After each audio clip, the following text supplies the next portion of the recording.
好，欢迎在线上还有在现场来参与这个今天论坛的各位朋友们，大家好。那我想欢迎各位来参与今天由这个 ITUC 亚太区域组织，还有劳动部，还有全国总工会一起来举办的这个消除劳动世界中的暴力和骚扰第90号国际劳工公约的倡议的论坛。那我们在今天的论坛里面，我想除了这个开幕的活动，还有闭幕的活动之外，那我们安排了这个5个场次的这样的一个分享哈。那分别会邀请在加拿大的工会的朋友，还有这个ITUC-AP 组织的这个代表哈，还有这个斐济的这样的一个这个工会的朋友。那当然下午我们大概会邀请在台湾当地的2位学者专家来共同针对这个第90号国际劳工公约的一些的在推动的过程中的一些的经验的一些的分享哈。那我想这个不管是在线上还有在现场的朋友哈，那待会要聆听这些这个开幕致辞，还有这些这个 speaker 的这个发言的时候。那如果要可以选择英文频道跟这个所谓的这个中文频道，好，分别聆听他们的一些的这个致辞，还有他们的一些经验的一些分享哈。那如果在节目的这个议程进行的过程中，那如果有线上的这些来宾哈，那要表达意见的话哈，那也麻烦在所谓的聊天室做一些留言哈，我们待会在现场会帮忙做一些的处理哈。那我想我们是不是在开幕的过程中，我们是不是首先邀请这个ITUC 亚太区域组织的秘书长Mr. Shoya Yoshida 来跟大家做开幕的致辞。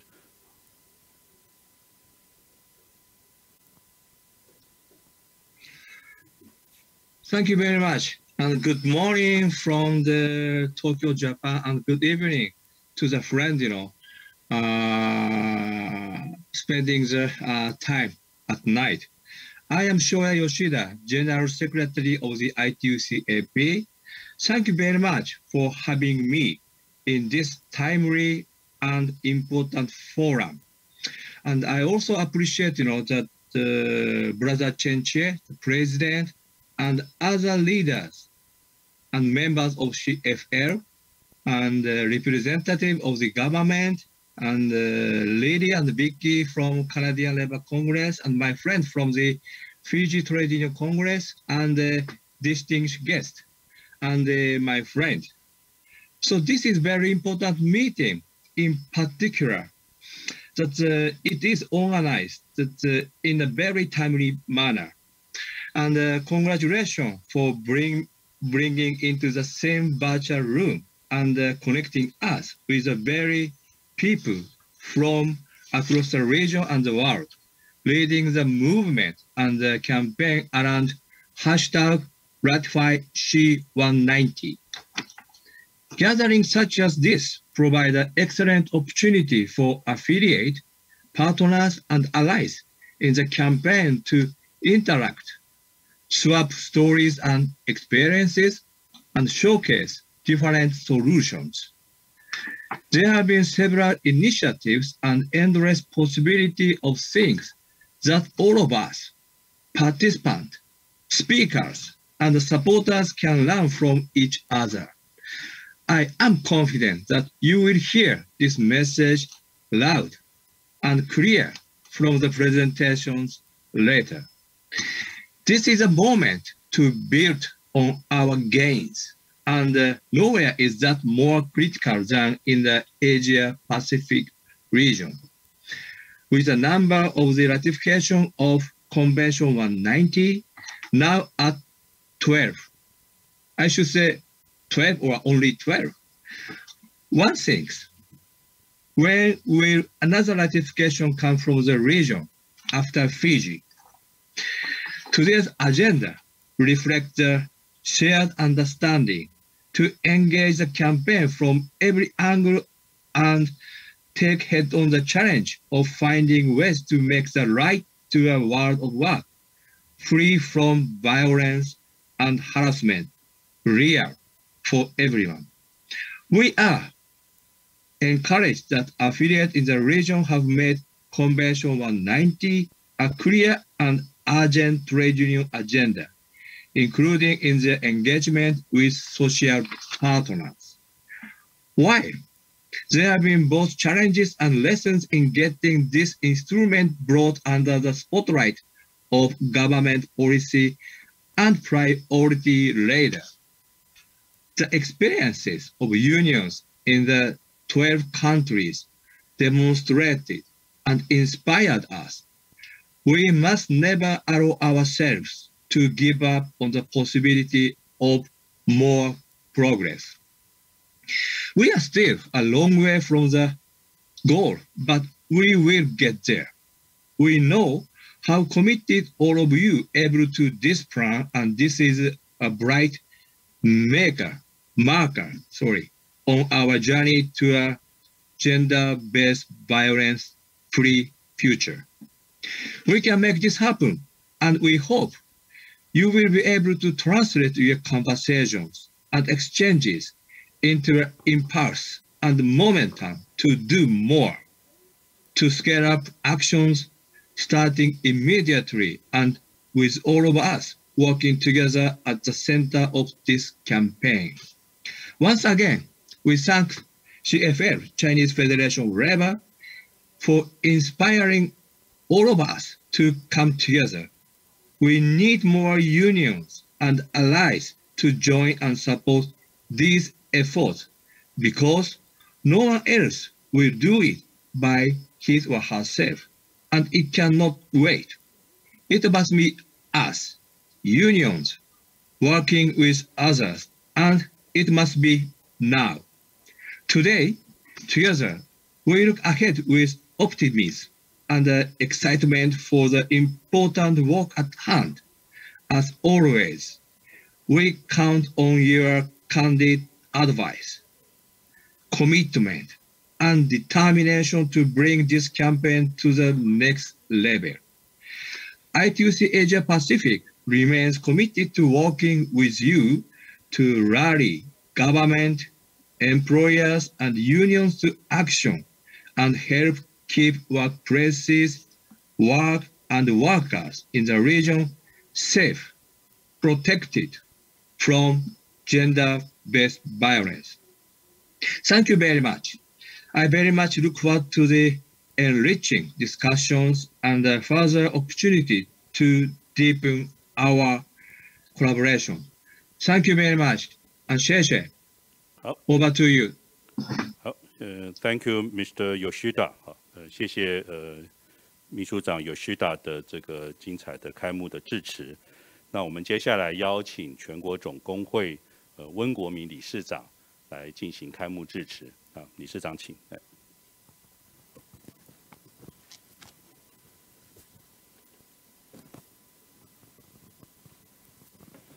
好，谢谢。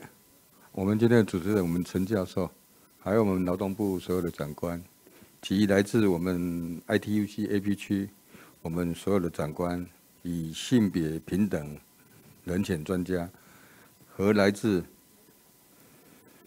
世界各地的劳工领袖、青年才俊、学者专家，以及每一位关注这个议题的社会伙伴，大家好。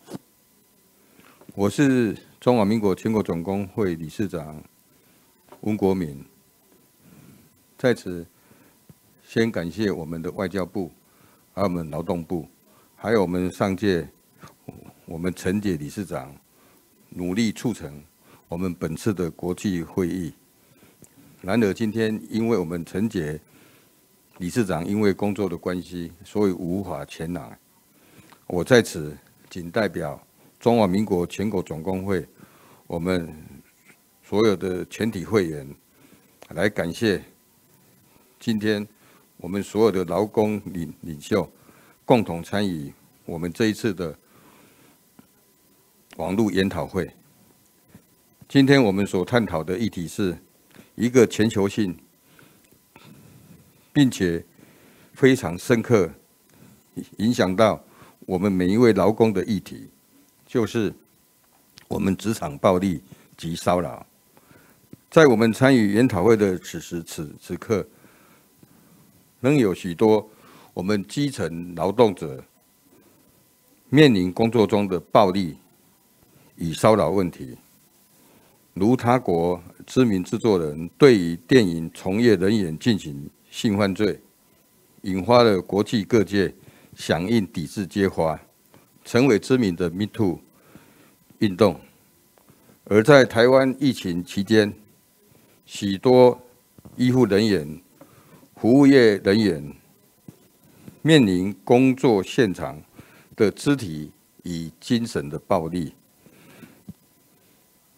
严重者甚至于造成身心灵创伤，而影响未来发展。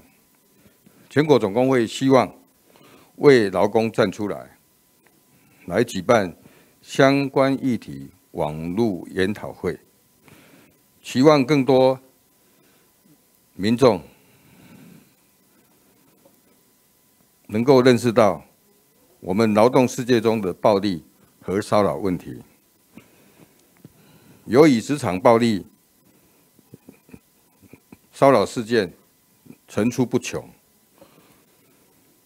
国际劳工组织所制定的第190号我们国际公约关于消除劳动世界中的暴力和骚扰的公约，已经开始引发全球关注。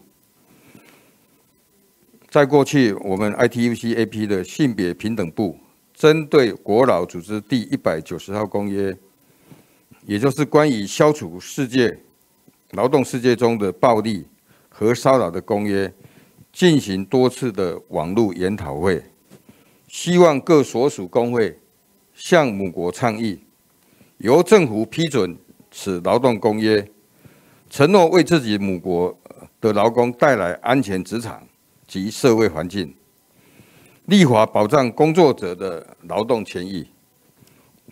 我们今天也邀请到 ITUC-AP 的专家，为各位分享过去他们所努力的成果与行动。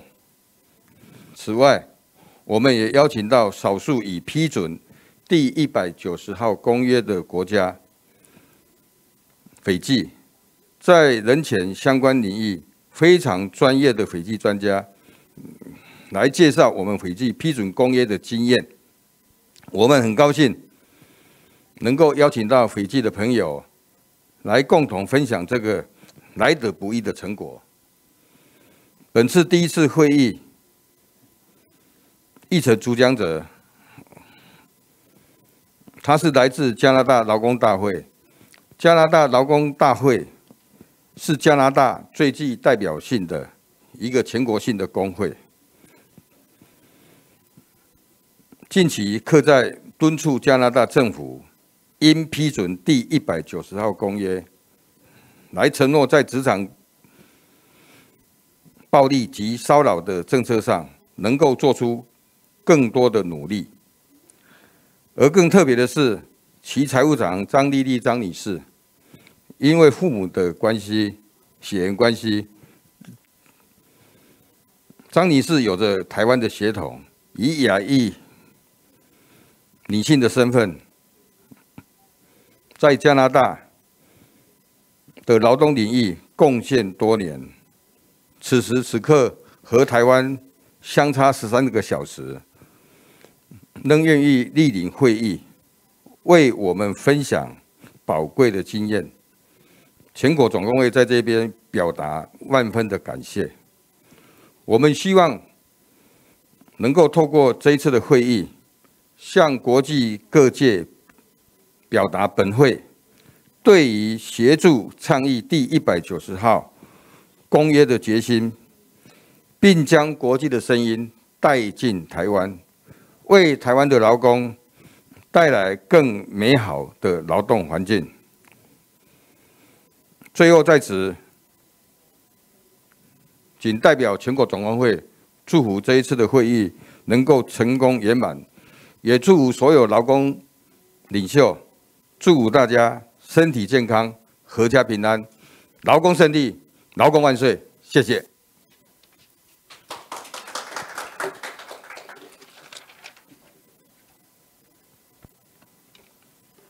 好，谢谢温理事长精彩的开幕致辞。好，我想温理事长刚刚也稍微把待会要跟大家做经验分享的这些来宾的背景，跟大家做了一些的介绍哈。那我想国际劳工组织通过了很多的公约，那这些公约也曾经针对妇女的歧视的禁止、种族歧视的禁止、移工跟家庭成员，还有身心障碍者保护，还有职业安全卫生，公布过许多的公约，好，来希望能够达到这些公约的所预期的这样的一个理想和目标。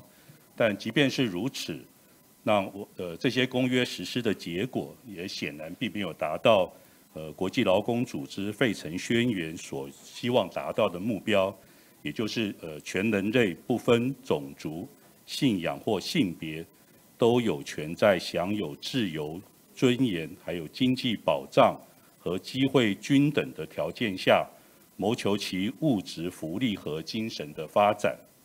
所以国际劳工组织有鉴于此，就是诚如刚刚不管是秘书长或理事长所提到的，在2019年6月通过了消除劳动世界的暴力和骚扰第190号的国际劳工公约。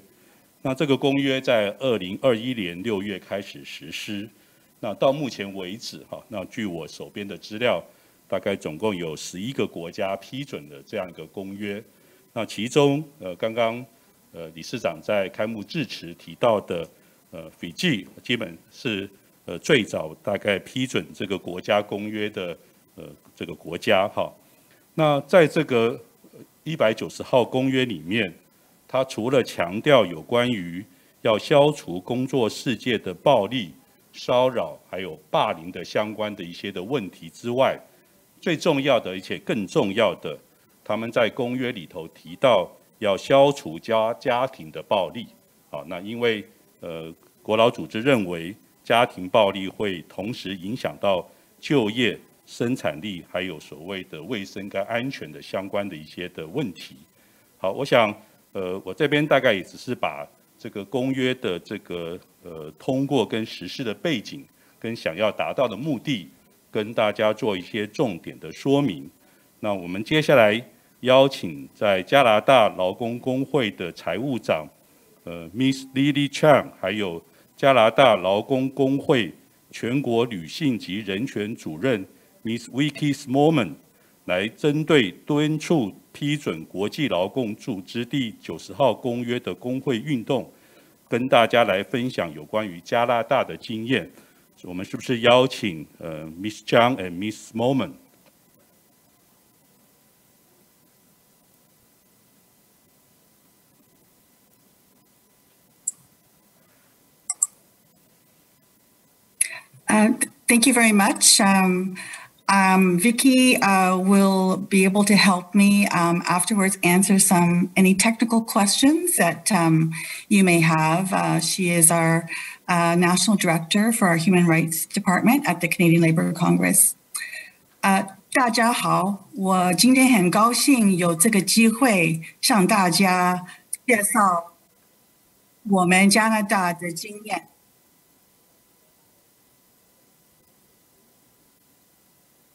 Hello, sisters, brothers, and friends. Thank you for inviting me to join you today and speak to you about the Canadian experience in the campaign to ratify ILO Convention 190. To start, Canada has a particular interest in ratifying Convention 190, as our country played a central role in its development. Both the Canadian government and the Canadian Labour Congress sent experts to the expert meeting that laid out the scope of the discussion and recommended pursuing a convention and recommendation. Canadian Government Representative Rakesh Patry was the facilitator for the negotiations, and my predecessor, Marie Clark Walker, was our worker spokesperson. Even the Canadian employers were supportive of the convention when it was adopted. So we had hoped that Canada would be among the first to ratify C-190. I want to congratulate Fiji for being the first country in the Asia Pacific. I heard that earlier, so congratulations on that. In Canada, the federal government has announced their intention to pursue ratification several times, but have yet to complete the process. But this is not a real surprise. Canada is a federation with 13 provinces and territories, each with its own distinct employment and labor legislation. The federal government, which does have legislation that covers workers in the federal public service, as well as the transportation, communications, and banking sectors, cannot unilaterally decide to ratify an ILO convention. They need the agreement of each province and territory before they can proceed. And each province and territory, as well as the federal government, conducts a detailed technical review of their legislation to determine how compliant it is and what changes may need to be made. In most jurisdictions, the cabinet of the government can make the decision to agree to proceed, except for the province of Quebec, which has to bring the decision to their National Assembly. And as far as we understand, 10 provinces or territories out of the 13 have indicated their support, and the technical reviews are either completed or underway. But there are still 3 provinces or territories that have not formally indicated their support. Unfortunately, this process is not at all transparent, and there's no social dialogue component that would allow unions or employers to contribute.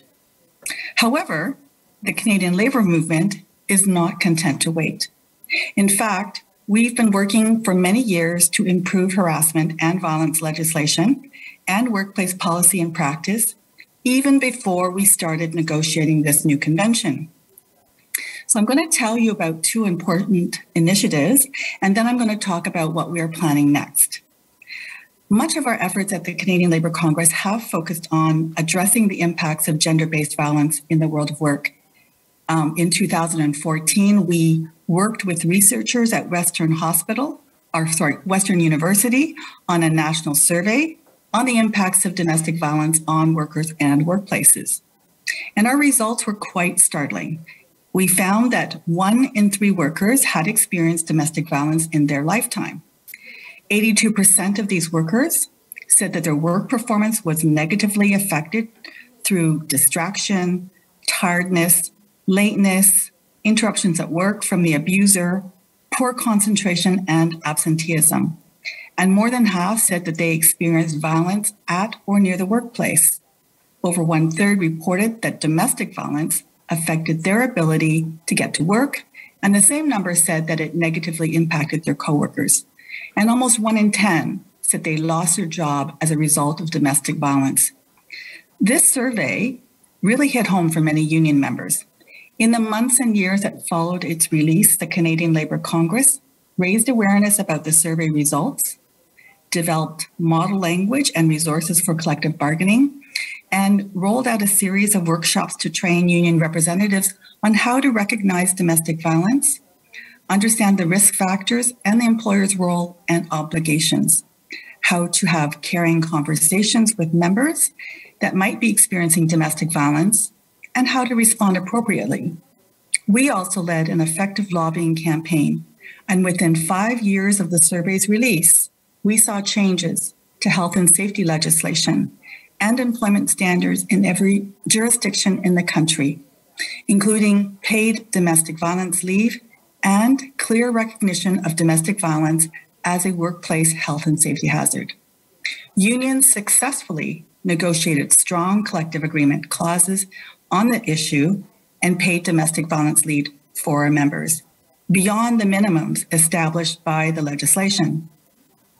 We also worked with our research partners and federal employers on resources and training programs for management to help employers understand their obligations and learn how to better respond to domestic violence when it comes to work. And much of this work was complete by the time we started negotiating C-190. So we were able to use our success to help ensure that domestic violence was included in the convention. The success of our domestic violence at work initiative showed us the importance of having a strong evidence base and how we can use research to get results. So now we are applying these lessons as we work to lay the foundation for the implementation of C-190. In 2020, the CLC launched a new survey with our research partners, this time looking at the full spectrum of harassment and violence that people experience at work. This survey ran for 6 months. It was conducted online in English and French, and it was anonymous and voluntary. All workers in Canada over the age of 18 who had worked in the previous 12 months were eligible to participate. In total, we had 4,878 workers participate, making it the largest survey of its kind in Canada. Researchers also conducted semi-structured interviews with 34 participants. Now, previous research told us that workers do not always label their experiences as harassment and violence. So for this survey, we chose not to provide a single definition of harassment and violence, and instead provided respondents with a list of behaviors or practices and asked them to identify which ones they had experienced at work. The research team later split these abusive powers and practices into 3 separate categories to better understand the specifics of what workers were experiencing. And the 3 categories included, number 1, harassment and violence. So this included behaviors that ranged from verbal intimidation, threats of assault, sabotaged or undermined performance, and physical assault. Second category was sexual harassment and violence, where workers described behaviors ranging from sexual conversations, jokes and teasing of a sexual nature, unwanted looks and gestures, unwanted touching, pressure for sexual favors, comments about gender identity, and so on. And the third category was for online harassment and violence. So where people reported receiving threatening or aggressive emails, texts, social media, or receiving sexual images, messages or videos that they didn't want, or threats or posts of a sexually explicit videos of themselves. Workers from a variety of sectors and backgrounds participated in this survey. And it's important to note that a majority of participants were women, mostly working in women-dominated sectors, and most were permanently employed. And further, because of the CLC's involvement in distributing the survey, a majority of the participants were union members. The fact that so many survey respondents were employed in permanent unionized work confirms that violence and harassment impacts workers in even the most protected jobs. This means that we have to consider how workers who are more precariously employed are even further impacted than what our results may show. So this is what we found. More than 7 in 10 workers, so 71% of survey respondents, reported experiencing at least one form of harassment and violence in the last 2 years. And this tells us that harassment and violence is a norm for workers in Canada and a major problem that we must work together to address. More specifically, using those 3 categories of harassment and violence, we found that in the last 2 years, that 2 of 3, or 65% of respondents reported experiencing a form of harassment or violence, including behaviors such as verbal and physical intimidations and assaults, exclusion from work-related events, and name-calling, among others. Just over 2 in 5 of survey respondents reported experiencing at least one form of sexual harassment and violence in the past 2 years while at work, including behaviors such as jokes based on gender or sexual orientation, threats of sexual assault, and actual assault, among others. And just over 1/4 of respondents surveyed reported experiencing at least one form of work-related online harassment in the past 2 years. And this number may actually be higher today because at the time that the survey was live, COVID-19 related work from home restrictions were not fully in place across Canada. So what these numbers tell us is that the prevalence and the rate of harassment and violence is not going down. Instead, workers continue to face harassment and violence at troubling rates in Canada, further underscoring the need for a strong roadmap towards ending violence and harassment. We also found that not all workers are equally affected, and some groups of workers were targeted at a higher rate, either because of their social location, such as their race, gender, sexual orientation, or because of the sector that they worked in. Gender diverse individuals were more likely to experience all forms of harassment and violence, but in particular experienced higher rates of sexual harassment and violence. We found that 73% of gender diverse respondents stated they had experienced sexual harassment and violence in the last 2 years, compared to 46% of women and 38% of men. And then members of the 2S LGBTQI+ community also experienced higher rates of harassment and violence. Once again, this is most pronounced for sexual harassment and violence, where 62% of respondents who identified as part of the LGBTQ2S+ community reported experiencing this harassment and violence. We further found that workers with a disability experienced higher rates. So 76% of workers with a disability experienced harassment and violence, and over half, 55%, of the respondents with a disability reported sexual harassment and violence. Indigenous workers are also significantly more likely to experience all forms of harassment and violence, with 79% experiencing harassment and violence and 54% experiencing sexual harassment and violence. While we do not find significant differences between white workers and racialized workers, this could be the result of two things. So first of all, we had fewer racialized respondents. The numbers did not correspond with the labor force participation of racialized people in Canada. And secondly, the majority of racialized respondents were men. And so the numbers do not reflect the average workforce or the experiences of racialized women who participated. We know from other studies that racialized women experience high rates of harassment and violence, especially gender-based harassment and violence. In the interviews that we conducted, we did get a better sense of the experiences of the racialized workers. For example, a film worker said, quote, "Indigenous people have a very tough time in our industry.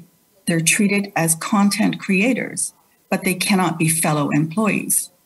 It's a very white industry, and that's unfortunate. We had a Black member who was given a crew gift, and instead of having his name on it, it said watermelon," end quote.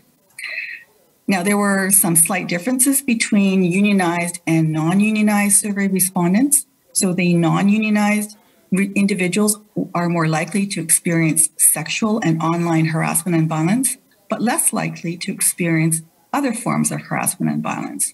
So 63% compared to unionized respondents at 65%.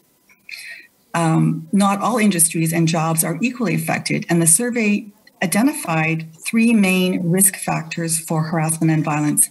So first of all, we found that workers whose jobs involve the exchange of money are rendered more vulnerable to experiencing harassment and violence. So 73% compared to 65% of respondents overall. They also experience higher rates of sexual harassment and violence, and at 55% compared to 44%, and higher rates of online harassment, 32% compared to 27%. Secondly, if your job involves the serving of alcohol, then that poses a significantly higher risk for experiencing sexual harassment and violence. And the rates are 63% compared to 44% of survey respondents overall. And the third risk factor is interacting with the public, which slightly increases harassment and violence, and also increases sexual harassment and violence. The survey provided some insight into what forms of harassment and violence workers are experiencing. All forms of harassment and violence are unacceptable. However, there were also some very disturbing results around severe forms, including the concerning rates of verbal and physical intimidation, physical assault leading to serious injuries, stalking, sexual assault, and sexual touching. And COVID-19 has also impacted how workers experience harassment and violence and the severity of the harassment and violence. For some workers, the move to working from home reduced the contact with their harasser, while for other workers, the increased isolation due to the pandemic exacerbated the severity and impacts of the harassment and violence. In terms of impacts, workers indicated some very significant negative consequences due to all forms of harassment and violence, and this was especially true for those who experienced sexual harassment and violence. On average, almost 1 in 2 survey respondents, so 43.3%, who experienced sexual harassment and violence, and 1 in 3 who experienced harassment and violence that was not sexual in nature, reported consequences to their health and well-being. And these impacts range from loss of sleep to impacts on personal life and relationships outside of work. Losing time through missed days, arriving late, or leaving early was the most frequently reported negative impact on work. Not surprisingly, 55% of the respondents experiencing sexual harassment and violence, and 43% of those experiencing harassment and violence also reported decreased productivity. A loss of trust in the team or unit or department, and a loss of trust in their superiors were the other most common negative impacts on work. So now that we understand the rate of harassment and violence, a bit about who is most impacted and the impacts on workers, we're going to shift gears and look at who is perpetrating this harm. So when we talk about harassment and violence at work, the story often revolves around the image of a bad boss who is perpetrating this harassment and violence. Yet the results of this study indicated something very different. We found that third parties, such as patients, customers, and clients, and coworkers are the top 2 groups of perpetrators. This means that we need to take a very serious look at the tactics that we have historically used to address violence and harassment. We need to throw away the idea that harassment and violence only comes from people who represent the employer, and instead figure out how to approach violence and harassment between members, and how to ensure that our members are safe from third parties. We also investigated the gender of perpetrators to try and better understand what prevention tactics we need to take and who to target, and found some significant gender differences in who is perpetrating harm. Men were most likely to be perpetrators of all forms of harassment and violence, but this was especially true of sexual harassment and violence, where 65% of all perpetrators were men. So this underlines the need for a gender-responsive approach to addressing harassment and violence at work. In terms of reporting, there are 2 main points that we want to draw your attention to. So first of all, too many workers are not reporting harassment and violence at work. And second, union members were significantly more likely to file a formal complaint of workplace harassment and violence compared to their non-unionized colleagues. So this is a significant achievement for unions. However, union members were also slightly less likely to report sexual harassment and violence compared to non-unionized workers. Now, this could be attributed to the sample size or could indicate the need for unions to have to take sexual harassment and violence more seriously and educate members on their rights. We also asked survey participants who did report who they reported to and who they reported the experience of harassment and violence to. So for the harassment and violence that was not sexual in nature, we found that 77% of those who reported chose to report to their union, compared to only 56% who reported to their supervisor or manager. And just over half filed a formal grievance or report. Yet for sexual harassment and violence, only 31% of workers reported to their union. Half reported to their supervisor or manager, but only 1 in 4 filed a formal report or grievance. What we need to understand is why so few workers are reporting sexual harassment specifically to their unions, and how we can address the barriers to reporting. We asked workers who did report whether or not reporting made the harassment and violence better, made no difference, or made it worse. And the results of this question are also very troubling. We found that for both workplace harassment and violence and sexual harassment and violence, that less than 1/4 of workers found that reporting made it better. About half found that it made no difference at all, and 1/4 found that it actively made it worse.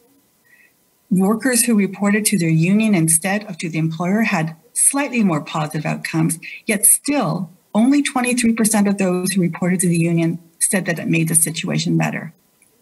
The barriers to reporting show the need for more education on what constitutes harassment and violence, and show that workers have lost faith in the reporting process and do not feel safe coming forward.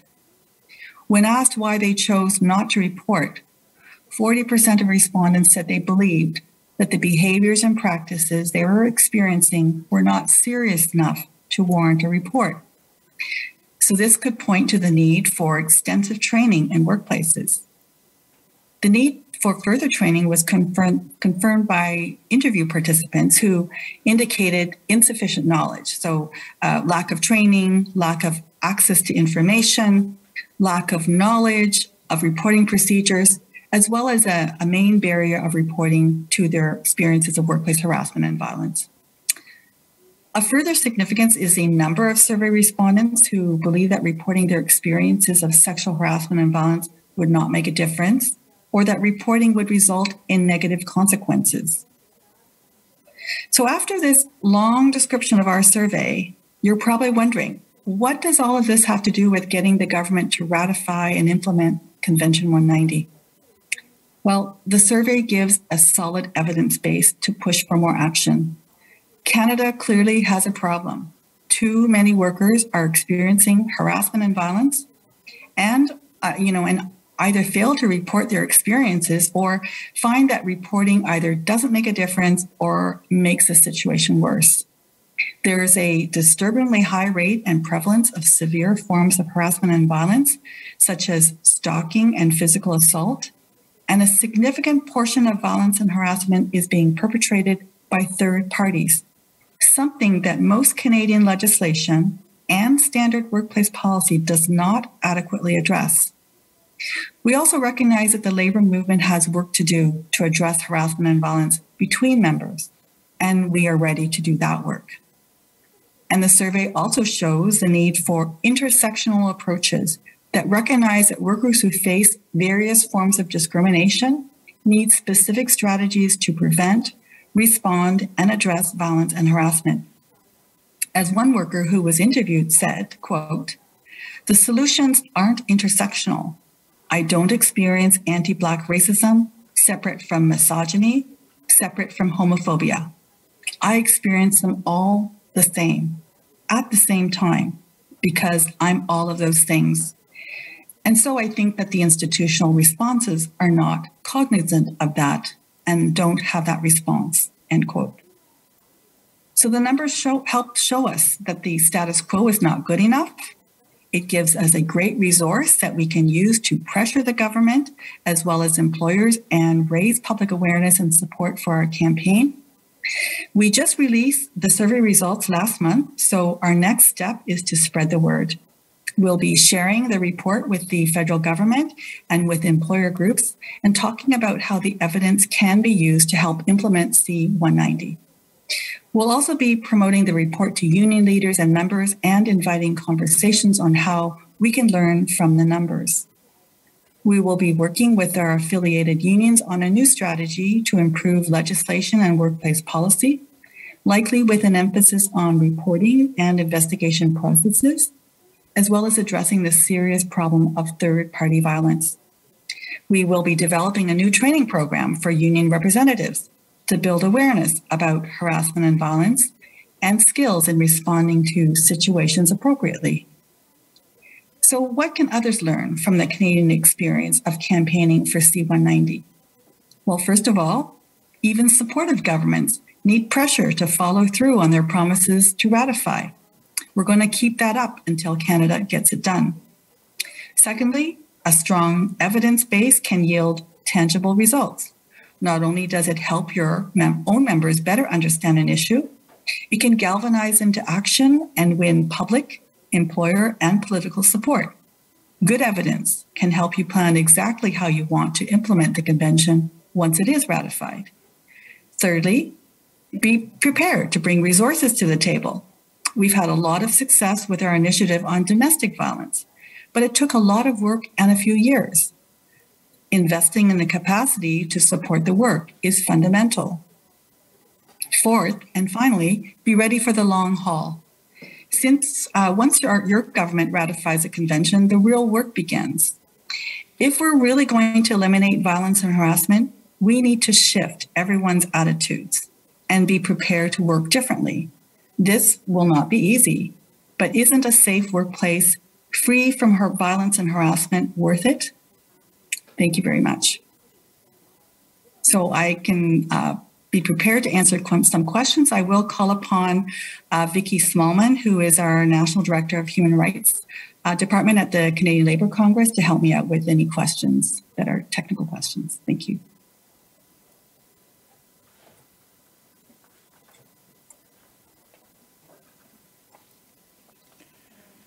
好，谢谢加拿大工会的这个财务长Miss Zhang 的这个精彩的分享哈。那我想刚刚在他的报告里面大概提到2个重点哈。那第一个，他跟大家说明了目前在加拿大有关于职场的暴力还有骚扰的这样的一个状况哈。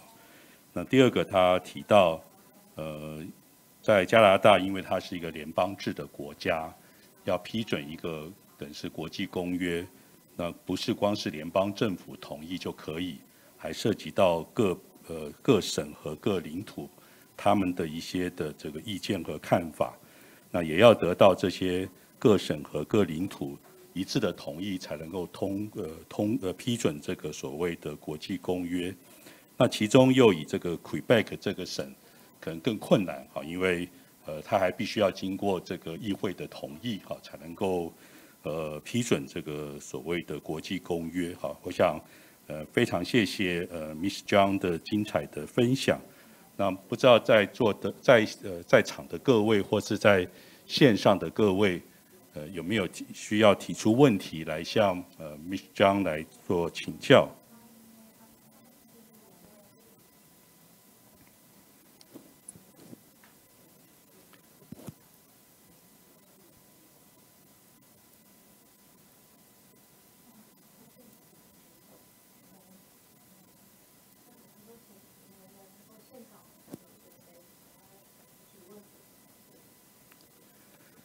？Miss Zhang， 我可以请教一个问题吗？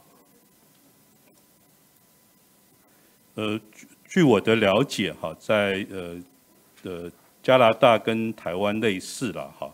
那在加拿大有关于职场的暴力跟骚扰的一些禁止的一些规范哈，在联邦政府是规定在加拿大这个 Canada Labour Code Part 2。然后在各省的政府哈，比如说像 British Columbia， 它是规范在它的职业安全卫生的相关的一些的规定里面。那我只是比较好奇的是，既然不管是在联邦政府跟各省都有相关来规范有关于职场的暴力跟骚扰的一些的法令规定，那只是想进一步了解。目前在加拿大这些法令规定执行的状况大概是如何？是不是可以跟我们大家做一些的分享？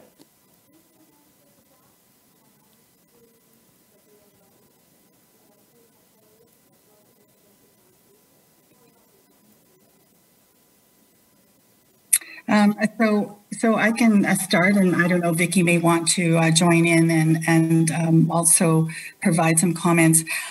So I'm from the province of Ontario, and I can tell you that in Ontario, the violence and harassment, including sexual harassment, has been embedded in the Occupational Health and Safety Act for almost a decade before the Canada Labour Code.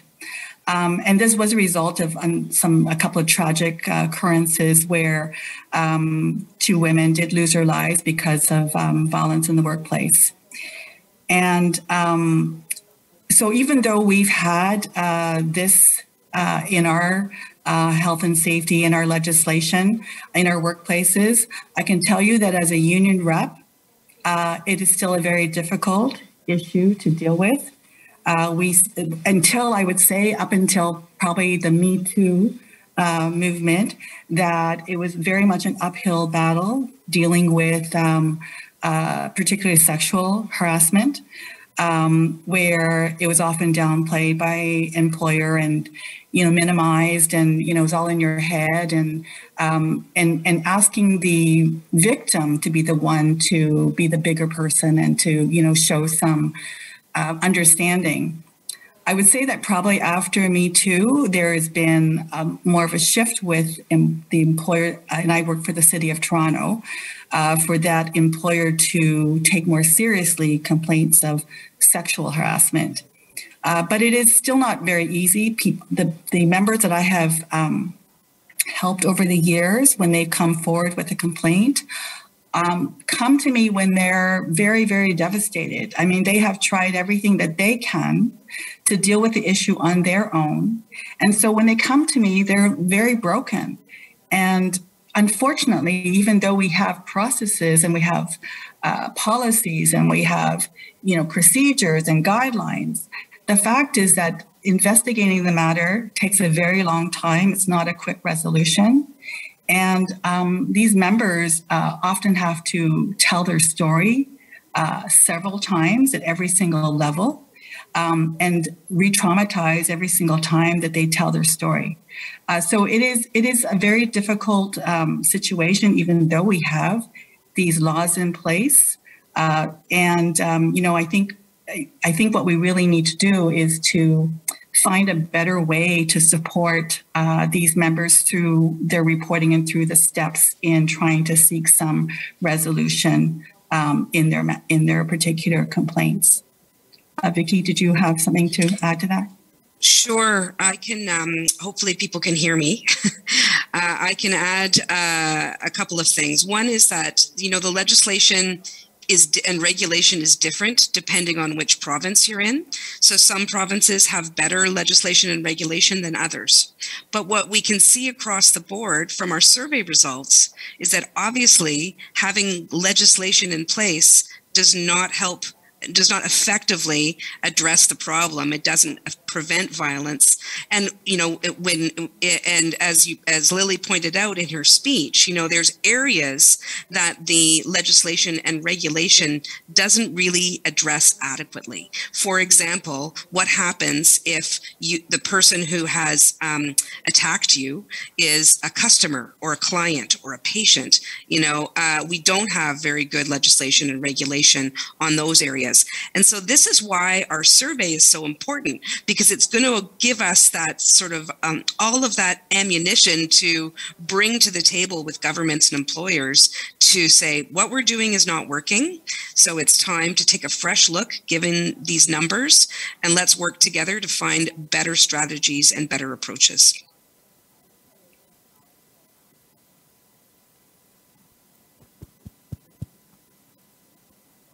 不知道在场的来宾还有线上的来宾有没有问题要提出来向Miss Zhang 还有 Miss Smallman 来请教的？好，我们现场有位来宾，好。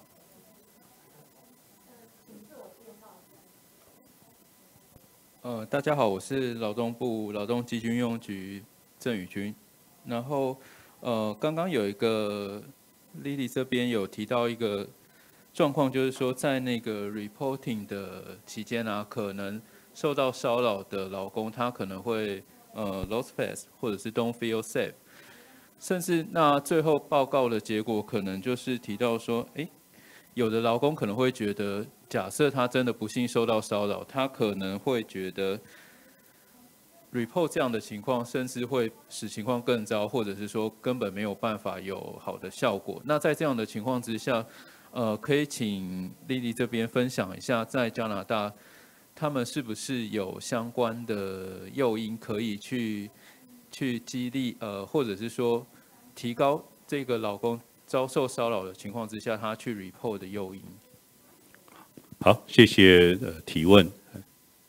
再麻烦 Mr. John 和 Miss Moment 来做个说明。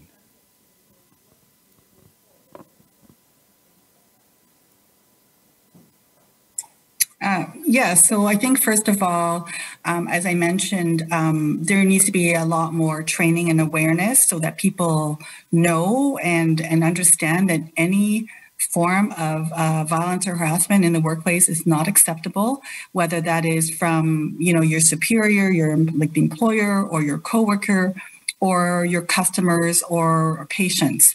And that one of the things that, can be done is to remove either the perpetrator or remove or put the victim in a different work location to separate them so that they that they have some relief that way, and not to wait until the results of the investigation. Because I think often employers wait until the conclusion of the investigation because they don't want to assume, the results or the findings before the investigation is complete. But it would be safer for the victim and the perpetrator to be separated. For sure, so that the victim who's reporting does feel safe. So that's one of the ways I think that would be useful, but definitely education and supports, like training for the people who are the employer, but also for union representatives as well, to be able to assist and recognize and support through the process. If I could just add to that, one of the things we need to do is obviously we now, after we've heard these numbers, we have to try and identify what the best practices are, right? And maybe more clearly dig deep into why people aren't reporting, what are the perceived barriers. One of them obviously is that for many, reporting doesn't help, makes the situation worse. And and one approach is definitely to separate. I would say that you want to make sure the perpetrator is moved and not the person who's being harassed, because that's often perceived as a punishment, right? For reporting. So you don't want to, you want to always have the person who is being targeted as your priority, their safety and their security, but also ensure that due process is there for the harasser as well. But that's saying there's no simple answer, because there are so many different dynamics in play and different types of violence and harassment. So what we really need to do is better understand what the barriers are, and then we can work on solutions and identify some promising practices, but we don't have the answers yet. I think we're really just at the beginning stages of our process. 好，谢谢Miss John and Miss Moment 的说明。那不知道是来，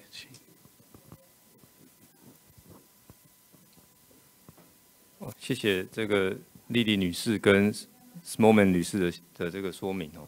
那我是劳动部的黄君浩科长，我是想请教说，这个刚刚我们这个会场也有提到说，关于这个受暴力及受骚扰的受害者的举报是有一些困难的，那这也是要鼓励他们能够出来发声，也是一件非常困难的事情。那我是想请教说，在加拿大的经验上，刚刚也有提到说，这个职场的暴力及骚扰不只会来自于这个雇主或是上司或是同事，那更多也会有包含像是顾客，或是甚至像医疗院所中的病人。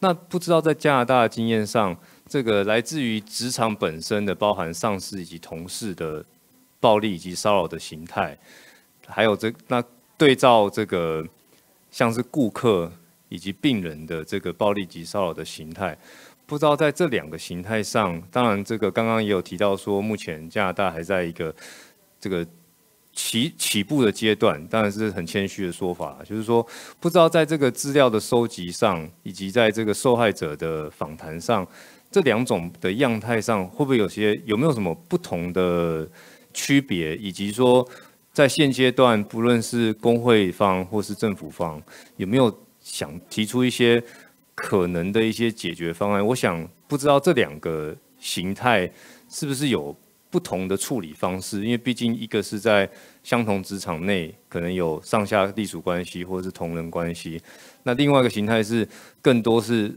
我们公司的顾客，那这个在处理上是不是不论是让这个受害者站出来发声，或是在后续的不管是法规或是行政措施的调和上，是不是有不同的困难？不知道能不能够请这个丽丽女士或者 Smallman 女士可以分享，谢谢。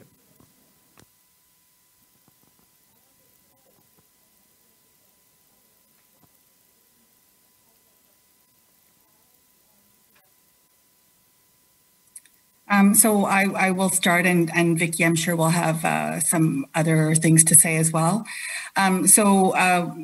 Before coming to the Canadian Labour Congress, I worked as a social service caseworker for the City of Toronto. And my job as a frontline caseworker was to deal with people who needed assistance. And these were people who, they often didn't have a shelter, they didn't have a job, they needed financial support. And I know that when I first started working there, we were told that, the client is always right. Just like you often hear, the customer is always right. And certainly if you work in long-term care, well, these are residents of a home. This is where they live. And so they have all these rights. If you work in childcare, well, these are children and they're under your care. And so they have all these rights. So all of these third party, the patients, the customers, they have a lot of rights. And for a very long time, for the employer to understand that just because we are in a service industry and we are providing customer service to these people does not mean that we can be treated a particular way. And as an employer, they have an obligation to ensure that when we go to work, that we are safe. So I would say definitely that the experiences are different, because for many employers, they think that whatever it is that the workers are there to serve the customers and the patients, but also I think in terms of what the employer can do. So the employer can take particular actions against their employees. So if it's a coworker or it's a boss, because they are the employer, they can discipline, they can terminate, they can ask them to go for training, etc.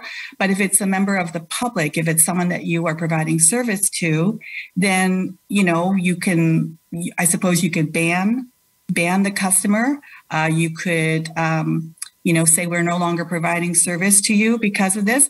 But certainly in the public service sector, there are very few people that we can actually ban from service, right? People come to us when they have no other place to go. So it does make things very difficult. Vicky? Yeah, it's interesting. I think when we look at, so for one thing, the types of harassment and violence that people are experiencing from the different types of perpetrators can range. It can run the gamut. Maybe it's comments and jokes and teasing, sexual harassment. Maybe it's physical harassment. So it's all different types. And when we asked people, we started with asking them what they experienced, right? And then we asked them about who the perpetrator was. So I'm not sure we have the results that compares whether people who experienced had perpetrators who were third parties experienced more of one form of violence and harassment or another. But that's just one point. thing I want to focus on actually is often when we are talking about ending harassment and violence, we focus a lot about responding to incidences after they occur. And how are we going to investigate, and what's the, the process of dealing with the victim and the perpetrator. But actually, one of the things about C-190 that we really gives us a lot of opportunity for work is on prevention, and it's about risk assessments, right? And so, one of the provisions and it's detailed a little bit more in recommendation 206, that you need to identify the sectors and the conditions of work and the jobs where the potential for, an increased risk for violence and harassment is higher, and then develop strategies to address and mitigate that risk. Just like you would for any kind of health and safety hazard, you've got to identify and assess your risk, and then you've got to mitigate your risk to keep people safe. And there's all kinds of strategies that you can do even before people may or may not experience harassment and violence on the job. For example, if you're working with the public and you're at a, customer service desk, you might have access to a panic button. If you are working in isolation, maybe there's safety measures that can mitigate your risk or give you somewhere to call. There's, you can have safe access to washrooms and sanitary facilities for women who work in male-dominated job sites, for example. Lots of different strategies like that can help to prevent and address different types of forms of violence. And if you're working with the public, I think that one of the things that I would like to see us do in Canada is bring employers and workers and governments together to have a really in-depth conversation about third-party violence. Clearly, we have a crisis. It's getting worse. We've seen this with the pandemic, especially in sectors like healthcare or retail, where people are upset about public health measures and they're taking it out on the staff. So let's get everyone together and talk about what it is we can do. What are some promising practices? How can we focus on prevention and mitigation of risk?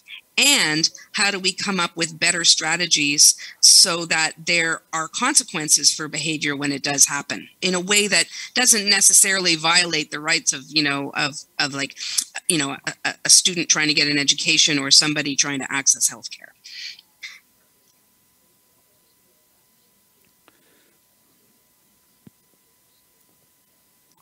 好，谢谢 Miss Zhang 和 Miss Moment 的回应。不知道，好。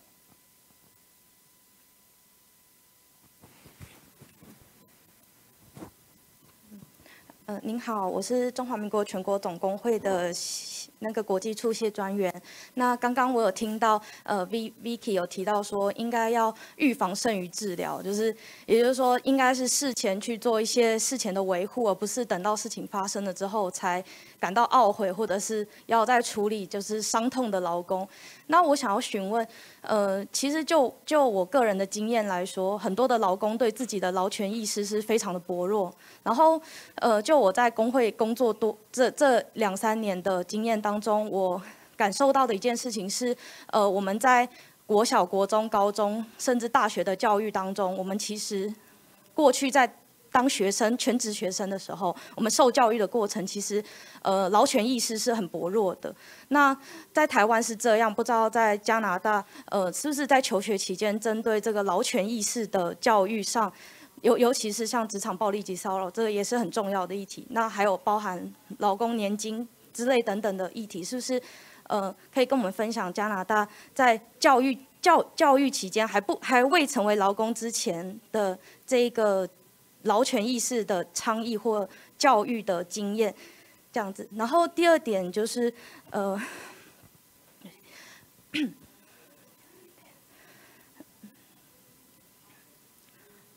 第二点的是，因为职场暴力及骚扰这个议题，其实涉及到蛮多的面向，例如说可能会涉及到医疗方面的，以及劳动领域方面的议题，同时可能会有跨部会的合作。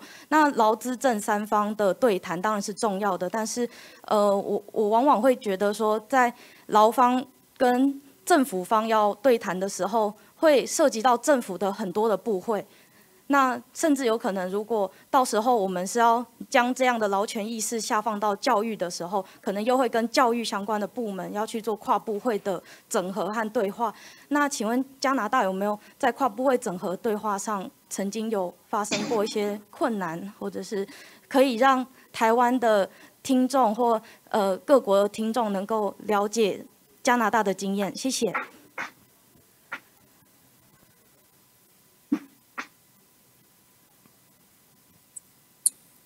I'm just going to say that in terms of education, I think in the schools, like high schools, or I'm aware that they do training on no means no, like more, sexual assault and, but I don't believe they do anything about, violence in the workplace type of training. They in fact, we wish they would, but they really don't teach a lot about workplaces, I don't think, about unions, about how to help yourself if you need some help. They don't think they teach enough about health and safety legislation, for example, as well. But I'm going to turn it to Vicky for the other points. Yeah, that's a really good point, Lily. It's actually a long-standing complaint of the labor movement that young people need to be taught in the school curriculum about their rights and about health and safety in the workplace, of which violence and harassment it should be a component. And the reason that it has been such a priority is because there's such a high proportion of workplace accidents and injuries that occur with young people, including cases of young people getting killed on the job.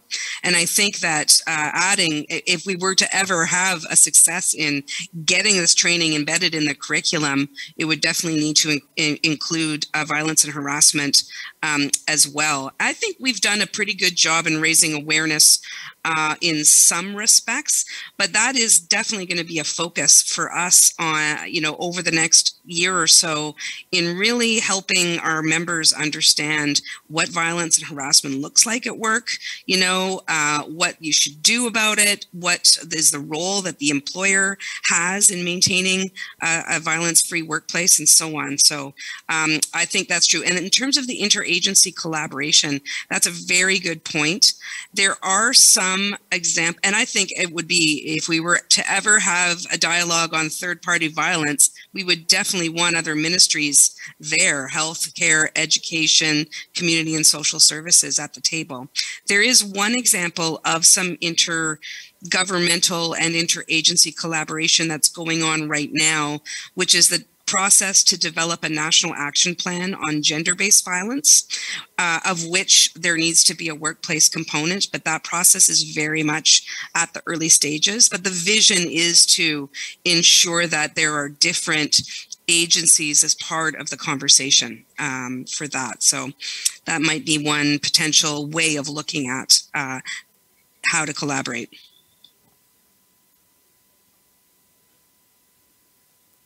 好，谢谢 Miss Zhang 和 Miss Moment 的回应。不知道在现场是。不好意思，那个我们刚刚在聊天室有看到一位朋友，他有询问一个问题，那我帮他朗读中文的询问问题。好，对，谢谢。我国有许多中小企业或者是小本经营的业者，那其实他们的雇主并非强势的雇主，他们也可能只是工作人员之一，也可能是弱势的一种。那他担心说，如果员工联结对抗，那在职场当中可能会也是对雇主造成暴力以及骚扰。那是否在就是加拿大这边，您这边的关注的个案当中，有没有雇主方成为一个需要受保护的对象？那请问，如果他是属于雇主方的话，是否有保護和申訴的途徑？好，謝謝。再麻煩 Miss Zhang 或 Miss Moment。I'm not aware of that. I I mean, so you're saying that the employer is being harassed or there's violence perpetrated by a coworker who is their employee, but they are the employer? I haven't heard of that. I think the employer could probably fire the employee if they're the employer. I think as well, the other mechanisms that they could use is probably reported to the, I guess, human rights tribunal in the government. But I'm not aware of any other types of processes that they're available. I don't know, Vicky, have you heard of this? I mean, it's funny. It did come up from some employers at the in the C-190 negotiations. This scenario where an employer could be the one who is being harassed. But of course, as Lily points out, employers have mechanisms to address behavior of their employees. There's discipline mechanisms, even in a small and medium-sized enterprise, right? But I mean, it speaks to the need for all workplaces to have processes and procedures, right? And it just depends on the nature of the harassment and violence, right? Is there a place to report it? I don't know whether that is the case. If it's a violation of the human rights, maybe they're being subjected to racist attacks, then yeah, they could go to the Human Rights Tribunal. If it's a criminal act, physical violence, then there's processes that exist. They could report it to the police, right? Just like anybody who experiences violence, physical violence or assault. So I think, yeah, I just don't think it's something that, because even if you are a worker and, a self-employed worker who hires other people, you're still got the power there as the employer, right? There's a lot that you have at your disposal in order to do it. But maybe there are, could be better supports out there for people who are experiencing these things to help coach them through these situations.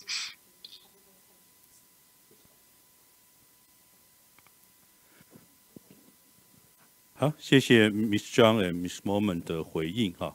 那我这边还想请教，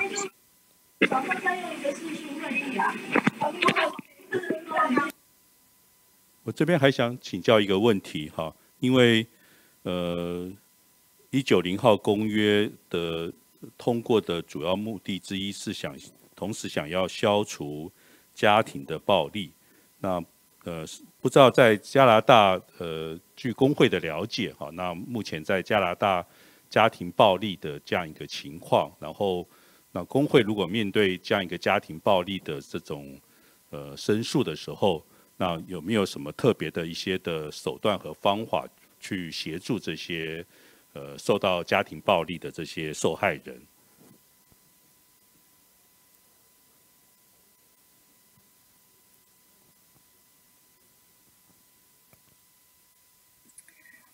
So I can tell you about what I've experienced in the workplace. So as I mentioned, I worked at the City of Toronto, and we fall under the Ontario health and safety legislation, which does include domestic violence. What I can tell you is that some cases that where we have domestic violence that affect the workplace, where the partner or the perpetrator of our member, for example, follow them to the workplace, would try to access the workplace, would try to assert themselves in the workplace, in front of coworkers, or maybe they've been separated, but then they track them down and try to gain control over them in the parking lot, in the elevators, that kind of thing. So that type of stuff does happen. And I can tell you that during COVID, there were all kinds of, a lot of our members who were experiencing domestic violence who had not reported. The employer never knew about it until the pandemic. And two examples I can share with you. So one, was a woman who was over 70 years of age, and we don't have a mandatory retirement age, so you can continue to work. But the employer was not asking anybody over 70 to come to work. They would pay you to stay home because they did not, in the early stages of the pandemic, they knew that you were probably more susceptible to becoming very ill. And so they said to this, she was a caseworker herself, helping people who needed assistance, and told her, you don't need to come to work, we will pay you anyways. And she had to finally explain to them why she needed to come to work, because being at home was actually more dangerous for her. So she said that if she came to work, even before she said, if you don't let me come to work, I'm going to leave every day. I'm going to ride the subway, the bus, back and forth until the end of the day. And that is actually more risky, to be in a public transit and wander the streets, because being at home was actually less safe for her. So a special accommodation did have to be made for her. Even though public health said it was dangerous for her to be coming into work under those circumstances. Another example was someone who was redeployed from her regular workplace to work in a women's shelter. And because a lot of temporary shelters were set up, and she was asked to work there. And because her husband had overheard a phone call conversation where they're asking her to report to this work location, she became very scared. Because interestingly enough, despite the fact that she was married, her husband never knew her place of work, because she did not ever want him to come to her workplace and embarrass her or, do anything to jeopardize her employment. And because this happened, this actually prompted her to not only herself stay over in the women's shelter, herself, because she's afraid to go home, but also prompted her to take steps to separate herself from her abusive partner. And in her conversation with me, when she's asking me to help her to get her back to her regular workplace, because in terms of her seniority, she should have been redeployed. But because of her particular situation, we sought accommodation from the employer to help her return to her regular workplace where her husband didn't know where to find her. And this actually gave her the courage to take the steps to leave her abusive partner. So I do think it's really important that domestic violence is included in the whole, consideration of violence and harassment at work. It isn't just restricted to your home. It does have impact in your workplace, on your coworkers, and the business. So it's very important that it is included. Vicki? Yeah, we had a whole survey where we really found out that domestic violence affected a significant proportion of workers and had significant impacts on both the performance at their jobs, but also their safety at work and the safety of their coworkers as well. And so, and in Canada, in most jurisdictions now, employers are actually obligated, when they are aware of that domestic violence might impact health and safety, that they have to do something about it. But that something is not necessarily, it needs to be driven by the worker herself, right? Or in some cases himself. Not everybody experiences domestic violence in the same way. So, what we are trying to do is cultivate a sort of an environment at the workplace where people feel safe to disclose to either their union or their employer, and they can work together on a strategy to try to figure out how risky is this situation. Is this person actually in physical danger, or could something happen at the workplace that would put others in danger? Because we have had very prominent cases of murders at work, unfortunately. And work on a safety plan once that risk assessment is conducted, to work on a safety plan to keep that worker safe at work. And it should never be conditional on leaving the abusive situation. That decision is always and has to be in the hands of the person who is experiencing domestic violence. But what a workplace can do is help them keep their job so that they have those choices. You know, they should never have to choose between abuse and a paycheck. And that's really was a slogan that we had. You know, they should have access to paid domestic violence leave so that they can go and do the things they need to do to keep themselves and their kids safe.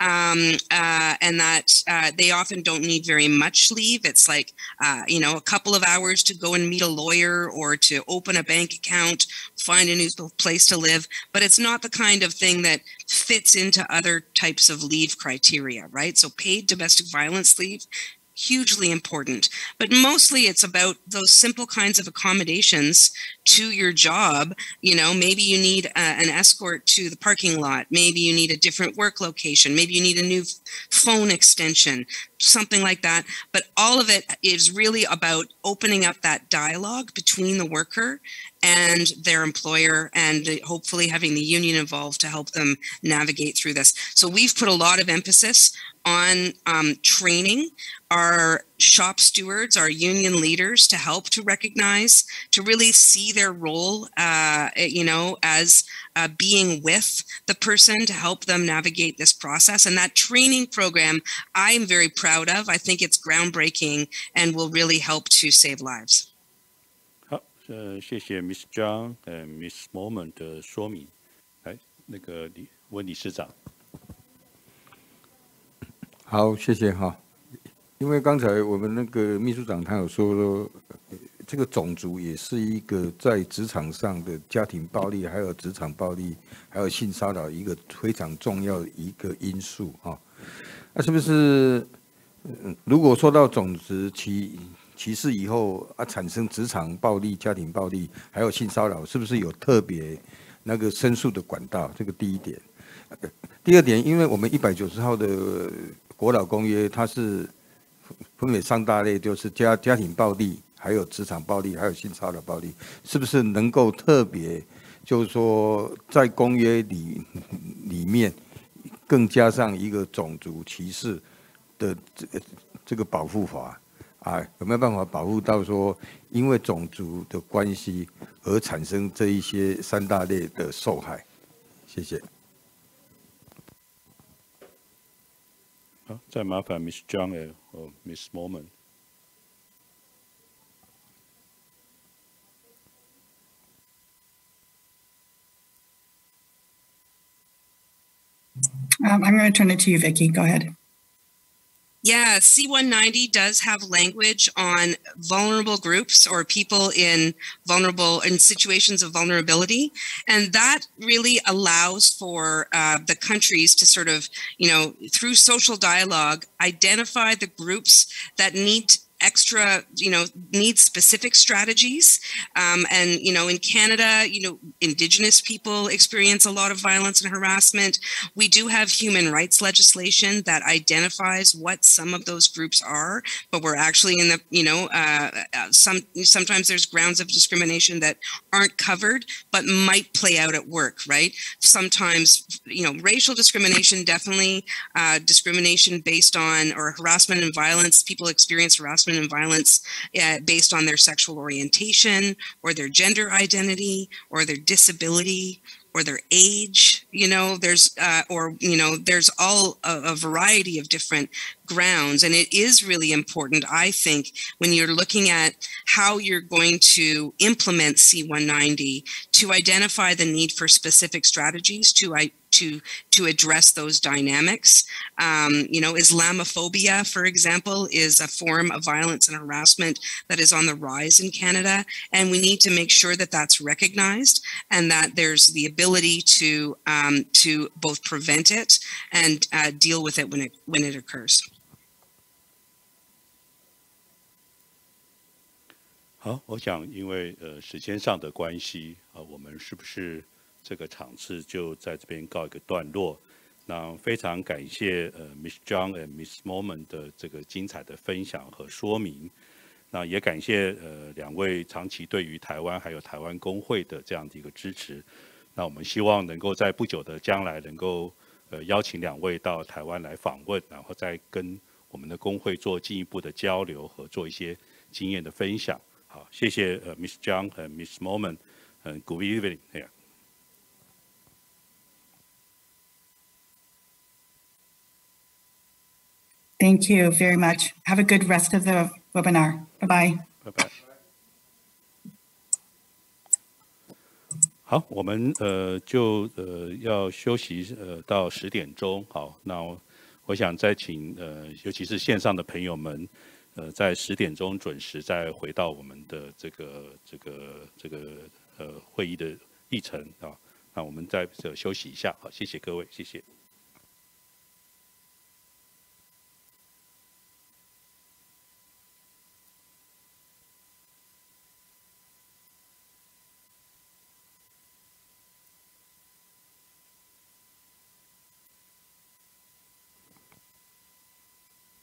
好，在场的来宾，还有在线上的来宾，那我们开始今天的第2个这个 session 哈。那在今天第2场次里面，我们会邀请这个国际工会联盟的亚太区这个性别平等活动的主任Anna 来跟大家做分享和说明有关于第190号国际劳动公约批准的倡议。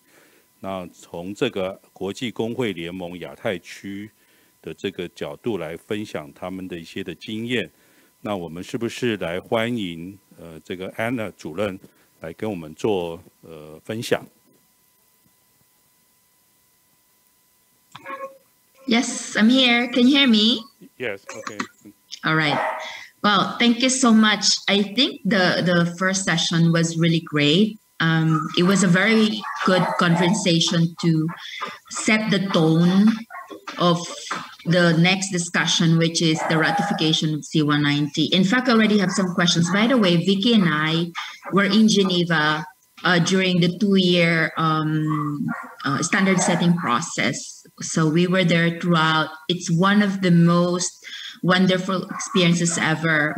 It's a challenge when you are negotiating with employers and government, but it's a really great experience to be fighting for and pushing for provisions, those provisions that are really for women and for trade unions. I have some really good questions. Listening to Vicky and Lily, I was reminded of these questions. What has ratification got to do with any of those things that Lily and Vicky has shared with you? Why is ratification important? What's in it for union? Well, the good news is I will not be giving you the answers to those questions because Mary Rai, who will be with you for the next session, will be able to provide you with more answers to that one. Because as you know, Fiji is the only country in the Asia-Pacific region who has ratified C-190.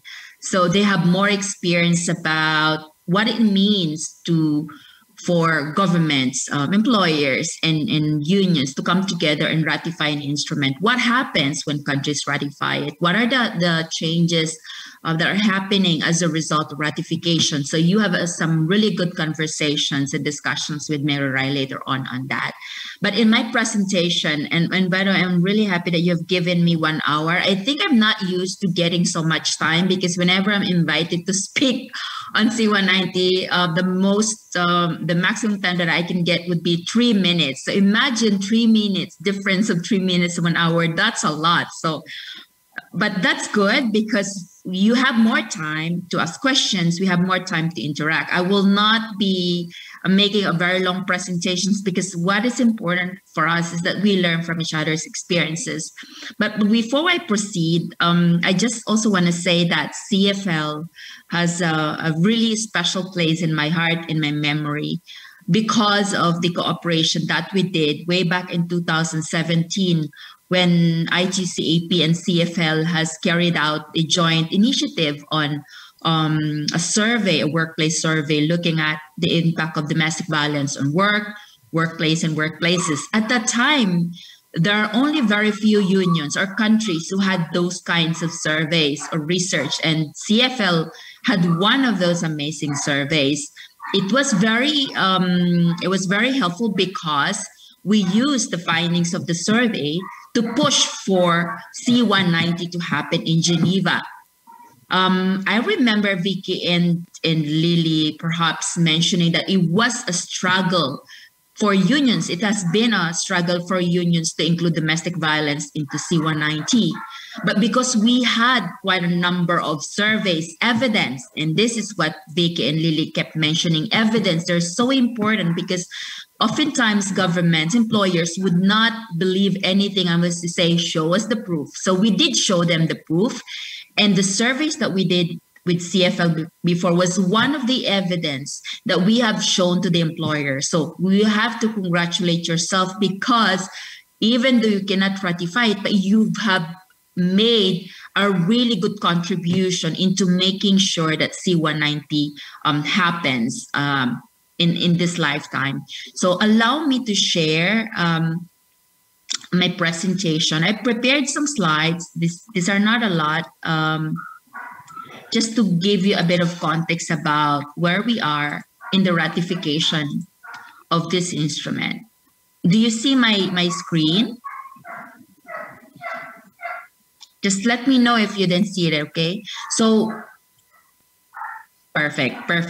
So what I'll be doing in the next maybe 10 to 15 minutes or even less is that I'll be walking you through three things in this presentation. I will start with a vision because, you know, everything we do always starts with a vision. What do you want to see happen? Not tomorrow, but today. What do you want to see that people should be doing in order that this reality that we want to see happens right away, not tomorrow.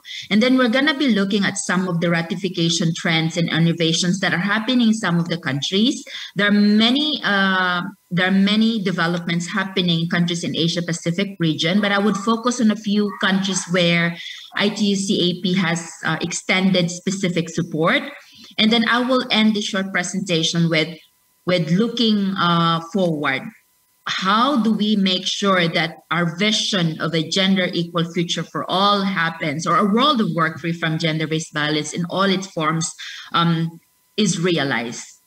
So I'll start with, as I said earlier, anything starts with a vision. When we asked the women and young people of Asia Pacific about their vision for a future, this is what they had to say. And you're going to listen to the song. So this song and music video was developed as a result of the conversations that we had with the women and young people of Asia Pacific.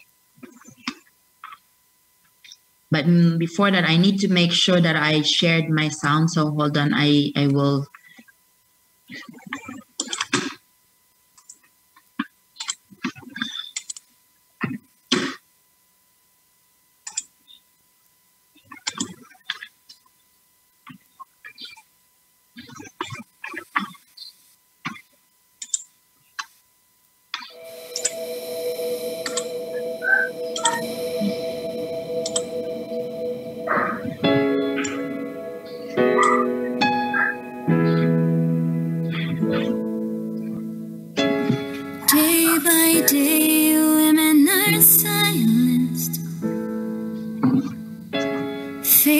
Fear, intimidation, and violence,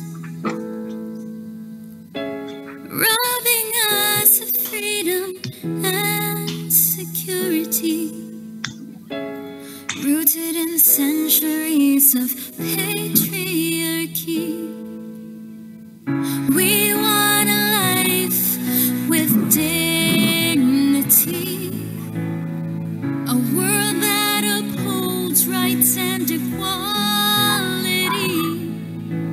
Hatred and violence have no place, regardless of gender, class, or race.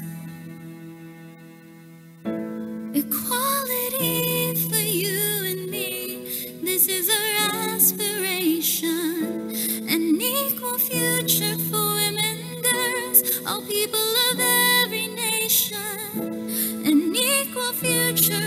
decent work and employment. A world of work free from violence and harassment. Let's make this vision a reality. Equality for you and me.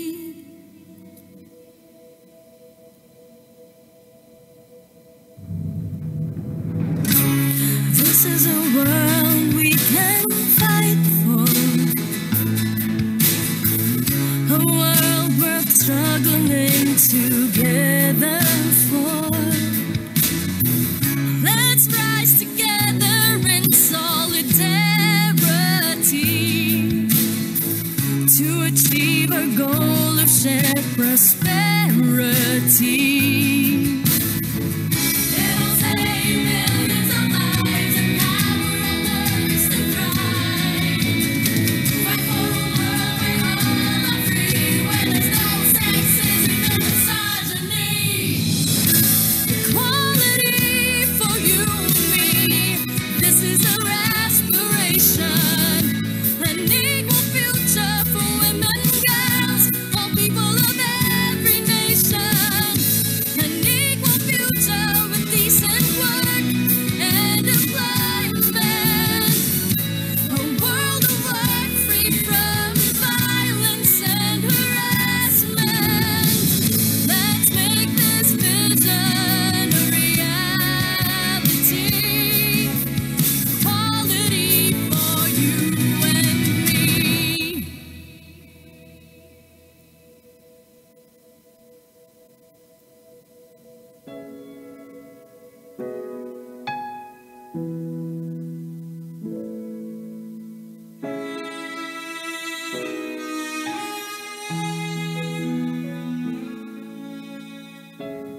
Give us a seat at the table. Give voices to workers, women, and young people.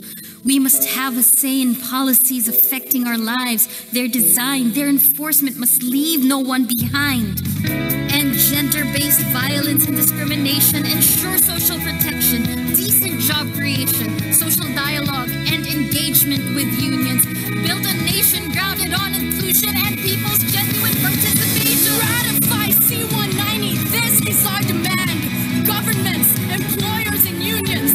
Now is the time to band, to protect us, shield us, and make us safe from violence and harassment that we, the workers, face.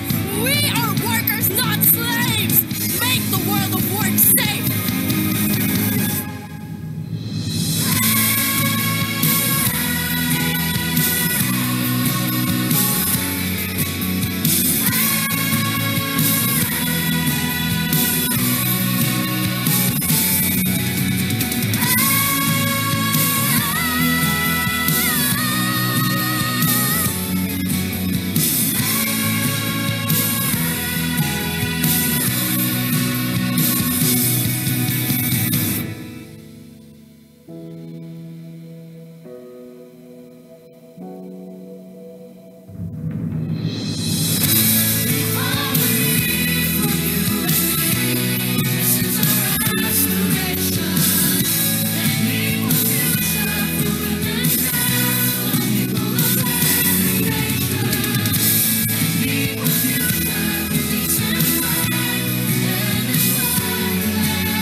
Okay, so this was a music and this was a song and music video that we developed specifically initially for Ratify C-190. But then when we were preparing the lyrics of the song, we realized that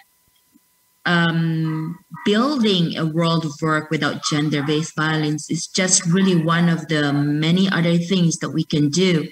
And we thought that the vision is that we have equality for all, equality for you and me, regardless of your status, your gender, your age, whether you're people with disabilities, whether you are from racialized communities, it doesn't matter because those are just labels. All of us, human beings, have equal rights. And so women and young people developed this song and thought that, yes, the vision that we wanted to see happen in the world is that everyone enjoys same rights.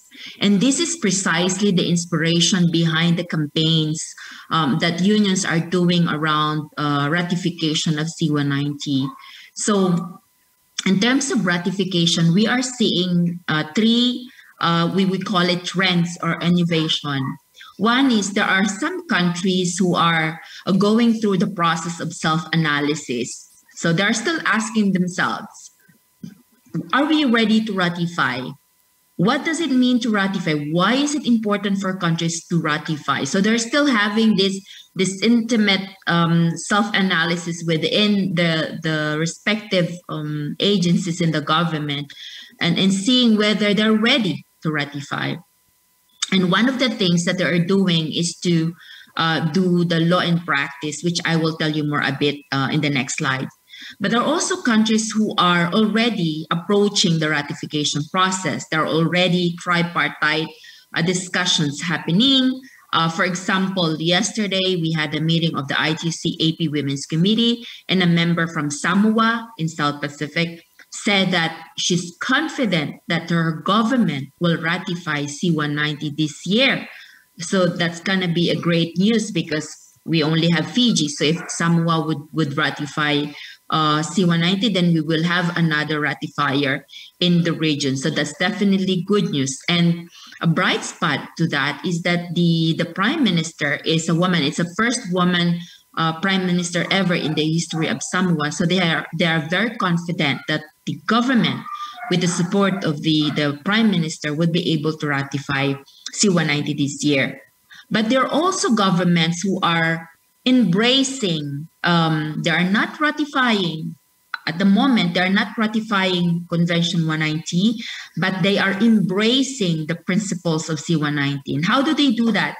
They integrate the provisions, some provisions of C-190 into national laws and regulations. And I will give you some examples of that in the next slides. So we'll start with the first one. So I mentioned earlier there are governments who are in the process of self-analysis. They are still thinking, they're still assessing whether the governments are ready to ratify, whether existing laws and regulations are in line with C-190, and whether there's a need to ratify if those laws are in line. But in any case, the unions are pushing for all countries to ratify whether the national laws and regulations are in line with the provisions of C-190. For example, and Mary, I will tell you that Fiji has undergone a process of national law and practice, including Indonesia, the Philippines, Samoa, Thailand, Timor-Leste, and Vanuatu. The purpose of the national law and practice is for governments, and of course with the participation of employers and unions, to assess whether existing laws, whether the gaps in existing laws, or whether the laws already reflect some of the provisions of C-190. Usually the national law in practice, it's a process, so it takes some time. It also depends on the country. For example, in the Philippines, a particular department within the Ministry of Labor would conduct the study, and then they would call for a broader tripartite plus dialogue to discuss, review, and get the comments, observations of employers, other government, relevant government agencies and unions, and what they think about the results of the law in practice. And probably later, Mary, I would tell you how they did it in Fiji. Now, so that's a government-led national law and practice reports. And sometimes the ILO participates in that process. They provide support or technical assistance in carrying out this law and practice reports. In particular, for Samoa, Thailand, Timor-Leste, and Vanuatu, the ILO provided support to this. But there are also cases where unions themselves carry out their own their own internal law and practice reports. Like in Pakistan, the one of the countries where ITUC-AP extended support, they carried out, they engaged an expert to look at the existing laws in their country and see whether there's a need to ratify and when. The importance of unions doing this reviews is because it takes some time for government to do it. And as we unions, we're very impatient. We don't want, and Vicky said this earlier, and even Lily said this earlier, we will not wait for these things to happen. So what unions did in Indonesia and Pakistan, they already initiated their own reviews and used the results of the reviews to develop a position paper and send this position paper to the government. Again, it's very crucial to have evidence-based campaigning. And as you heard from Vicky and Lily earlier, CLC has done a lot of work around getting evidence to support their campaign. So in Australia and Mongolia, they have done it as well. Unions carry out surveys and research to look at the extent of violence and harassment happening in the workplaces. Australia in particular is also very passionate about domestic violence. And in fact, Australia is one of the first countries in the world who have carried out workplace surveys looking at the impact of domestic violence on workers and workplaces. Mongolia, in addition to Timor-Leste, was also one of the countries where we provided support to carry out another survey on domestic violence. Now, so I'm now moving to examples of countries who have been particularly carrying out different, I would say, ratification trends. In Nepal, what's happening in Nepal is that the ILO initiated the creation of, they call it C190 Action Group. It's a tripartite, tripartite grouping that was set up in February last year. And the purpose of this one is, one, to build and improve the awareness of governments, employers, and unions around C190, why it's important that the governments ratify C190 and what's in it for the country. But at the same time, this group was meant to provide them the capacity and the skill so that while ratification is not yet happening, these institutions are able to do other activities like prevention to address violence and harassment in the world of work, because we all understand that ratification is a long process. It takes a long time. Perhaps in countries like Fiji, it was quite fast compared with other countries. But in countries like Indonesia, for example, the unions have been fighting for not just for C190, but other regulations related to gender equality. And it takes a long time.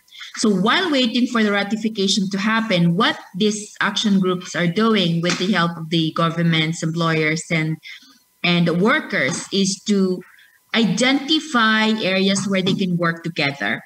And in one of the meetings I attended, so it invited me to one of their periodic meetings. And one of the things that they planned to do was to do a joint awareness programs so that more workers would understand what C190 is all about, but also have a good understanding of what gender-based violence or violence and harassment in the world of work is all about. Because and I think one or two participants earlier mentioned the crucial role that awareness plays in all of this. Because if people don't understand what this instrument is, what will this instrument contribute into building a gender-based violence-free workplace, you will not be able to get support from people to push the government to ratify C190. So it's very crucial that people understand these things.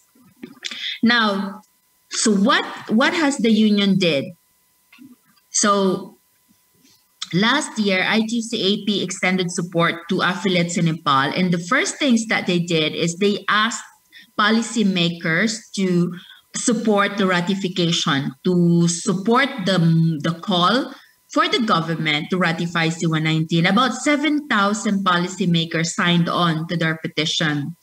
In addition, also one affiliate, they launched a radio program. And again, this is very important to raise the awareness of people. So they launched a radio program dedicated to the discussion of the world of work, including calls to ratify C-190. So this is a good opportunity for them to break down the instruments. But another important point is that collective bargaining agreements.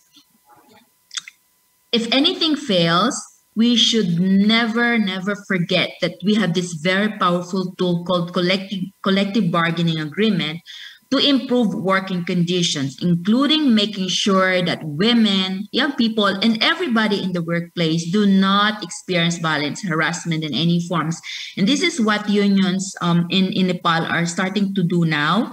They are already talking to the employers to explore the possibility of integrating C-190 or anti-gender-based violence provisions and collective bargaining agreements in workplace policies.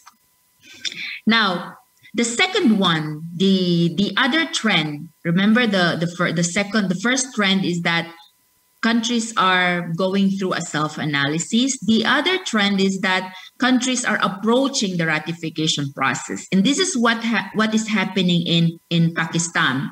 In Pakistan, again, ITUC-AP supported the affiliates in there so that they can carry out a targeted campaign. And as a result of the campaign, the employers and the unions agreed to send a joint letter to the Prime Minister. This is very rare. You don't see this all the time, that unions and employers are on the same page. In Geneva, employers have been on the same page. Most of all the employers have been on the same page that they will not support the adoption of C-190. But then in Pakistan, the employers and the unions are on the same page calling for the ratification C-190. So this is a really good accomplishment by unions in Pakistan. As a result of the letter that the employers and the unions sent to the Prime Minister, the government invited the unions to be part of what they call Inter-Ministerial and Interprovincial Steering Committee. This committee is the one that develops the countries, they call it National Action Plan on Business and Human Rights. And they were able, for the first time, of course, for the first time ever, there is a labor representation. But another accomplishment is that the unions were able to integrate the ratification of C-190 into the National Action Plan on Business and Human Rights for 2022. We don't know whether it's going to happen in 2022, but it doesn't matter it doesn't matter because it's what's important that's already in the plan, and the unions will make sure that they will get it. That's the one. We are not giving up. We are not waiting, and unions will make sure that it's not just in the plan. They'll make sure that it happens. But another accomplishment that happens in Pakistan is that there is a new law approved by the government. They call it Protection Against Harassment of Women at the Workplace. The unions were able to provide inputs into this law. This is again the third trend that I mentioned earlier, that some countries, although they are not ratifying C-190, they're already embracing the principles of the convention. And this is what's happening in Pakistan as well. They had this new law. There was a law about protection against women at the workplace, but there was an amendment, and they're trying to integrate some of the principles of C-190 in there. So how did this happen? And what were the actions taken by unions? So in Pakistan, while waiting again for the ratification to happen, they're also negotiating with employers. They started with companies with unions affiliated with the PWF, which is the affiliate of ITUC-AP in Pakistan. So they managed to have at least 3 export-oriented companies with about 3,000 to 5,000 workers to pilot the redressal mechanism against violence and harassment. A redressal mechanism is a mechanism for people to report, complain, and address the violations of violence and harassment. So PWF, the unions developed a framework for the redressal mechanism and then have these 3 export-oriented companies to adopt it.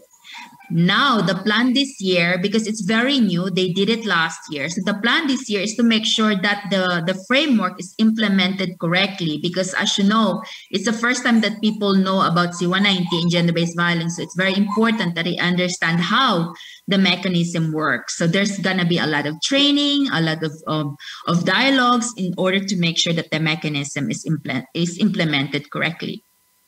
And for the first time ever again in Pakistan, because of the campaign, the union reactivated a women's chapter. There has never been a women's network, women's committee, or women's structure within the trade union movement for so long. But because of the campaign, it has inspired unions to set up a specific committee for women, but also to deal with the ratification campaign. And this is what they did. And lastly, regarding countries that are embracing the principles of C-190 is the case of the Philippines. So the Philippines, they have already completed the gap analysis, the national law and practice analysis on C-190. They have completed the tripartite discussions on it. Now they are at the stage of at the tripartite National Council, which includes unions, of course, endorsing to have ratification as a priority agenda by the government. They are already at that stage. But because there is an election going on, it may not be possible to have this happen this year. We'll never know. It really depends on who will win this election. But the good thing is that the unions have included C-190 as an agenda in their discussions with the politicians during this election. But also what the government did in the Philippines is that they have passed other laws like the Safe Spaces Act, which already recognizes that sexual harassment no longer just happens between peers, that it can be committed by subordinates to superiors and take place in streets, public and online spaces. So the Safe Spaces Act already included one provision in the C-190, which has something to do with ICT, information communication technology enabled communication. So they have already at least reflected one principles of C-190.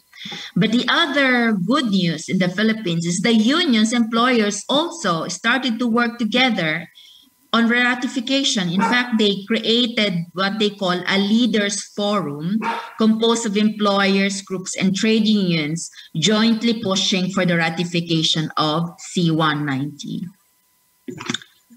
And then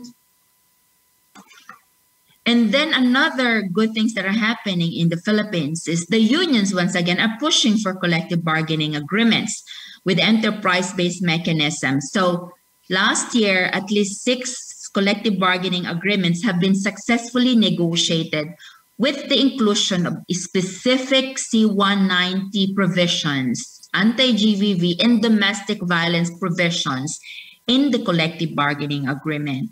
And they did not stop there. They also developed a mechanism called enterprise-based mechanisms against violence and harassment, including domestic violence. And this is one of the answers to the question earlier about how do you encourage people to report? I remember someone asked a question earlier. People are scared to report their experiences of violence and harassment. So how do you encourage them? How do you protect them? And this is one of the ways you can protect people. You can encourage people from reporting their experiences and make sure that they get protection. The only reason why they're not reporting is because they know that they will not get the help. There is no system in place for them to get support. So with the enterprise-based mechanisms against violence and harassment in the Philippines as well as in Pakistan, those workers who experience violence and harassment would now feel secure that if I report, I know that someone will listen to me. I know that someone will believe me. I know that someone will help me get support from proper authorities, because the support doesn't have to come from the companies alone. For example, domestic violence.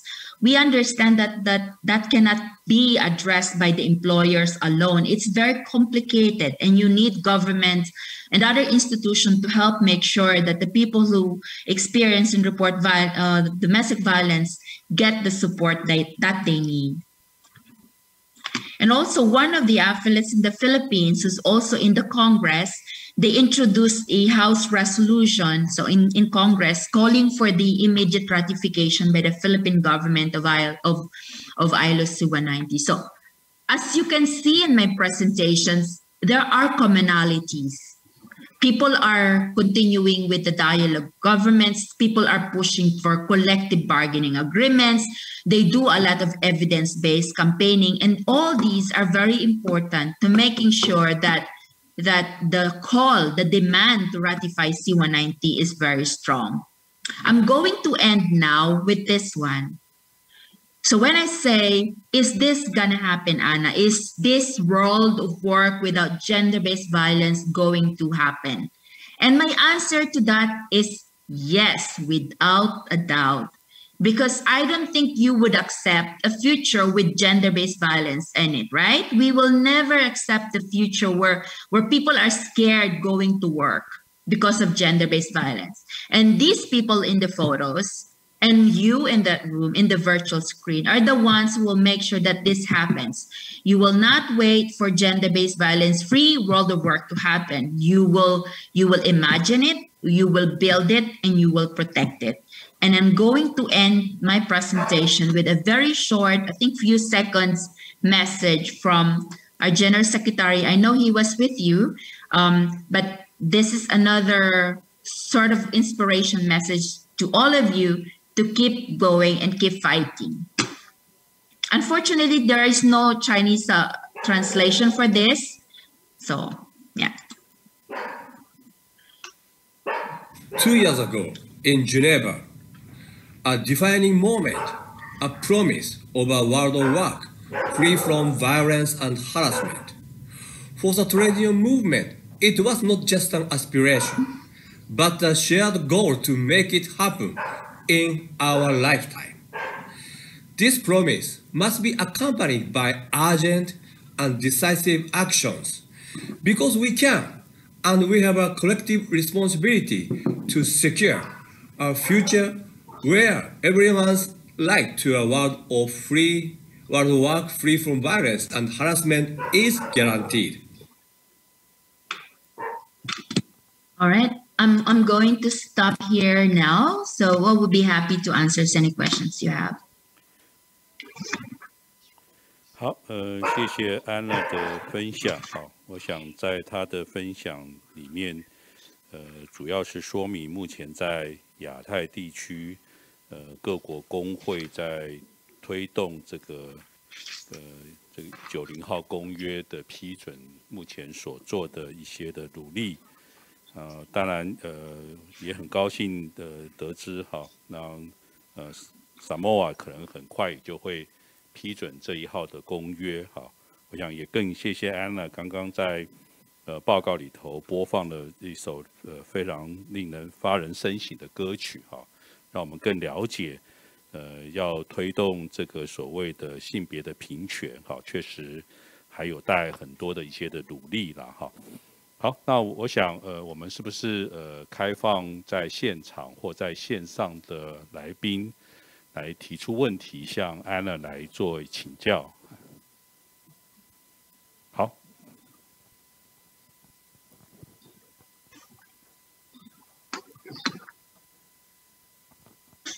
谢谢大家好，我是新北市我是劳动部综合规划司的科员昆凌，那也谢谢安娜女士的分享。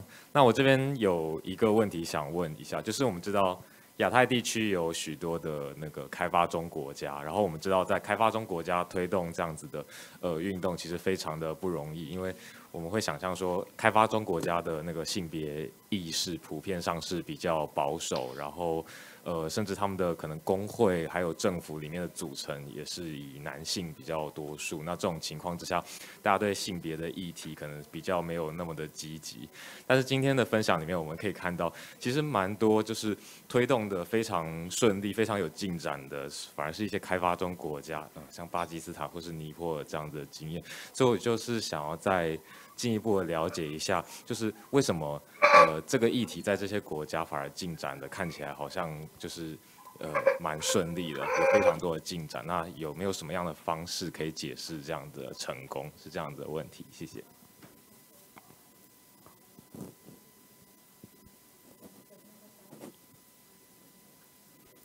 好，那就麻烦安娜来做说明。That's a really great question. I was surprised as well. But I think what made it successful, many things. One is that governments, employers, and unions are together on this.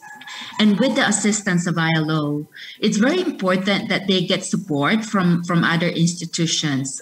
As you know, ILO provides technical assistance, technical advisory, I don't know what they call that, but for countries requiring assistance so that they are able to reflect the instruments in the national laws and policies, ILO provides assistance to them in the form of training, in the form of support to initiate dialogues. They do that. And this is very crucial. That's why the C190 Action Group was so important, because the ILO made them realize that ratification is not really that complicated, and you're not alone in all of this. You have the employers, you have the unions that are helping you make sure that this happens. But it's also very crucial for unions to get support from ITUC-AP in this regard. If we did not extend support to affiliates in Nepal, I don't think they would even carry out. They might, but it would be very difficult for them to carry out a nationwide ratification campaign. It would be very costly for them, and ratification is not a priority for anyone. And mind you, this campaigning is happening during the pandemic, and people are focusing their resources to pandemic responses. And now people are calling for ratification. They will not use the resources for ratification. So it was so crucial for ITUC-AP to also extend support to affiliates in Nepal in order for them to carry out a targeted ratification campaign. So these for us are very crucial. I hope I was able to respond to your question. 好，谢谢安娜的说明。好，我想也可以告诉我们其实为什么很多的开发中国家在签署公约上面会有这样的一个成果。好，我想确实得自于国际劳工组织还有这些所谓的工会的这样的一个协助了。哈，好。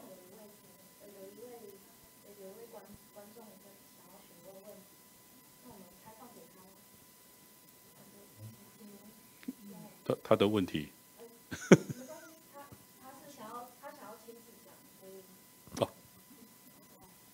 要怎么讲？他在线上讲就好。对 ，Q 他一下。好，那我想我们在线上有一位来宾想要提出问题，是不是就请这位来宾发言提问好吗？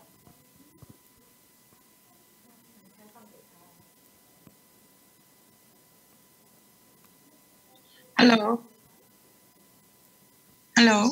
Yeah, please. Yeah, yes. Do you hear me? Yes, yes.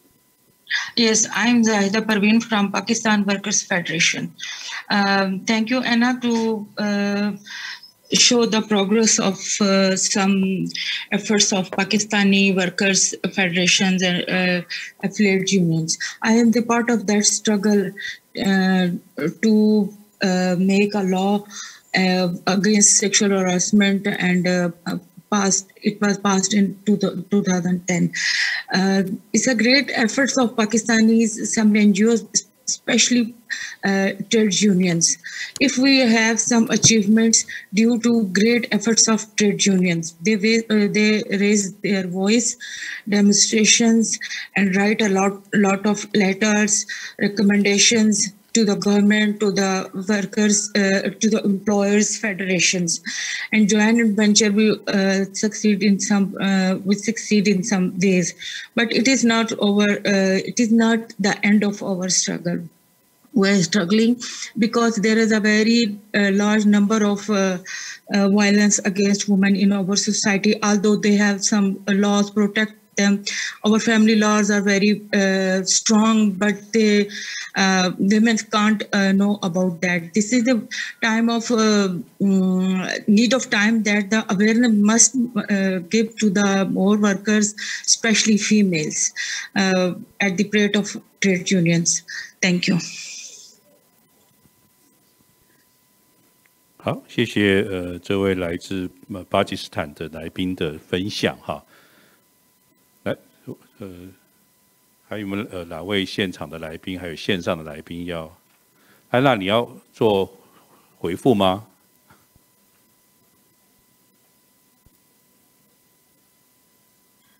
I'm so sorry. I have taken the interpretation off. I was in the English channel, so when Sahida was speaking, I cannot hear it. I'm so sorry for that.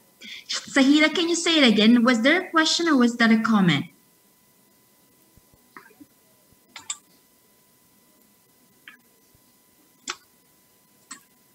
Sahida, can you, sorry, I missed it. I totally missed it. I was on the wrong channel. So Kahida, can you say it again? And I am thankful to you to mention the Pakistani struggle, especially trade union struggle in your presentation. I also said that I am the part of that struggle time, 10-year struggle time for passing the sexual harassment bill at workplace, 2010. And second, these are the great efforts of PWF leaders to write something, a very large number of letters and recommendations, a press release, demonstrations, and everything for the government to ratify the C-190 and do something better workplace for women, especially women workers. So I'm very thankful to you to mention the Pakistani struggles. It is not the end of our struggles. It will be continue for the for more efforts for good and conducive workplace for women workers. Thank you. Yeah, in fact, Sahida, we will not stop the support to PWF. We will extend, we already extended another support for them to do a follow-up work this year because of the amazing accomplishments last year. We thought that it's a good opportunity to accelerate the campaign once again because they have already set up the dialogues with governments, with employers. So it's a perfect opportunity to build on that and do another follow-up campaign. So I think they are already starting the series of activities for the follow-up, and hopefully you'd be involved in that. And we look forward to some good news. I don't know whether ratification from Pakistan will happen this year, but we'll never know, right? So we're looking forward to some good news. Okay, thank you, hopefully. 好，谢谢安娜的回复哈。来，不知道在场各位或是线上的各位，还有问题或意见要出来。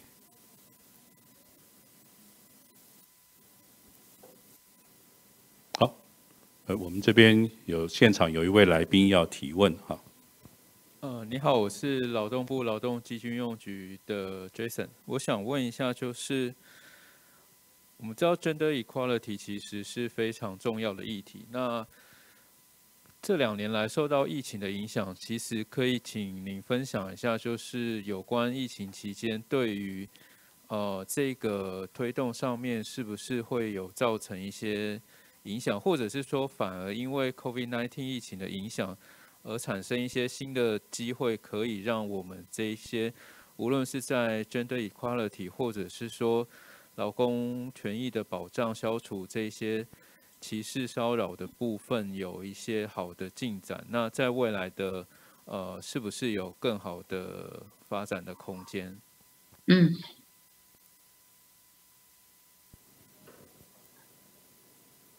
？Wow, that's another amazing question, and I have some really good, and I'm very proud of this because when the pandemic exploded in 2019, that was the time when we implemented a targeted campaign on building women in youth leadership.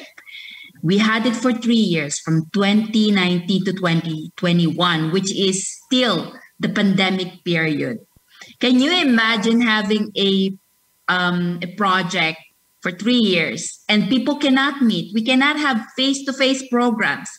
That was very challenging. We thought that because of the pandemic, we would not be able to implement the project anymore. These projects are funded by trade union support organizations from Germany.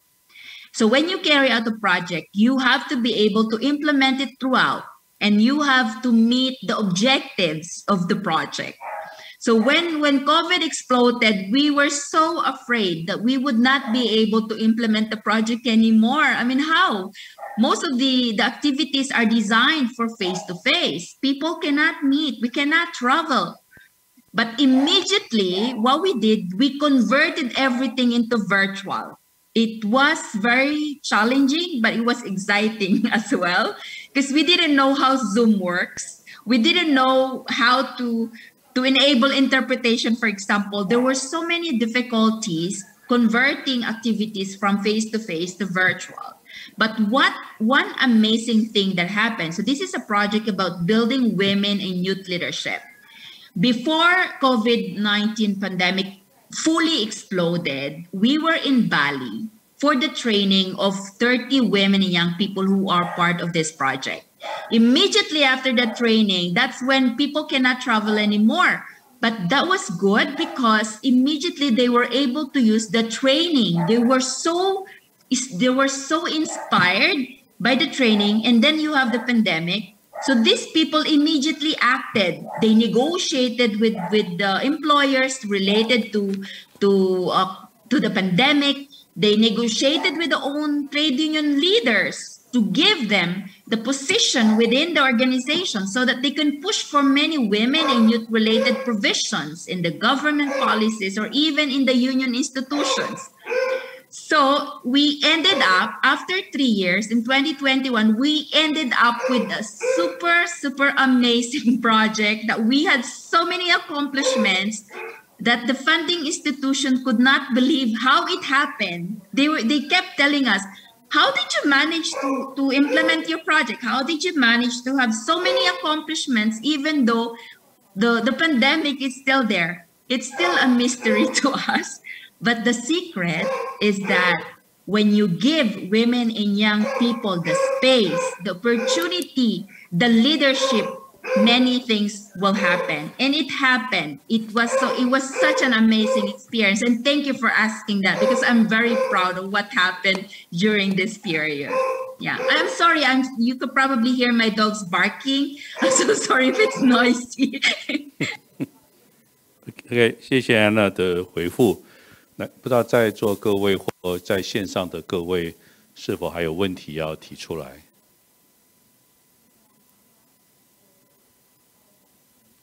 好，那如果没有的话，我们是不是这个 session 也在这边告一个段落？哈，那谢谢安娜的精彩的分享还有说明。那也感谢你对于台湾工会的支持和协助。好，那也希望在不久的将来能够邀请安娜到台湾来做访问，跟我们工会做更多的一些交流跟互动。好，那我们就在这个场次这边告一个段落。好，谢谢各位。好，谢谢。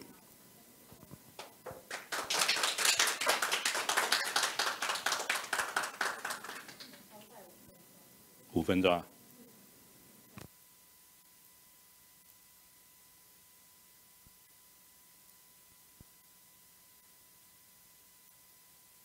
就继续好了，好，那我们就开始第3个场次的报告。那我们在这个场次邀请到斐济工会的人权专家Miss Vartage 的这样的一个报告，那还要针对第190号国际劳动公约的批准来分享有关于斐济的经验。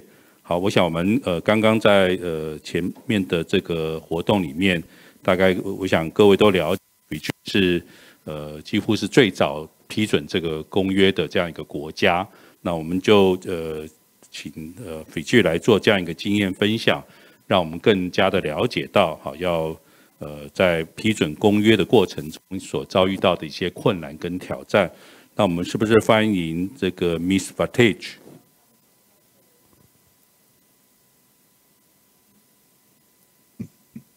Thank you. Can you hear me? Yeah. Yes. Yeah. Yes. Thank you.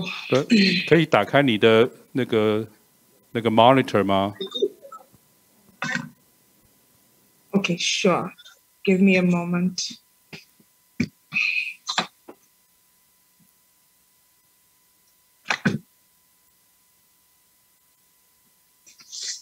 That. Right. First of all, Mbula Vinaka. My name is Merarai Watenge. I am from Fiji, the National Union of Workers. I work at the National Union of Workers. It's a trade union based in the western side of Fiji, and it is affiliated to our national center, which is the Fiji Trades Union Congress. The Fiji Trade Union Congress is an affiliate of the ITUC-AP and the ITUC. So it is a great, it is an honor and a privilege to be invited as a speaker at your webinar today, this afternoon. It's afternoon here in Fiji, to share the Fiji experience. More specifically from the trade union perspective, from the FTUC side of things. Now, to begin with the ratification process, the Fiji Trade Union Congress, for us here in Fiji, FTUC is the umbrella body. So all union matters concerning all unions in the country, FTUC handles that. So when it came to the ratification of Convention 190, Fiji Trade Union Congress was one of the organizations that had been involved in the initial stages. In the very initial stages, we had a team from the Secretariat that was part of this. And I would just like to clarify and correct my dear colleague who mentioned earlier, Fiji is the first country in the Pacific to ratify Convention 190. It is the second in the world. The first one, I believe, the first one is Uruguay, and Fiji was the second country to ratify in terms of the country's ratification around the world, but in the Pacific, Fiji is the first one. Now, the FTUC was part of the two ILCs, where questionnaires were sent to the FTUC on the draft and the text of the convention as part of the pre-drafting process. And also at the initial stages, the FTUC partnered with two important organizations, that is the Fiji Women's Rights Movement and the Fiji Women's Crisis Center, and lobbied for the ratification of this very important convention.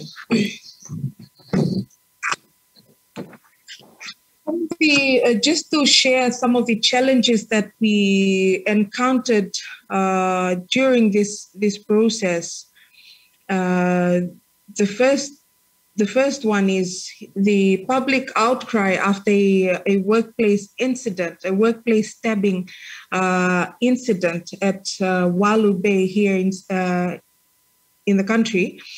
This was on the 31st of August, 2019. Now, this incident is just one of many. It is also a contributing factor in the ratification, in our push for the ratification of Convention 190 by the Fijian government. And then also the alarming rate of increase in gender-based violence and violence against women and girls, and violence in the workplace. This was also a contributing factor in the lobbying process for the ratification of C-190. Yeah? And according to the data in terms of violence and harassment in the world of work, in the Fiji Women's Rights Movement 2016 research, they found that 1 in 5 women they had interviewed had experienced sexual harassment at their workplace. So these were just some of the things that events or incidents that contributed to Fiji's push for the ratification of Convention 190, yeah? And also the victimization of women and girls who speak up about violence and harassment in their workplace. Now, for us in Fiji, our biggest challenge in terms of Convention 190 is the lack of awareness of the law itself surrounding violence and harassment.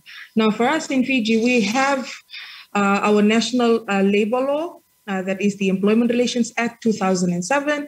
And then we also have the violence and harassment policy that we have. So, however, the awareness on these policies and legislation and policies is one of our biggest challenge. And the other challenge is the lack of enforcement and implementation, whereby the authorities are not able to enforce legislation to prevent, address, or monitor incidents at the workplace. So for us, the role of employers, we believe the role of employers is critical in this aspect. When people are subject to violence or violent behavior or harassment in their workplace, work suffers, productivity is affected. So some of the challenge for employers is that they do not have the mechanisms in place to address the issue of harassment or any form of support services. Not all employers have this form of support services for their employees. So these are just some of the challenges that we have. Now, what are some of the things that we are looking at in terms of when Fiji ratified Convention 190? Some of the things that the FTUC is pushing for is the amendment to the current legislation to be compliant with the text of the Convention 190. And we're also advocating for new workplace policies that would foster safer working spaces for women and also greater legal protection for women and girls and marginalized groups as well. What we're also pushing for and advocating for when after the ratification of this very important convention is avenues and remedies to be made available for survivors of gender-based violence and sexual harassment. The FTUC has also participated in the legislative review of the national labor laws to ensure they are compliant with the provisions of the convention. I believe if the legislation is changed, there's a change in the legislation to be compliant with the provision of the convention, and I believe this would address the issues that we have in the workplace. Now, the other thing that I want to talk about is FTUC's work post-notification process, what we have been doing behind the scenes, and suggestions that we have made, submissions that we have made to the government, that is in terms of the implementation and the monitoring process. FTUC has suggested that a national task force be set up by the government, and this to be done in partnership with UN agencies, civil society organization, non-governmental organization, NGOs, to oversee the compliance and the application of Convention 190 here in Fiji. Now, the FTUC has also lobbied with the ILO to provide technical support for legislative review. Currently, there is a consultant who overlooks the review process, and she has prepared a matrix of changes to be made to the local legislation, such as the labor law, which is the Employment Relations Act, and other legislations pertaining to violence and harassment in the world of work. The FTUC has also provided its inputs to the consultant in terms of the challenges that we face in the implementation and enforcement of Convention 190. Now, this is a part of the two-phase consultation process that FTUC is involved in. Now, we also, what we have also done is we're looking at appointing prominent members of the community to be Convention 190 champs or ambassadors for the FTUC. So that's something we are looking at doing. We'll hopefully later this year we'll have this done. We have a few people already that are doing this. I regard it as Convention 190 champs for the Fiji Trade Union Congress. Now, our other suggestion to the government is that it plays a key role in ensuring that enforcement and implementation machinery are effective. No, I know you'd agree with me, you all would agree with me, no law is good if these two functions of government is not taken seriously. We will, for us at the FTUC, we will continue to call out the government on this in terms of the shortcomings, the implementation and the enforcement mechanism. Now, to assist the FTUC in the effective implementation, what we suggest is that we intensify our awareness campaign, and that is something that we are currently doing. We're working with all our affiliate unions in terms of intensifying our awareness on this very important convention. And this is amongst our members and workers. We have done workshops and we have also done seminars on this, and we will have more of this just to bring more awareness to this convention, because it applies to them, to the workers, to the members. And also for us, the other important thing for us is strengthening existing partners and networks, and the streamlining of stakeholder resources to make sure that the awareness on Convention 190 is effective. Now, the other thing is that what we continue to push for is in Fiji, our government is very fast to ratify conventions. But the other thing, like I've said earlier, the issue is ratification is one thing, the implementation and enforcement is another. And that's something that we believe at the FTUC, they should go hand in hand. If the government has ratified this convention, the government must also see to its effective implementation and enforcement at the national level, at various levels. So that is something that we continue to push for, because for us at FTUC level, we are doing our bit. We are raising awareness. We are letting our members know. And for me, personally, there have appeared in webinars presenting on Convention 190, sharing the trade union experience. Now, one story that I always share in the presentations that I've participated in, or panel discussions that I've participated in the past, is when this,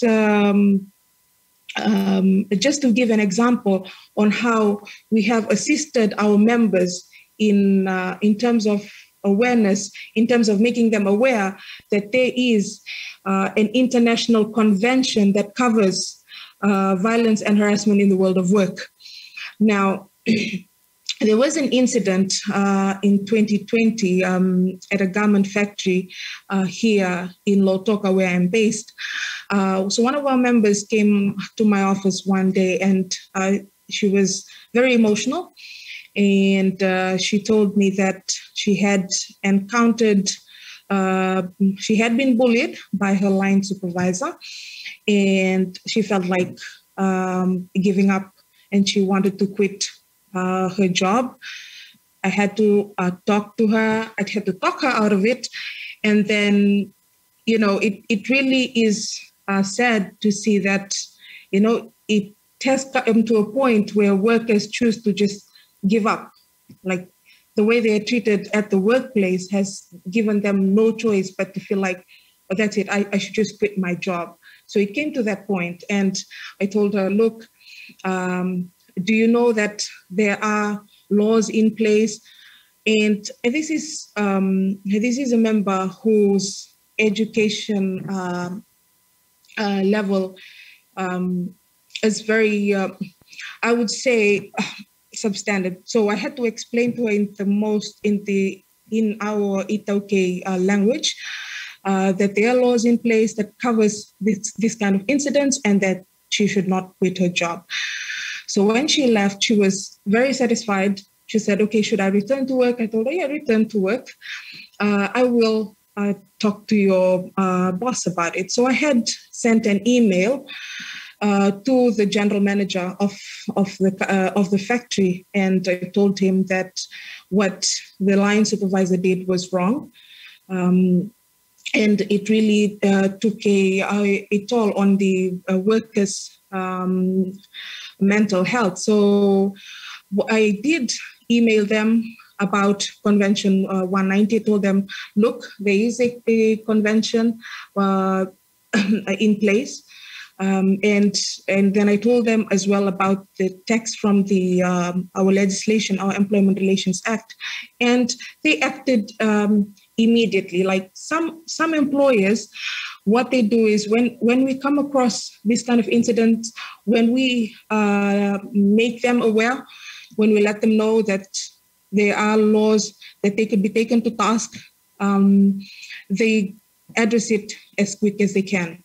Now, like I said earlier, not all employers have the ability to do this. Some employers have gone out of their way after the ratification and included policies, included the text of the convention in their workplace policies.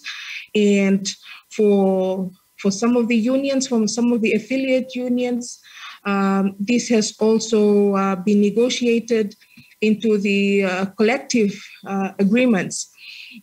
So that is a positive outcome for us at the trade union level, seeing that at the affiliate level, this is what's happening.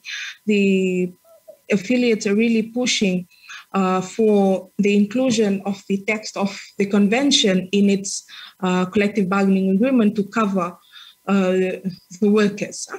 So that is just a brief of the convention, the ratification of convention from Fiji, the trade union perspective.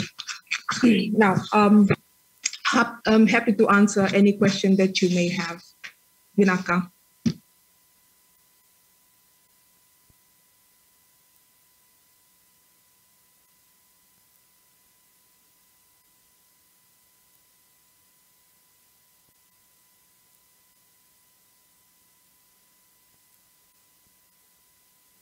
它应该都是根据的简报在说明的。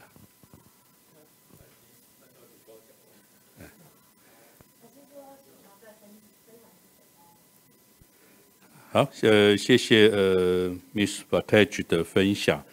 我们知道，你那边有一个简报档，有没有需要再根据那个简报档再做一些补充说明吗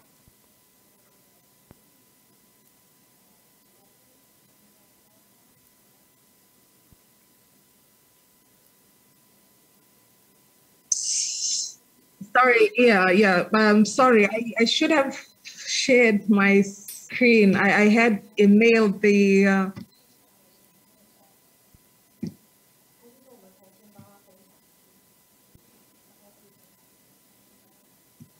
Not sure if you're seeing my screen. Can you see my screen?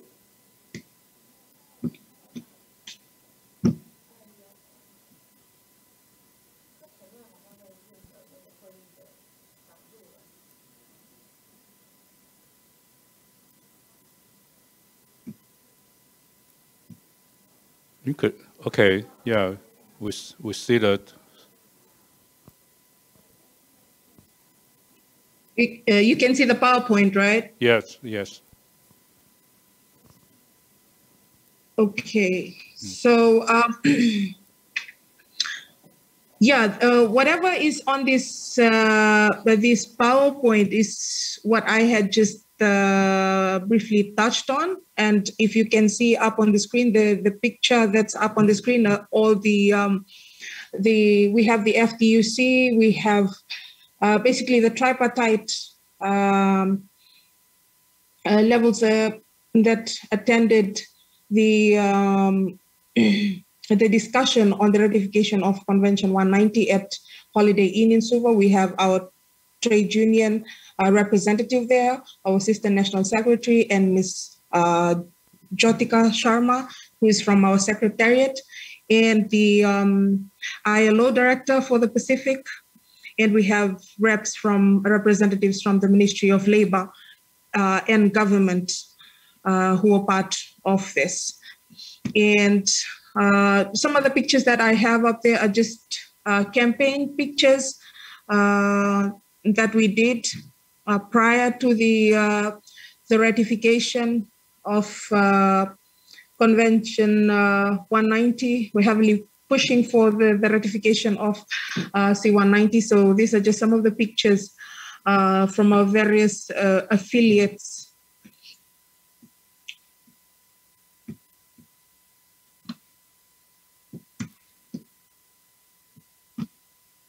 So yes, basically whatever is on this slide is what I had touched on.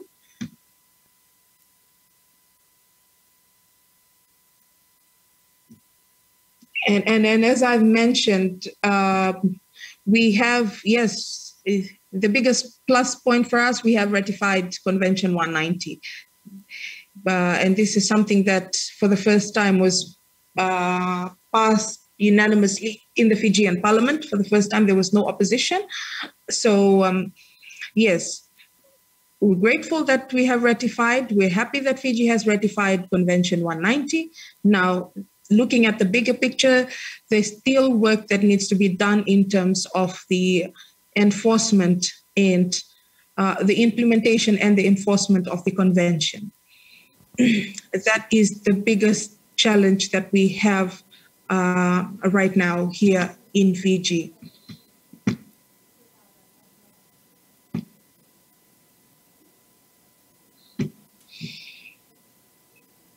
So yes, that's also what's on my screen, and I had briefly shared on.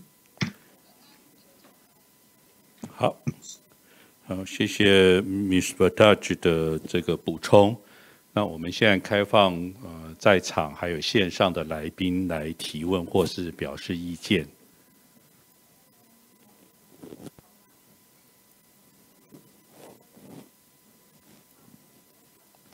好，来，请那个郑先生。你好，我是劳动部劳动基金用局，我姓郑。感谢您刚刚的分享。那也先恭喜斐济成为全球第2个批准Convention 190倡议的国家。那我这边想请您这边可不可以进一步分享，就是您的简报里面有提到，其实2019年8月31号这个 incident 其实是很重要的一个诱因。那是不是可以再稍微说明一下这个部分是怎么样促成贵国在批准这个倡议上面的关键的影响？那另外是不是也可以请您提供一些建议，就是关于其他国家如果想要推动同样是批准第190号国际劳动公约的倡议的话，有什么样的面向或角度可以切入，让大家可以更顺利的符合这个相关的规定？谢谢。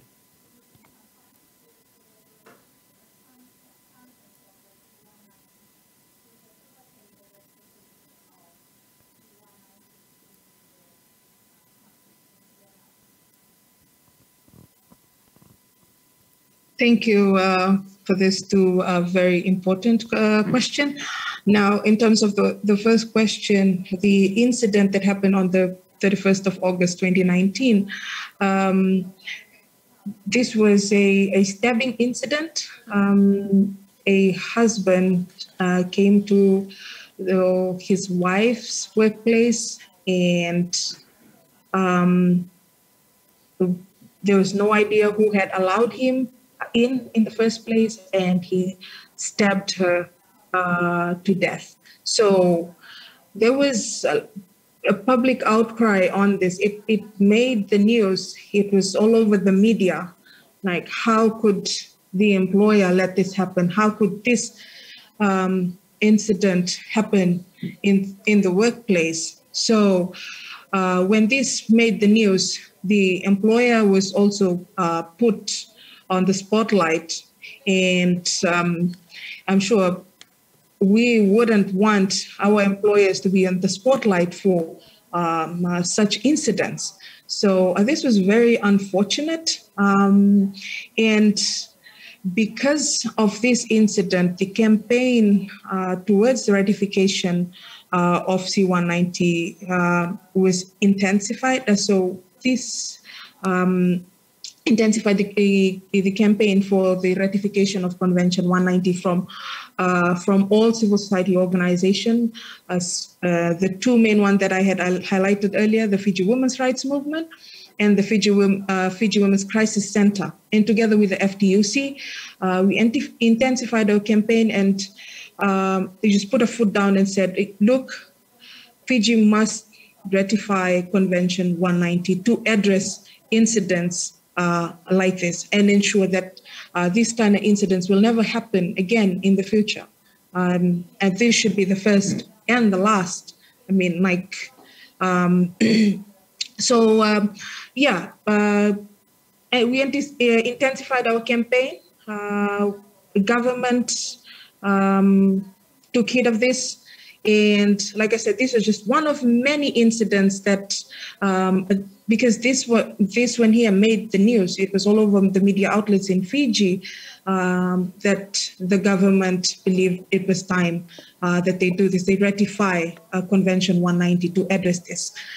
There are other incidents that have not, that were not as big as this, that have made it to the media, that have just been swept under the carpet. So because of these kind of incidents, the government, the civil society organization, all stakeholders pushed for the ratification of Convention 190.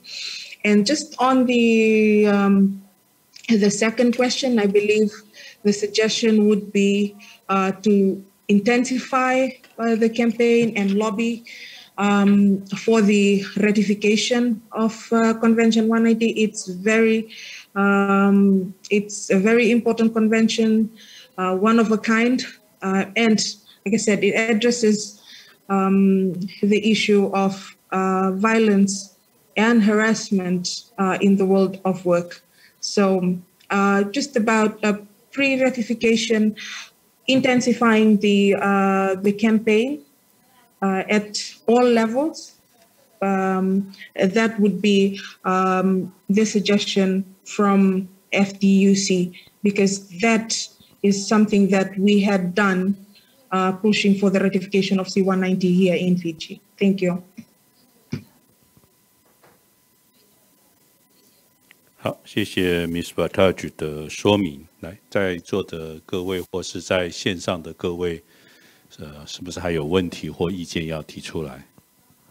好，那我们现场有这个劳动部的这个代表要提出问题。好，你好，我是劳动部的科员吕坤林。那我这边的问题是，在投影片里面有提到说，这个在推动的过程中，有一部分的阻力是来自于雇主这边，或者说企业这边。那我就想要问一下他，想进一步了解一下他们。打开了，打开，没，有听到吗？好，就是我想要再进一步问一下，刚刚有提到说那个推动的过程中，一部分的阻力是来自于雇主这边。那么，不晓得雇主这边反对的主要的理由到底是什么？是觉得没有必要特别用法律去规范它吗？还是对 C190里面的某些条文有不一样的意见这样子？然后也想要知道一下，这个工会这边是怎么样去跟这样不同的意见去做沟通还有说明的？谢谢。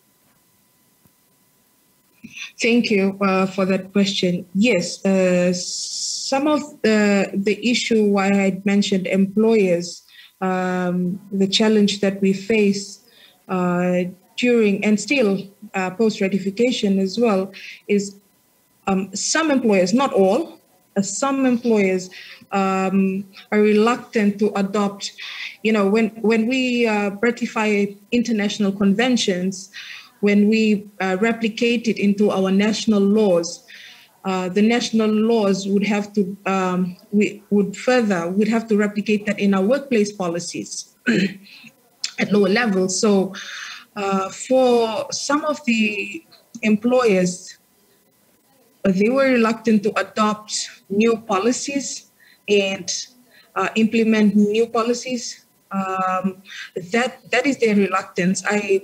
We're really not sure why. This, I believe, for some of the smaller employers, smaller businesses that are reluctant to adopt policies that would reflect the text of Convention 190. It's just about adopting or implementing a new policy. I believe that for them is a big process that they'd have to do. So they are reluctant. That's their reluctance towards this. But like I said earlier, it's not all employers. It's just some of the employers that we find that are reluctant to adopt policies, because they would also, in the policy, would have to provide a remedy and avenues as well for those for victims or survivors, rather, I like to use the word survivor, of violence and harassment in the workplace. So that really is just the reluctance from the employer's side. I didn't get the second question though. Sorry, if you could just repeat that. There was a second question. 我只是想要再进一步了解说，就是关于雇主方面有一些反对的声音的话，这部分工会方面做了哪一些努力去跟他们做沟通跟说明呢？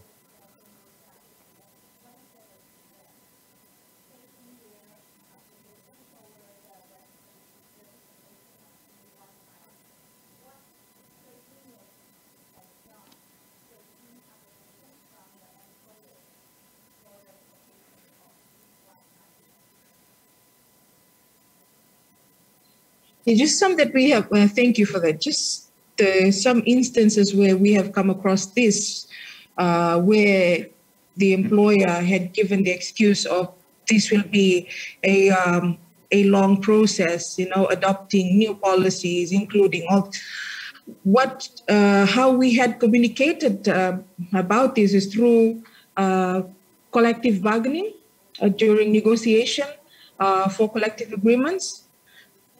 This is when we communicate to them, we let them know about including the text of this convention into the CBA.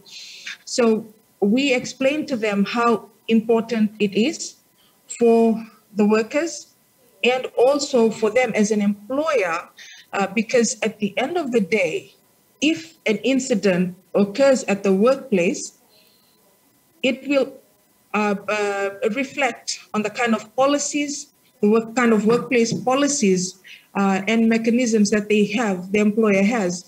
And at the end of the day, what we told them is if we ever come across instances of violence or reports of violence and or harassment for that matter from our members, from the workers, then we'd have to take it further. We'd have to, we'll file a grievance, we'll file it in court. And that is the next step for us. So some employers, we've managed to change their mindset in terms of telling them about the inclusion of Convention 190, the text really to be reflected in the collective bargaining agreements. So communicating it to them is through a collective bargaining process or negotiations. Thank you. 好，谢谢 Miss Bataj 的回复。那不在座各位或在线上的各位还有没有问题或意见的提出？好，那我们这边有总工会的代表要提出问题。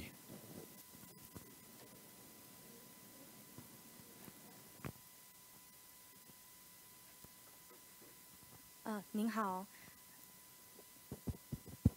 您好，我是总工会的谢专员。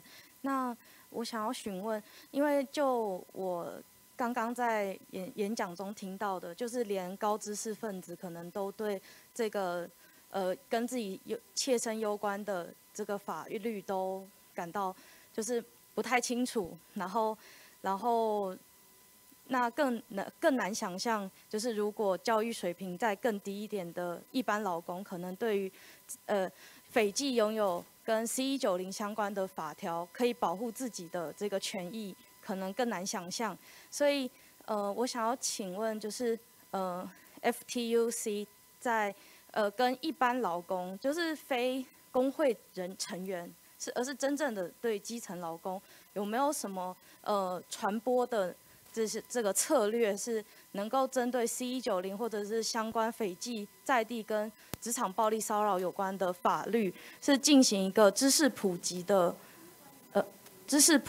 一个过程？那有没有遇到什么障碍？是在知识普及的过程中发现，可能在一些可能工作坊的内容太复杂，让一般劳工可能不一定能够理解之类的问题，是不是也能分享您的经验？谢谢。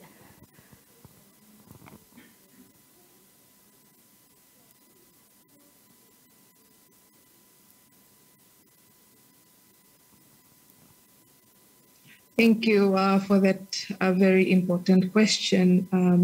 Yes, for us at the FTUC level, like I mentioned earlier, our job is to advocate or make our members aware about this, about Convention 190. Now, we have been doing that through workshops, through seminars, and also informal meetings that we have with the workers. Now, in terms of the communication, some that maybe that will not be able to understand what we have is we're able to translate it into our local dialects. And like I mentioned, we have also looking at appointing Convention 190 ambassadors or C190 champs from the FTUC level.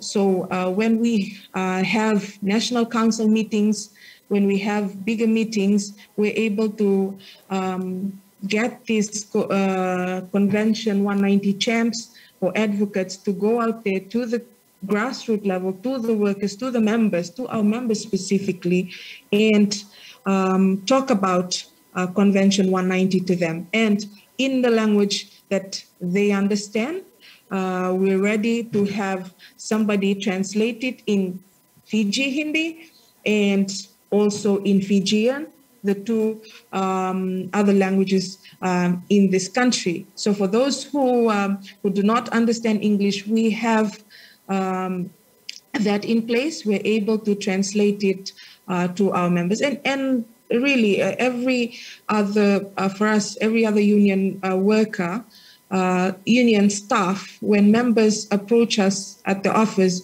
we explain it to them and in the easiest or the simplest terms possible, and we let them know about Convention 190. Just recently, on Monday, I had a meeting here with the government workers where I had given that example earlier on. So we had a meeting here with them, and majority of them only have primary school level education. So I had one of my other colleagues who was here with me, who was able to translate. I was able to speak in my language, in the Fijian language. I was able to talk to, it was an informal meeting. It was a round table, had the members over at my office after work. So I was able to do that. From my side, I was able to speak in English, and then I was able to translate. And the same my colleague did in Fiji Hindi for Fijians of Indian descent who are members. So that are some of the things that we are doing, not only at FTUC level, at the affiliate level. These are what we're doing to our members, getting them to know more about Convention 190. Thank you. 好，谢谢 Miss Batuch 的说明。不知道还在座各位或线上的朋友们，还有没有问题或是意见要提出来？好，那如果暂时没有的话，那是不是我可以提出一两个问题来请教 Miss Batuch？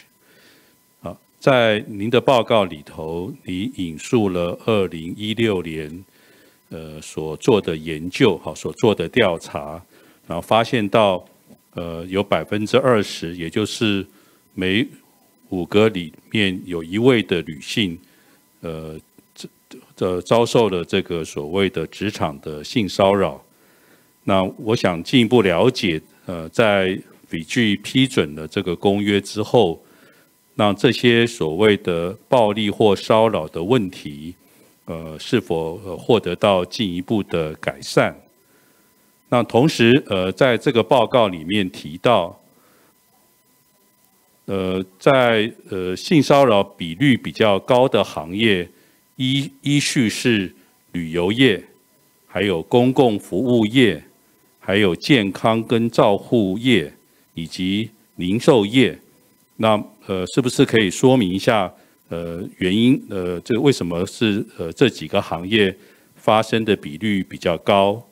那最后一个问题想请教的是，是不是可以也可以重点说明一下，在斐济的这个所谓的家庭暴力的一个概况？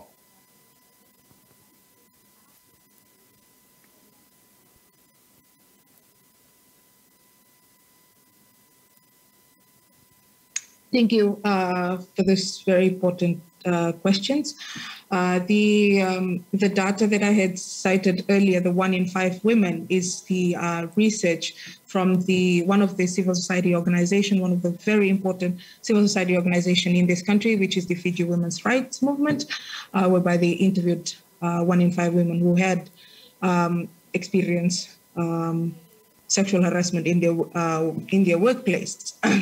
Now, this is a 2016 research. Fiji ratified Convention 190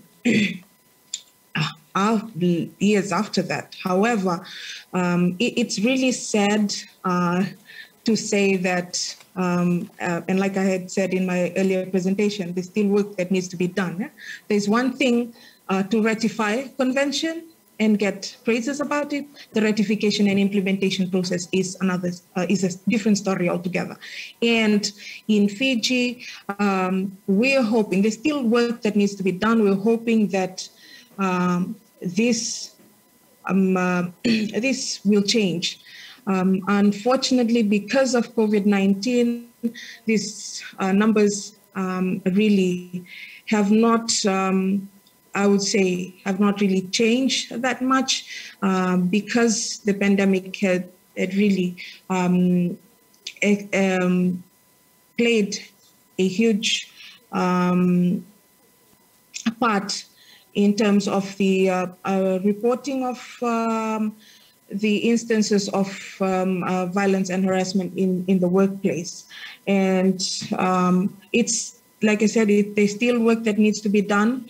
And that is why post-ratification, FTUC is intensifying its campaign and pushing for the government to enforce and implement Convention 190 at various levels. Now, in terms of the domestic violence in this country, again, domestic violence, there's an alarming rate of increase in domestic violence cases in this country, even though we have a national domestic violence policy and a legislation that's in place. This is still something that we're really not proud of. The cases of domestic violence in this country is still very much high. And with the ratification of Convention 190, we hope that the numbers will come down. But then again, it will all boil down to the effective enforcement of Convention 190 and its reflection, its replication in the national laws. Thank you. 好，谢谢您的说明跟回复。那不知道在座的各位或是线上的朋友，还有没有问题或是意见要提出来？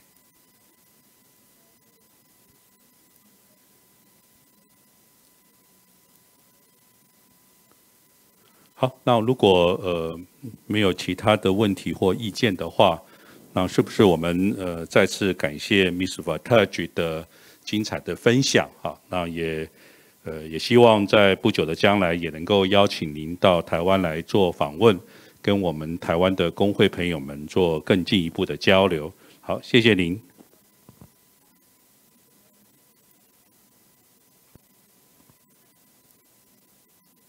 Thank you for having me.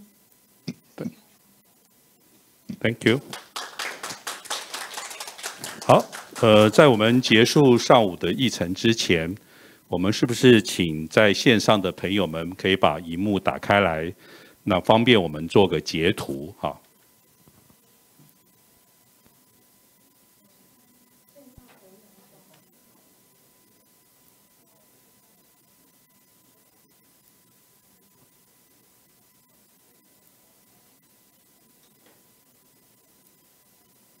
好，麻烦线上的朋友，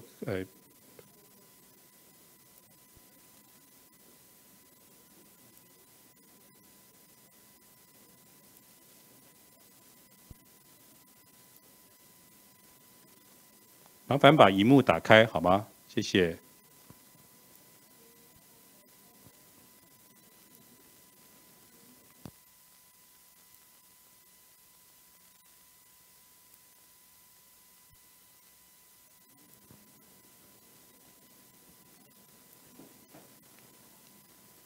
好，那麻烦就做个截图，做个拍照。好，谢谢。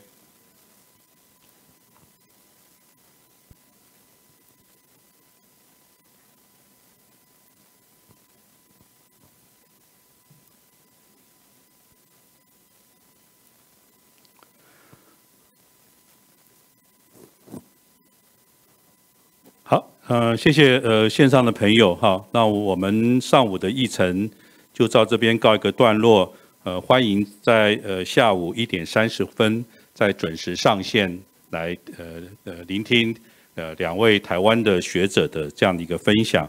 好，谢谢各位，好，谢谢。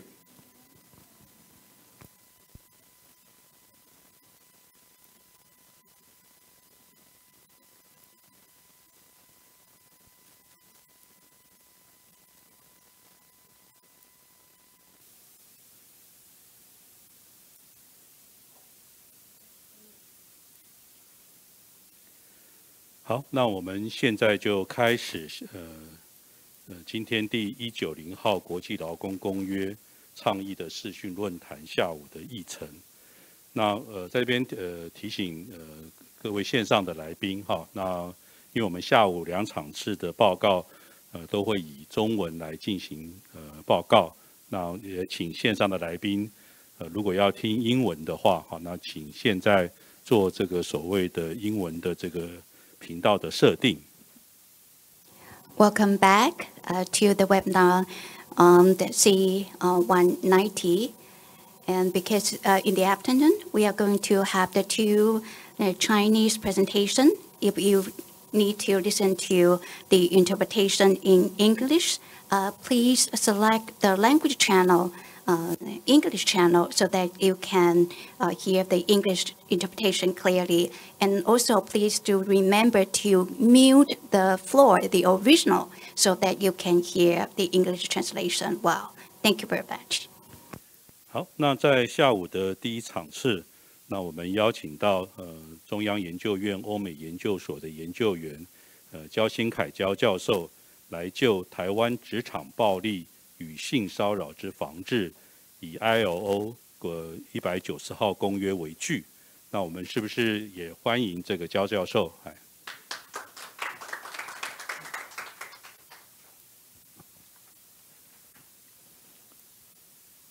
非常谢谢陈老师啊，在场的贵宾还有在线上的朋友啊，大家午安。今天非常荣幸有这样的一个机会，能够来跟大家做一个关于在台湾怎么样防治职场的暴力跟骚扰的这样的经验。那我主要是以国际劳工组织在2019年所通过的第190号公约来做这个说明啊。好。我今天的报告大致上分成4个部分。第一个部分，我用很短的时间来跟大家介绍一下台湾包括国民政府时期跟国际劳工组织的关系有100多年100多年，但是我很短的做一个介绍。然后呢，我就紧接下来就跟大家谈谈台湾怎么样利用这个性别工作平等法。来防范处理这关于这个发生在职场的性骚扰的问题。那这个在台湾的这个发展事实上是非常非常成功的非常成功，可以作为很多国家的参考的价值参考价值。然后在第3个部分，我会跟大家谈一谈台湾现在慢慢在处理所谓的在发生在职场的暴力跟霸凌的。这样的一个问题，暴力问题。本来在台湾来讲的话因为我们是一个非常友善的民主对枪支或者这些危险的这些东西或者说药物等的控制其实很好。可是最近几年来有很大的变化。然后在这种情形之下，在职场上的因为互动的不良所引起的暴力跟霸凌的事件越来越多，越来越多。还好的一点就是说，我们在台湾在处理这个性骚扰已经累积了相当多的经验，所以我们在处理这个暴力跟霸凌的问题上，可以说也有一些的也有一些对我们也有一些注意。然后最后我会跟大家谈一谈这个国际劳工组织在它100年之庆的时候所公布的这个关于这个190号暴力跟这个骚扰的这样的一个公约，而且我们看看我们台湾怎么样可以从这里头学到一些什么东西，然后呢台湾可以做什么样的一些贡献这个贡献，然后双方可以建立一个比较更好的合作关系。这是我今天要讲的主要的内容主要的内容。那因为时间的关系，我就直接跳到我们的那个台湾跟这个 ILO 的关系其实是蛮复杂，但是我尽量用最简单的方式跟大家呈现。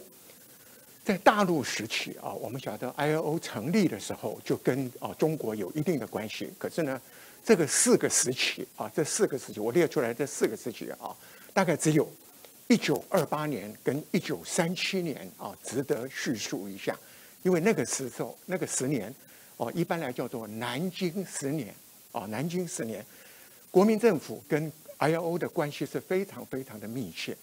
那个时候国民政府在 ILO 的技术协助之下陆陆续续通过了好几项非常重要的劳动立法包括工厂法工厂检查法还有呢最低薪资法还有关于劳资关系集体劳资关系的法律工会法团体协约法都是在那个时代的建构起来的，可惜呢都没有办法付诸实施。因为从1937年一直到1949年中国现在所谓的对日8年抗战，还有呢这个国共内战的这样的所以呢虽然在这个时期里头，从1919年到1949年这30年期间ILO 帮助了中国建构了现代化的劳工制度、劳动法制度而国民政府也正式批准了认可了批准了13个公约。等到这个台湾国民政府迁到台湾以后也可以用3个时期来说。在早期的时候，1949到1957的时候，台湾是在一个非常不稳定的状态那个时候不管是内政或者外交，所以呢在所谓的戒严法的实施的时候，工会运动或者等等都受了很大的钳制到了1958年到1968年双方也就是台湾跟这个 ILO 才慢慢的进入关系比较正常化，而且在这一段时间里头，ILO 对台湾提供了很多的技术性的协助，在这段时间里头，台湾也通过了23个陆陆续续通过了23个批准认可23个国际劳工公约，其中有4个是所谓的核心国际劳动基准核心高额包括强迫劳动的废止集体劳资关系的尊重还有童工还有这个所谓的就业歧视的禁止等等等等。可惜到了1971年因为联合国承认中华人民共和国是唯一的合法政权，台湾被等于驱逐出了所谓联合国，然后也在 ILO 里头也不能立足但是呢非常奇怪的从1979年到1987年反而台湾受到国际劳工组织的影响。为什么呢？因为美国那个时候在卡特总统的所谓的人权外交的领导之下，对台湾施加压力，在每年国务院所通过的各国人权概况报告里头，美国政府都会用4个国际劳工组织所通过的核心劳动基准，也就是我前面所讲的集体劳资关系的尊重，还有呢，强迫劳动的禁止，强迫劳动禁止、童工的禁绝，还有禁止就业歧视，这4个具有普世价值的公约来对台湾施压，要求台湾能够改善它的劳资关系。所以大家也可以看到，在1984年，我们台湾也制定了这个劳动基准法，这个都是美国给台湾压力的一个很明显的一个然后在1987年到2010年，台湾已经逐渐的进入了民主化，最重要的是我们解严了，所以在这个时期里头，台湾通过了很多的国际公约而且很多都是跟基本人权有关然后台湾的全面的民主化，也让台湾越来越能够接受国际劳工组织所通过的各种的国际上的规范。然后从2011年到现在为止，我们都知道台湾一方面在这个全球的产业链上面占有一席之地。然后呢，我们也很希望台湾政府也非常希望能够打破现在在外交上的这个所谓的被孤立的情形。所以呢，我们希望能够重返联合国，而且我们也一直以人权立国来所以呢，我们希望跟我们比较依赖的比较深的一些大国家，例如美国跟日本我们希望跟他们签订自由贸易协定而且我们也希望能够参加所谓的跨太平洋全面进步伙伴协定里头的这样的一个多边的自由贸易协定、区域贸易协定。那在这些的里头，所谓的自由贸易协定里头都有所谓的劳工专章，用高标准来检视如果我们台湾要加入的话，用高标准来检视我们的在这方面的表现所以呢，台湾退出了联合国不受国际劳工组织的国际公约的规范的这个情况，反而比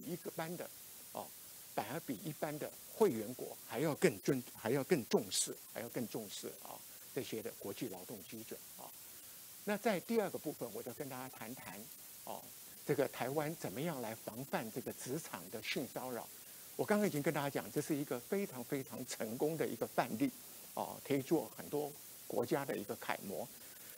在这个台湾制定2002年性别工作平等法的之前台湾不管是 NGO 或者政府本身，都做了非常多的调查，告诉我们性骚扰，尤其是发生在职场的性骚扰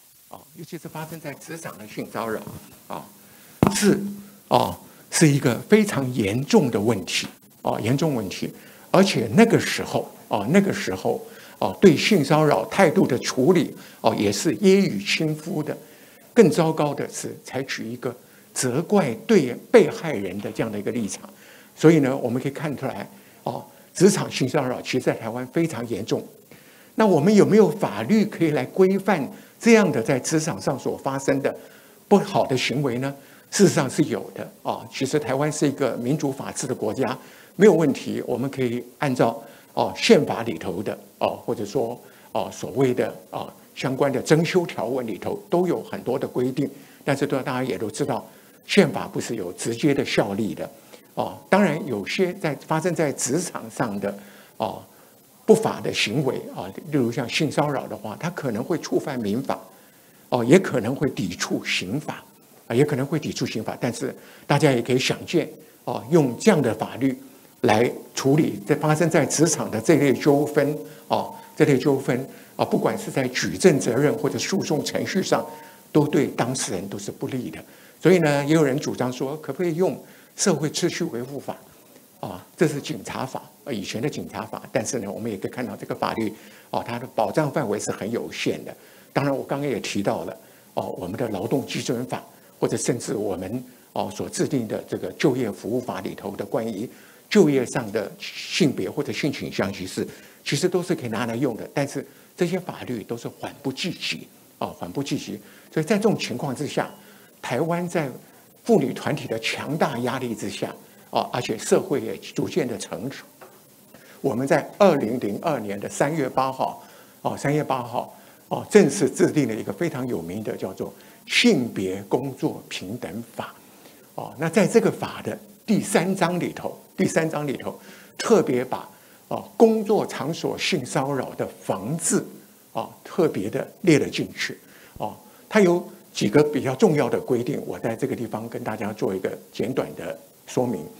第一个，发生在职场的性骚扰，我们把它分为2种，这是从美国那边学来的经验。我想在座的各位可能都蛮耳熟能详的。一种叫做敌意工作环境的性骚扰，一种叫做交换式的性骚扰。如果用英文讲，叫做 quid pro quo。它是一个拉丁词。所谓交换式的性骚扰，就是有生杀大权英文叫 hire and fire， 有生杀大权的上司对下属用性来做勒索用来勒索，这是一个很恶劣形态的。然后另外一种，在我们台湾很容易发生的是所谓的敌意工作环境，有这没有生杀大权的长官，只有建议权的科长、股长对下属同事之间办公室的那匹狼皇帝、皇后等等像这些的，还有呢，你服务的对象顾客或者主顾跑到，或者甚至完全不相干的第三人跑到你的工作场域里头来骚扰你的员工，这叫敌意的工作环境，因为影响到他的工作权影响工作权所以呢，我们的关于性骚扰定义，主要是根据美国平等就业机会委员会在1980年的一个非常有名的 guideline 里头所来的。然后台湾的法律也非常强调雇主的法律责任雇主法律责任，他认为雇主应该提供一个免遭性骚扰的工作环境给所有的受雇者，所以我们也是学习美国的做法认为性骚扰如果发生职场发现了，最主要的追究的对象是雇主当然，我们虽然给雇主这么多的防范的义务，包括防治，包括要建构内部申诉的机制等等，但是呢，我们也给雇主一个所谓的免责的抗辩免责的抗辩，在英文里头叫做 affirmative defense， 也就是雇主如果能够按照法律采取措施采取一些的预防跟处理的措施，然后呢，这个事件还是不免发生的时候呢，我们可以让雇主减免他的所谓的民事上的赔偿责任，甚至有时候行政上的处分也可以得到那个。然后这个法律里头还有几个非常有名的规定非常重要的规定，其中一个就是对这类事件的被害人提供法律辅助而且这个是免费的然后我们也可以看到在台湾最近有一个很重要的一个，在2000年有一个非常重要的发展，叫做劳动事件法我也制定了法律关于这方面的纠纷也可以用这样的法律尽量在审判的速度上先从 ADR 的方式来处理如果没有办法协调的话就用诉讼的程序来处理可是呢都会尽快的速度让当事人可以得到他应该有的赔偿补偿等等。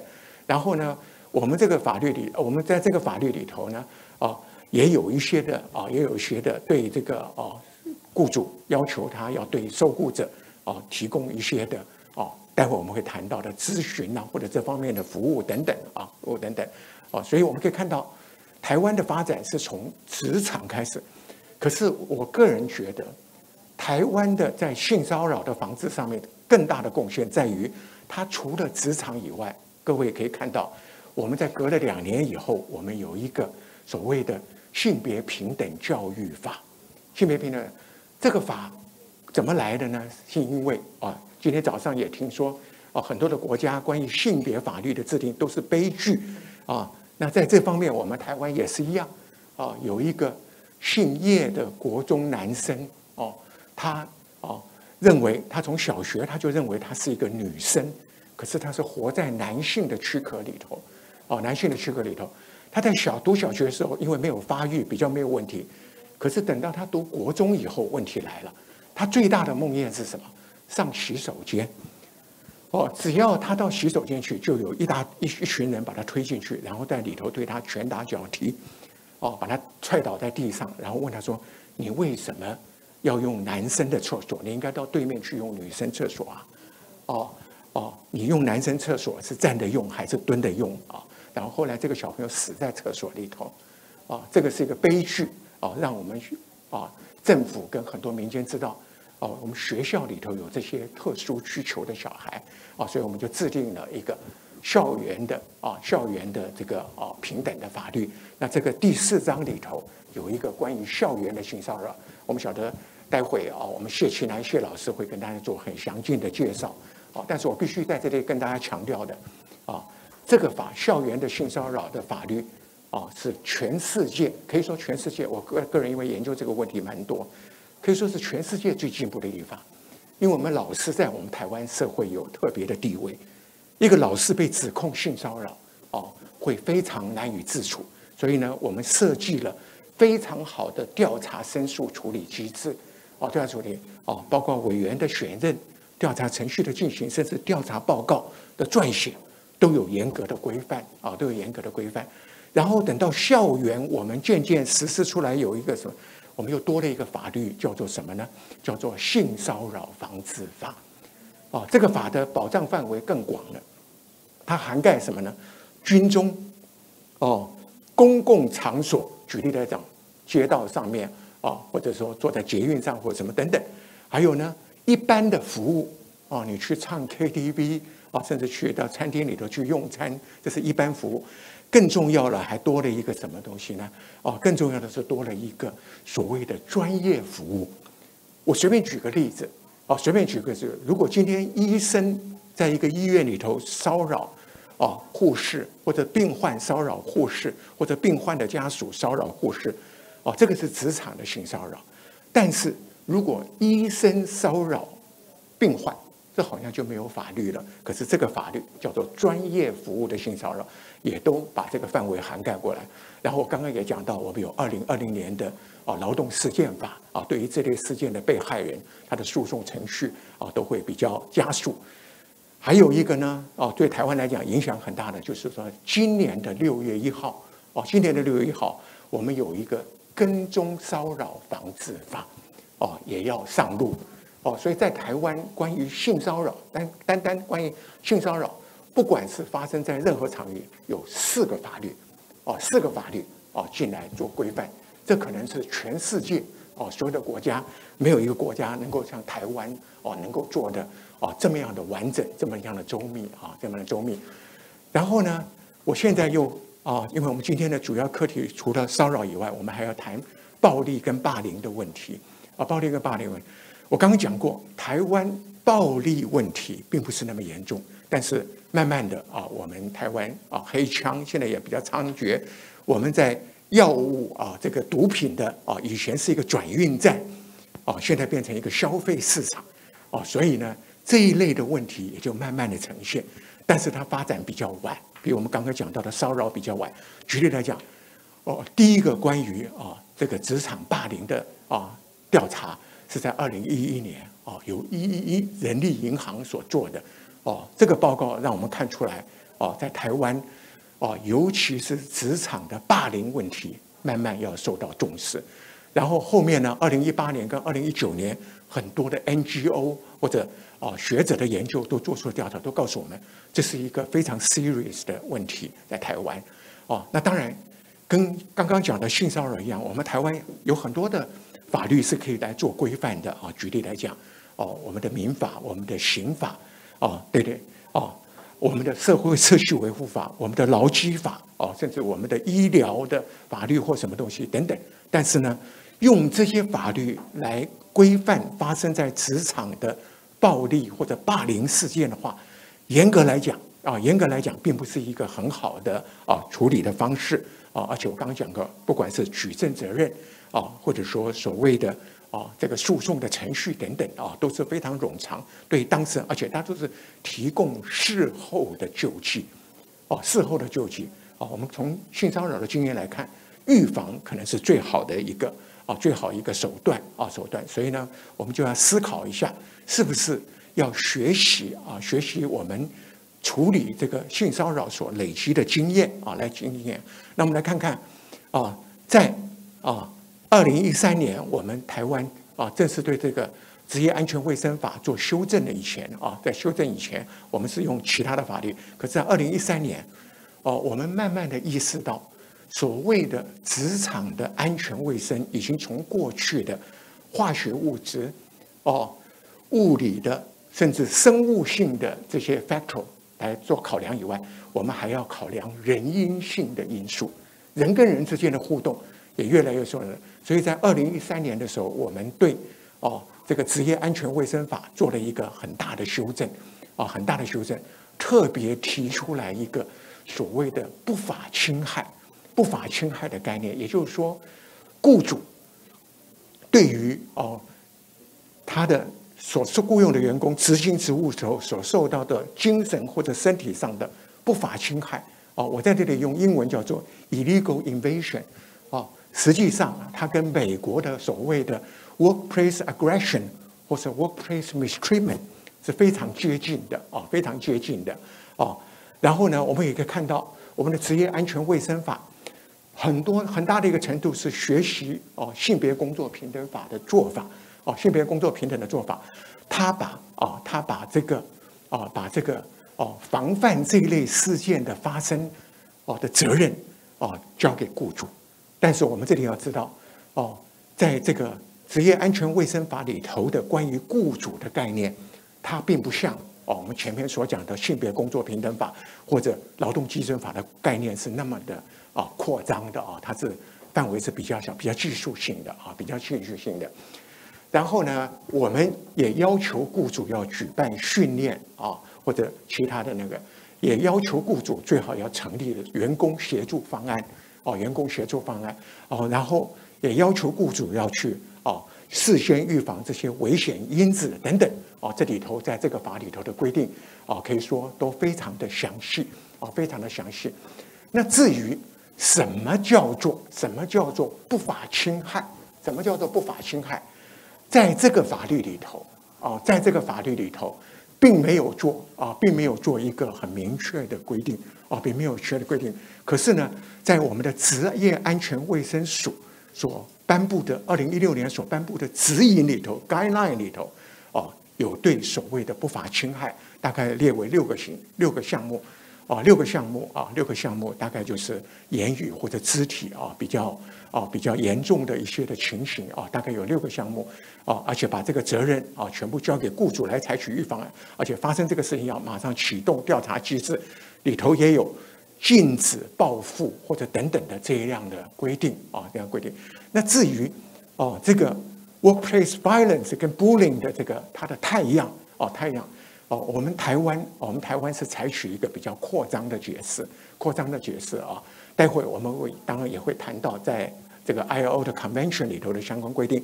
我们台湾的做法主要是取法在美国大家可以看到美国对我们台湾的影响还是很大的在美国有一个山田教授他是日医的山田David Yamada 教授他曾经在美国一再提倡要制定禁止在职场上霸凌的法律，所以我们主要是采用他的一般的见解。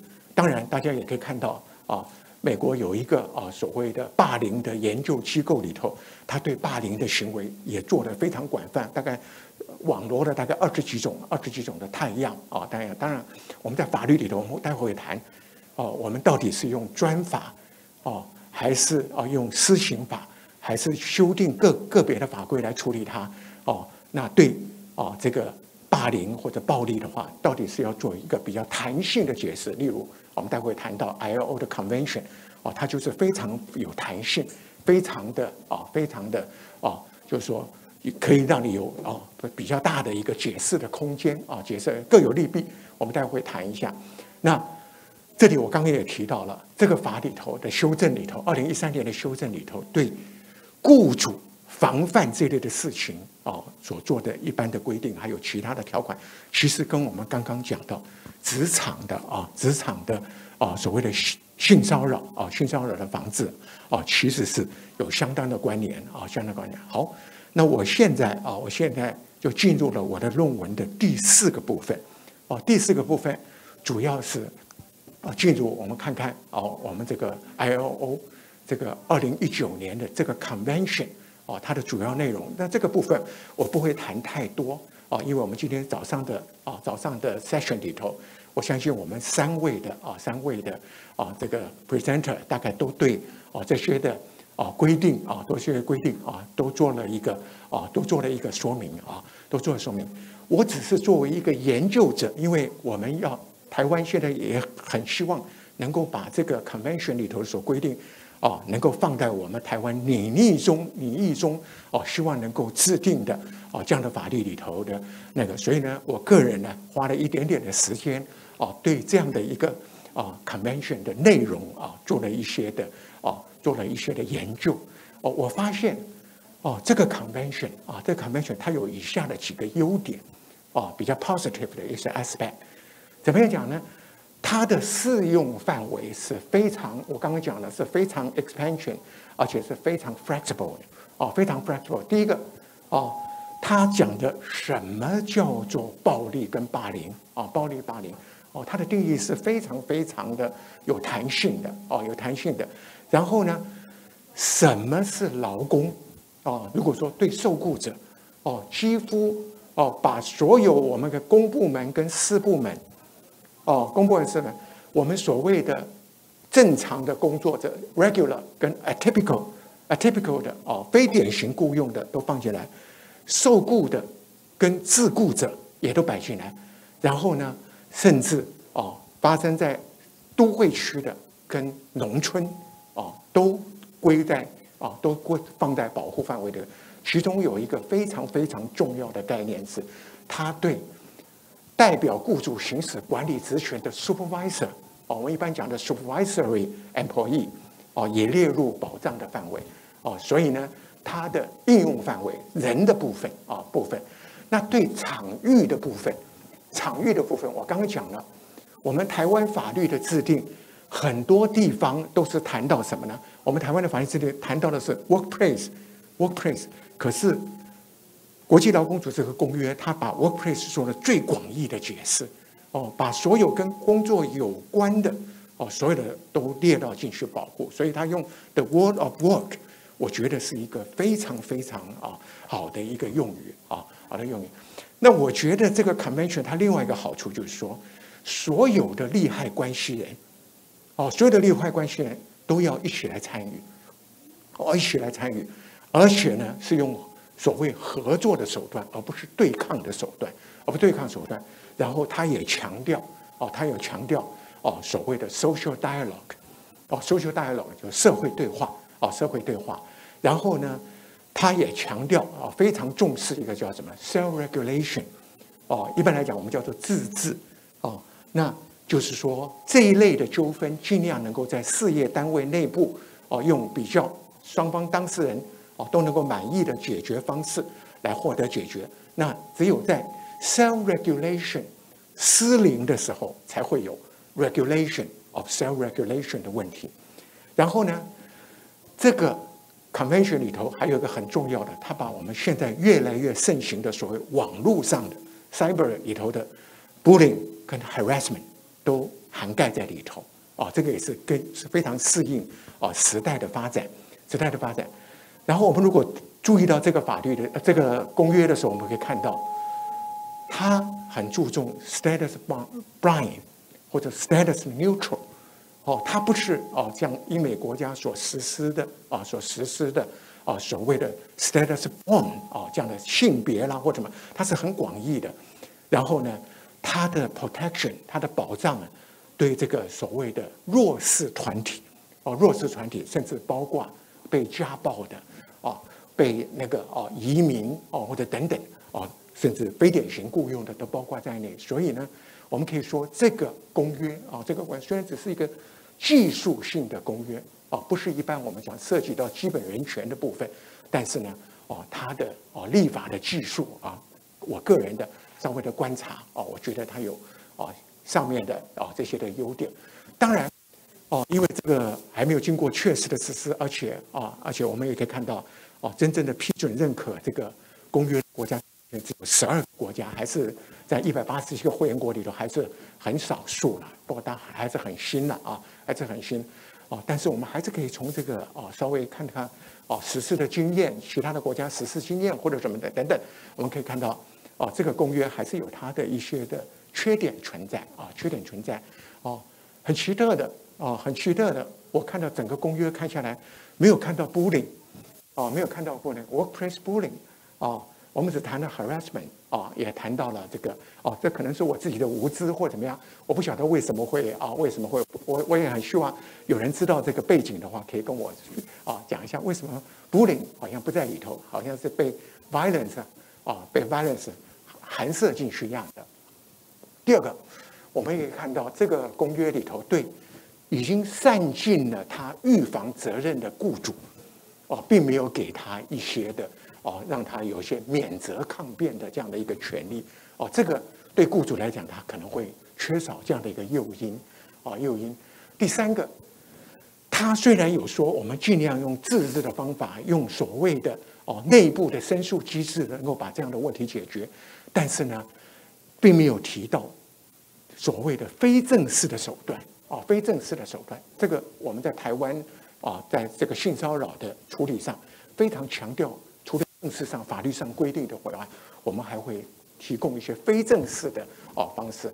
然后呢，我个人觉得这个 labor union 在这个公约里头所提到的所扮演的角色，好像并不是那么充分，只有很少的几个条文，说你要做什么事情要跟工会consultation 或者什么样的东西等等然后呢，对违反这样的行为触犯这种行为的人，他所提供的心理上的治疗上的这个并没有特别的强调这个是很重要，因为我们后面会谈到所有的暴力、霸凌、骚扰或者什么东西，其实最后的一个原因就是工作场所的压力 ，stress in the workplace 所以呢，如果怎么样能够找到源头，能够提供这一类的待遇可能是一个比较好的那个。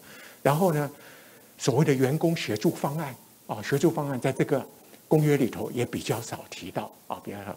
那最后我们要谈一下，我们台湾怎么学这样，从这个公约里头我们可以学到什么样的东西学到一个什么东西？因为我们晓得我们台湾不是 ILO 的会员国不是 ILO 的会员国，公约这个国际劳工组织公约我们从退出联合国到目前一共通过了36个公约这些公约在台湾的法律效力怎么样等等都还是有一些的争论性。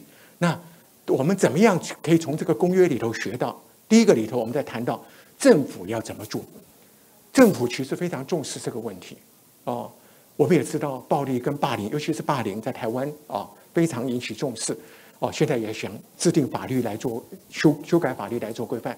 那政府到底要怎么样来把这样的一个公约里头的这样的所含涉的一些的项目，能够作为我们将来未来做一个修法或者说做一个改革的一个依据一般来讲，国际劳工组织在台湾或者说国际公约在台湾来讲如果要把它制定成为相关的法律，通常是透过3个途径3个途径。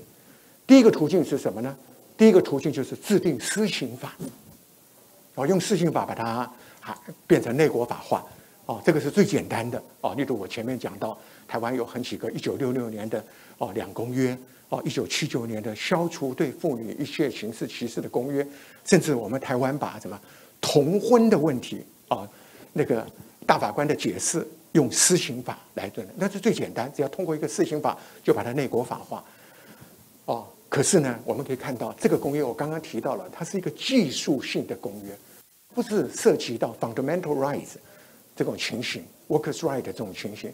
所以呢，用施行法来虽然简单，但是我觉得把它的位阶提得太高。第二个就是制定专法，制定专法。我们台湾事实上把很多的国际劳工组织的公约都想用专法来那个。举例来讲，188号关于渔获的那个公约，对不对？我们现在因为所谓的强迫劳动的问题等等，我们想制定专法。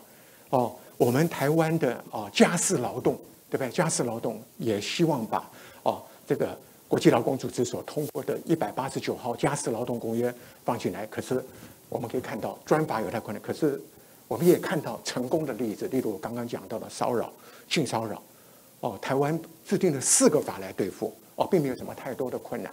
还有一个办法处理的办法就是各个别的法律来做修正。距离我刚刚讲的188号公约，我们就是用个别法来做修正，来做修正。所以呢，政府其实可以扮演蛮重要的角色，尽量把这个公约里头的主要的部分能够纳入，把它内国法化。然后呢 ，NGO， 台湾的 NGO 在性别工作平等法、还有职场性骚扰，还有其后续的发展，都扮演非常重要的角色。基本上来讲，台湾的 NGO 大概会扮演倡导者，还有呢，执行者。举例来讲，我们台湾像这一类的法律，每一年的3月8号妇女节的时候，我们妇女团体就会拿出来那个，每年的5月1号也会提出来做一个重新做一个检视等等所以呢，倡导跟执行。可是我们台湾的 NGO 比较缺乏的是一个，它可不可以用诉讼者的角色来 enforce 这些那个这个是值得我们考虑。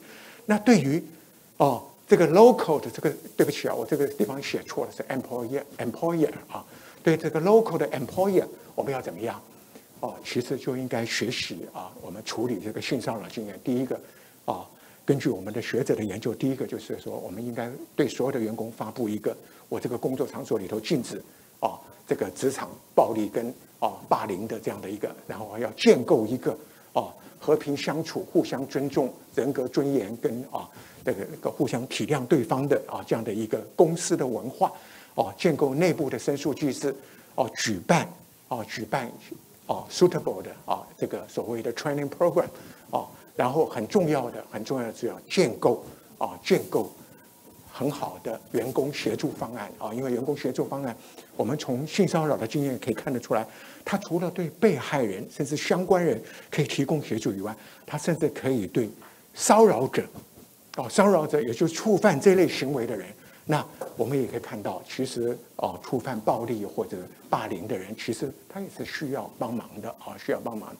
那台湾的工会也就是我们今天举办这样的一个活动，一个非常重要工会如果工会能够跟雇主合作，一起来透过产业民主的方式不管是团体协约不管是劳资会议或者说甚至雇主在颁布相关的工作规则，甚至说在建构内部的申诉机制的时候，如果工会能够提供 input 那在实施起来就是非常方便非常的方便。我们其实从以前的性骚扰的经验里头看得出来，台湾的工会在早期，因为台湾的工会早期是男性主导的刚开始的时候对性骚扰是采取排斥抗拒的态度，但是经过了将近20年的这样的影响以后，我们可以看到工会已经越来越在这个性骚扰的防治上扮演一个很重要的。那我相信在暴力跟霸凌那个，然后我这里头漏了一个，就是说我们的 local 的 employee 受雇者本身要注意什么东西除了我讲的就是说受雇者要跟雇主合作以外很重要的一点就是我觉得受雇者本身也要加强自己的本人的人力资本投资能够让自己成为一个事业单位里头的一个标杆所以在这种情况下那当然我们很希望这个国际劳工组织的这么好的一个公约虽然它有一些小小的缺点但是呢基本上是一个非常非常好的公约，能够对台湾的这方面的法治能够产生一定程度的影响事实上如果台湾能够跟国际劳工组织在这方面能够做进一步的合作其实是一个很好的发展为什么因为我们从前面呢看得出来，在早期国际劳工组织就对中国的劳工运动或者劳工法治做了蛮多的贡献，可是因为大时代的影响，没有办法付诸实现。可是现在呢，虽然我们台湾不是国际劳工组织的会员国，即使美国政府这么支持我们，在川普行政当局的时代的时候，还通过了好几个法律，要鼓励台湾有意义的参加国际组织的活动可是呢，它有一个很大的限制，就是说这些国际组织应该跟国家没有关联所以只要跟国家没有关联台湾可以用观察员或者说用这个其他的方式来够参与这样的活动所以在这种情况之下，因为国际劳工组织是非常强调主权的非常强调的，因为劳工议题跟主权有密切的关系，所以我们要参与国际劳工组织的活动是会受到一些的限制。但是我觉得不要气馁，因为我们如果能够成为这方面的模范事实上在最近几年来根据我自己的观察除了这个疫情期间以外国际劳工组织的退休的资深的官员，甚至现任的官员，经常会到台湾来协助我们的工会或者很多地方来做我们这些培训的计划。其实双方的合作关系已经很逐渐的都在开展所以在这个情况之下，我觉得很重要的双方的合作。而且现在有一个非常重大的一个发展是什么呢？大家可能看到我们最近的全面进步太平洋伙伴协定就是全面进步太平洋伙伴协定里头，中国大陆也要参加，美国现在也希望能够加入，我们台湾更希望能够加入在这种情况之下，事实上国际劳工组织可以在这里头扮演非常重要的角色。因为我们知道国际劳工组织当初创立的时候，在巴黎和会反而在合约签订的时候，在谈判的过程中就已经看到100年前就已经看到中国的劳工运动将来会对全世界发生影响，因为它人数太多了，而且万一中国劳工运动能够做健全的发展，它对世界的和平会产生一些的影响。那台湾跟中国大陆同文同种虽然现在的情势不好但是呢，我觉得未来可以多发展一些合作的关系，然后在国际劳工组织的协助之下那所谓的霸凌跟暴力其实是一个很好的起点。为什么？因为中国大陆的就业歧视制度跟他们的禁止职场的性骚扰制度，其实是全面 copy 台湾的经验所以在这种情况之下，我们希望国际劳工组织能够体认到台湾其实在海峡两岸里头可以扮演一个蛮正面而积极的角色。所以我个人觉得更觉得未来国际劳工组织跟台湾的进一步的合作那我们台湾要制定这样的一个法律的，其实我个人所收集到的资料也蛮多的我们可以看到最主要的是当时美国的亚麻达教授所提倡的这个 workplace 就是 Healthy Workplace Act Healthy Workplace Act 就是一个很好的那个。然后呢，我们也可以看到加拿大今天早上也提出来有一些加拿大的经验英国非常奇特我刚刚强调有12个国家有12个国家批准认可，英国是这12中间一个。那英国为什么会制定这个法律？因为去年在伦敦发生了一个骇人惊闻的案子，一个30岁不到的一个女生被一个警官素行良好、表现非常好的警官 stalking 跟踪，然后在一个公园里头把她奸杀掉了。那我刚刚也讲过，很多这一类的法律都是在悲剧之下产生的所以英国也有它的一些可以值得学习的地方。法国我们今天加拿大经验里头有魁北克的经验，法国是把它刑法化还有德国等等这些国家，还有澳洲英语系的国家都可以很多参考。那更重要的是日本跟韩国在2019年都分别的通过了通过了这个关于这个职场霸凌的相关的一个是修改它的韩国的例子是修改它的这个所谓的那个劳动基准法然后去那个等等那我这里面最后我要跟大家讲的就是日本跟韩国他们在建构他们的防范性骚扰、职场性骚扰制度的时候，有很大的一个比例也是参考我们台湾的做法。我的一个日本非常要好的一个教授朋友Sugeno 教授，他曾经跟我讲过，他说你们台湾性骚扰的法制跟运作 law and practice 其实超过我们日本10年以上，10年以上。所以我们绝对不要妄自菲薄妄自菲薄。好，最后我的结论其实非常简单，我的结论不动了，我的结论非常简单也就是说我们现在很不幸正好碰到这个所谓的灾情嘛所谓灾情，那国际劳工组织通过了很多的 monitor， 一共8份，在这个 monitor 里头，它前面5份都有提到职场的霸凌、跟暴力还有骚扰的事情骚扰的事情。然后很重要，他在2020年还出了一个 note， 上面也提说这个公约怎么应用到去 support 来做，让会员国来处理这个所谓的疫情来在复苏的时候要怎么做可见这个所谓的暴力跟霸凌暴力霸凌是一个无可避免一直 ongoing 的一个 trend 一个 trend。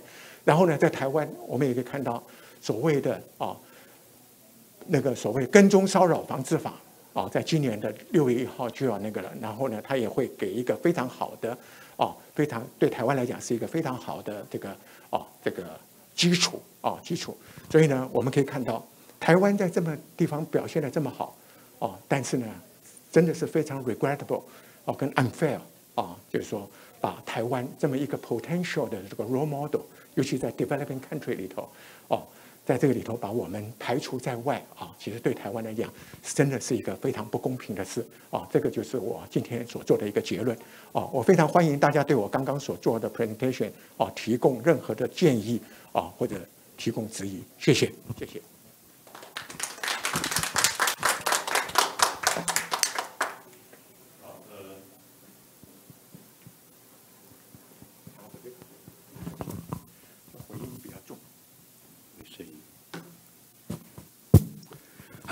谢谢焦老师精彩的分享那我想在他的报告里头让我们可以更进一步了解台湾尤其在这个性骚扰的一些相关议题上的一些防治所做的一些法治层面的一些努力那而且落实。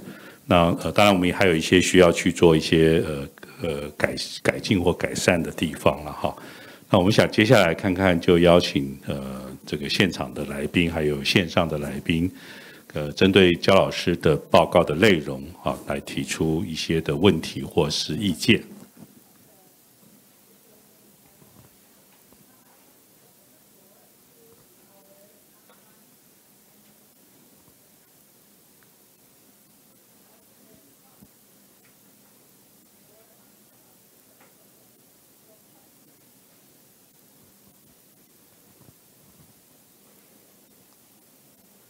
我们线上有朋友提问吗？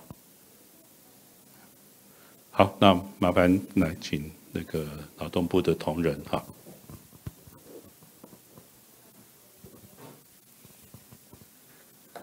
老师好，非常谢谢老师刚刚带来精彩的分享。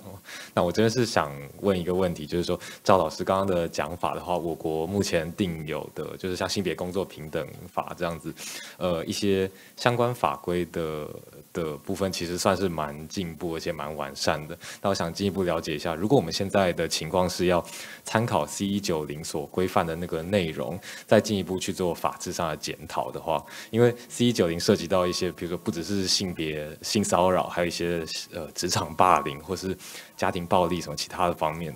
所以，如果我们今天是要针对 C190的内容去再进一步检讨我们国内的法规去做检讨或改善的话，不知道老师有没有看到说哪一些法规比较有可能会需要再进一步改进的这样的问题？谢谢。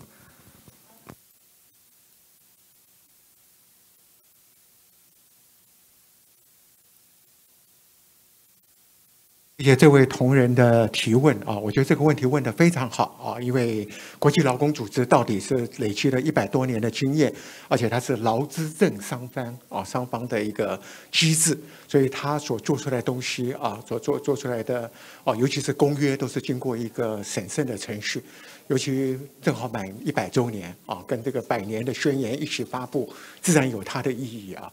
那我刚刚也在报告里头稍微提到了。我觉得这个公约的长处是，第一个，它对劳动者它的定义是非常的广泛，非常广泛。那你看看我们台湾的制定的经过，本来是大家一般人认为那个，后来呢，你看看我们后来又加入了派遣，然后后来把实习生什么东西都放进来，慢慢的不断的在那边扩充那这个给我们一个蛮好显示的机会蛮好显示。就一开始的，我们要把所有的工作形态都慢慢都要把它涵摄进去，而不是很传统的朝9晚5或者 regular work 等等这是一个工作形态的这个部分。然后另外一个，我刚刚也特别提到了我们把我们发生的性骚扰局限在 workplace， 但是呢，我们可以看到下班以后怎么办？就我们下班以后，现在变成什么？性骚扰防治法，变成性骚扰防治法。我最近还处理了一个某县市的一个案子，非常好玩。在我的观念里头，我认为就职场就把它处理掉就好了，用职场就处理。它是什么呢？下班以后，另外一个员工在那个脸书上面或什么东西写一些比较俏皮的话了，当然有些也是不太恰当了像什么母鸡下蛋或者什么东西等等的像这类东西。然后另外一个就火大了，就告他性骚扰结果这个机关他处理起来居然用2个法律来处理发生在职场的性骚扰，然后呢一个是下班以后的性骚扰防治法，就搞了半天主管机关都被他搞得不晓得应该怎么办好。那我们可以看到这个国际劳动组织这个公约这个公约里头的规定是非常非常的完善的非常的完善。对于所谓 word of work 这个实在太棒的一个用语只要是工作有关的，它都 cover 进去它都 cover 进去。然后第3个部分我稍微回来，因为时间的关系，我稍微回来，就是说，万一我们要制定专法的话，我看了那么多，包括美国或者其他的国家的经验，为什么制定不出来？或者说遭遇到一些的困难，专法上可能就是定义的问题。但是我们看到这个公约里头，他对这个霸凌或者对暴力，他没有谈到霸凌他对暴力或者骚扰，他都是用非常非常 flexible 的方式来做处理所以呢，这个是也可以我们做参考。因为如果我们定得太死，有时候在实施起来就会有它的困难。我想我回答您问题到这。好，谢谢焦老师的回复。那不知道在现场的这个来宾，还有线上的来宾，是不是还有问题要进一步提出来请问的？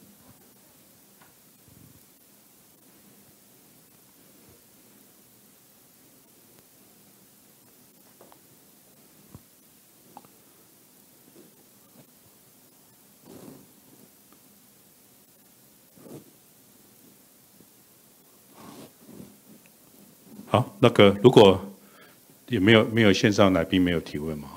好，那如果没有线上来宾提问，那现场的来宾也没有其他的问题的话，那是不是我们这个场次就这边告一个段落？那还是谢谢焦老师精彩的分享跟说明，好，谢谢。好，那我们待会下个场次是从3点钟开始，好，那再请这个线上的来宾3点钟再回到这个论坛来，我们再继续下午第2场次的这个讨论。好，非常谢谢各位，谢谢。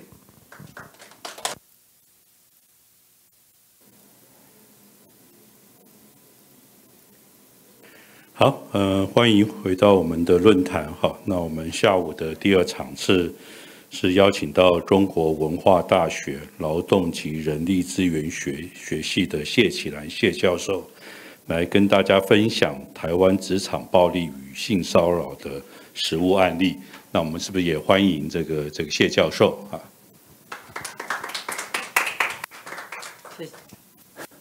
谢谢主持人陈之约陈老师，还有各位参与本次论坛的一个伙伴。那我是第2场的那个报告。那这个报告我也是分四个部分来报告。第一个要先了解一下那个跟我国的实务经验案例有关的那个这个190号C190号公约，还有它的206号国劳建议书。第二个部分，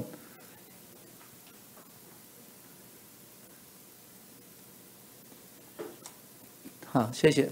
第二个部分就是也要介绍一下，就是我国的立法力，就是实务的立法力，实际上立法力。那立法还有包括行政机关的行政先例啦，有一些法规的部分啊。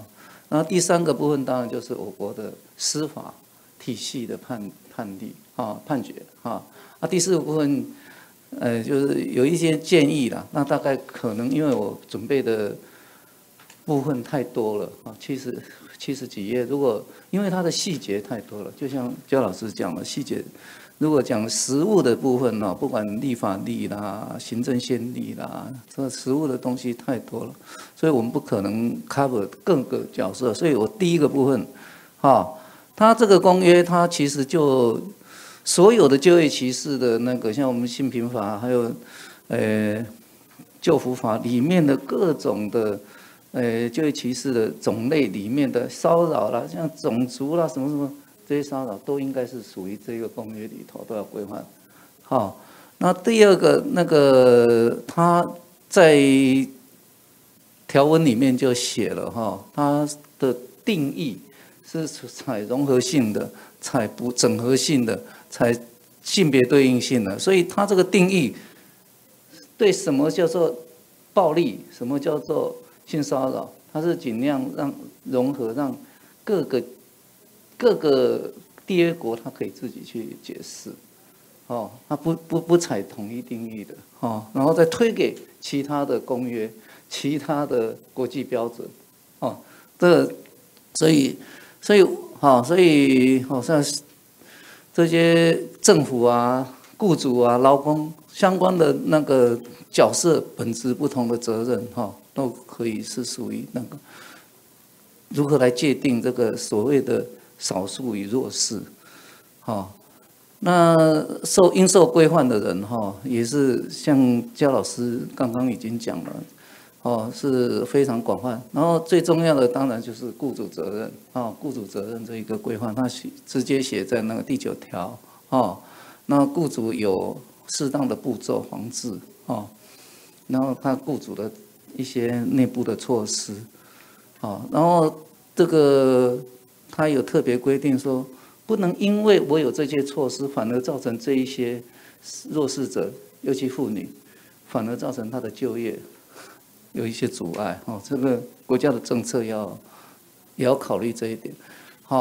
然后注重隐私和秘密，然后要给骚扰者惩戒，然后要吹哨者要保护，这一些还有更多啦，我没办法，我实在是没办法，我就以这个，然后找我们国家的立法力啦，还有行政机关的很多的措施和行政的先例，我们来探讨一下我国的经验，还有当然司法判决，必须提供，当然就一大堆的那个尤其里面包括举证责任的移转，我们也有，还有这些一大堆的那个，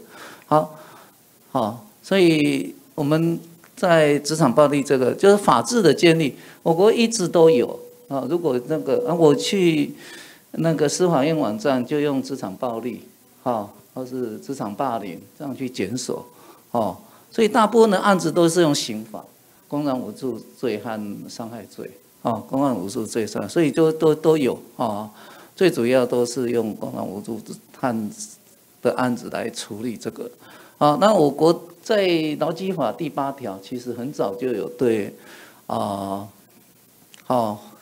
安全卫生福利事项提供工作的环境和福利设施，所以这个在当初是对预防职业灾害或是适当的工作环境就是职场暴力如果是牵涉到身体性的其实这个还是蛮笼统的，但是劳基法就已经有了。那劳安法以前叫劳安法，其实也是有，那是那个，但是就像焦老师也介绍了，103年，102年我们就立法第6条第2项第3款，就建立了包括精神性的、心理性的，在执行职务的时候，直接执行职务的，就这一条就是现在最核心的部分这我国的以行政。以法律来讲，法治监视对抗霸凌和法治的这个来讲，最核心的，目前是最核心的部分。当然，那当初立法的原因，就是在立法理由里面就有提到健康，有关的影响心理因素，雇主应该采取保护的措施，立法理由就有写，第3条里面就直接写，然后当初也是考虑到世界卫生组织，是这种就认为说，精神和健康，是保护劳工心理和健康的意志，然后再来就是当初立法的Recording in progress。当初立法目的里面就有写，我国的医疗产业。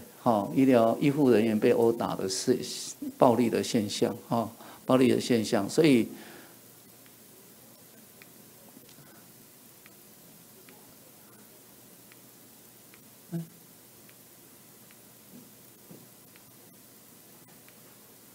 怎么会一下子跳得太快了？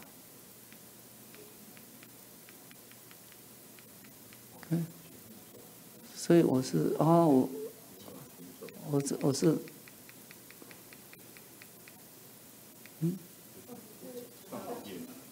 什么？我是要回到前面，这是很后面的，按错了对不起。好，那这里好，这是当初的立法意志，所以当初第6条第2项第3款这个立法意志，这必须要有那个。所以我国现在11条这施行细则也有把它要求雇主一定要有预防必要的措施预防必要的措施。所以这个焦老师也有提出，我们现在有预防指引治安署它有列的，那里面的内容实在是很多包括主管、雇主、同事、服务对象、第三方不少亲人都是照着这些的措施来参考，所以它这个是预防。至于处理，如果有发生了这些精神性的伤害和霸凌或是暴力的伤害的时候，处理的部分，这个部分还是由那个前面那个讲的民刑法的主要，目前还是以民刑法的主要部分，还有甚至劳基法的主要部分去处理。他现在这个指引那主要还是说，除了这个指引以外，也可以去参考其他的国家，要求雇主也可以去参考其他国家的方式去指引然后对于这样各业别的工作也是范围非常广但是没有像那个公约里面还有建议书里面写的那么广。然后各种计划啦措施，就是在那个指引里面非常非常的长都要依照这个指引来。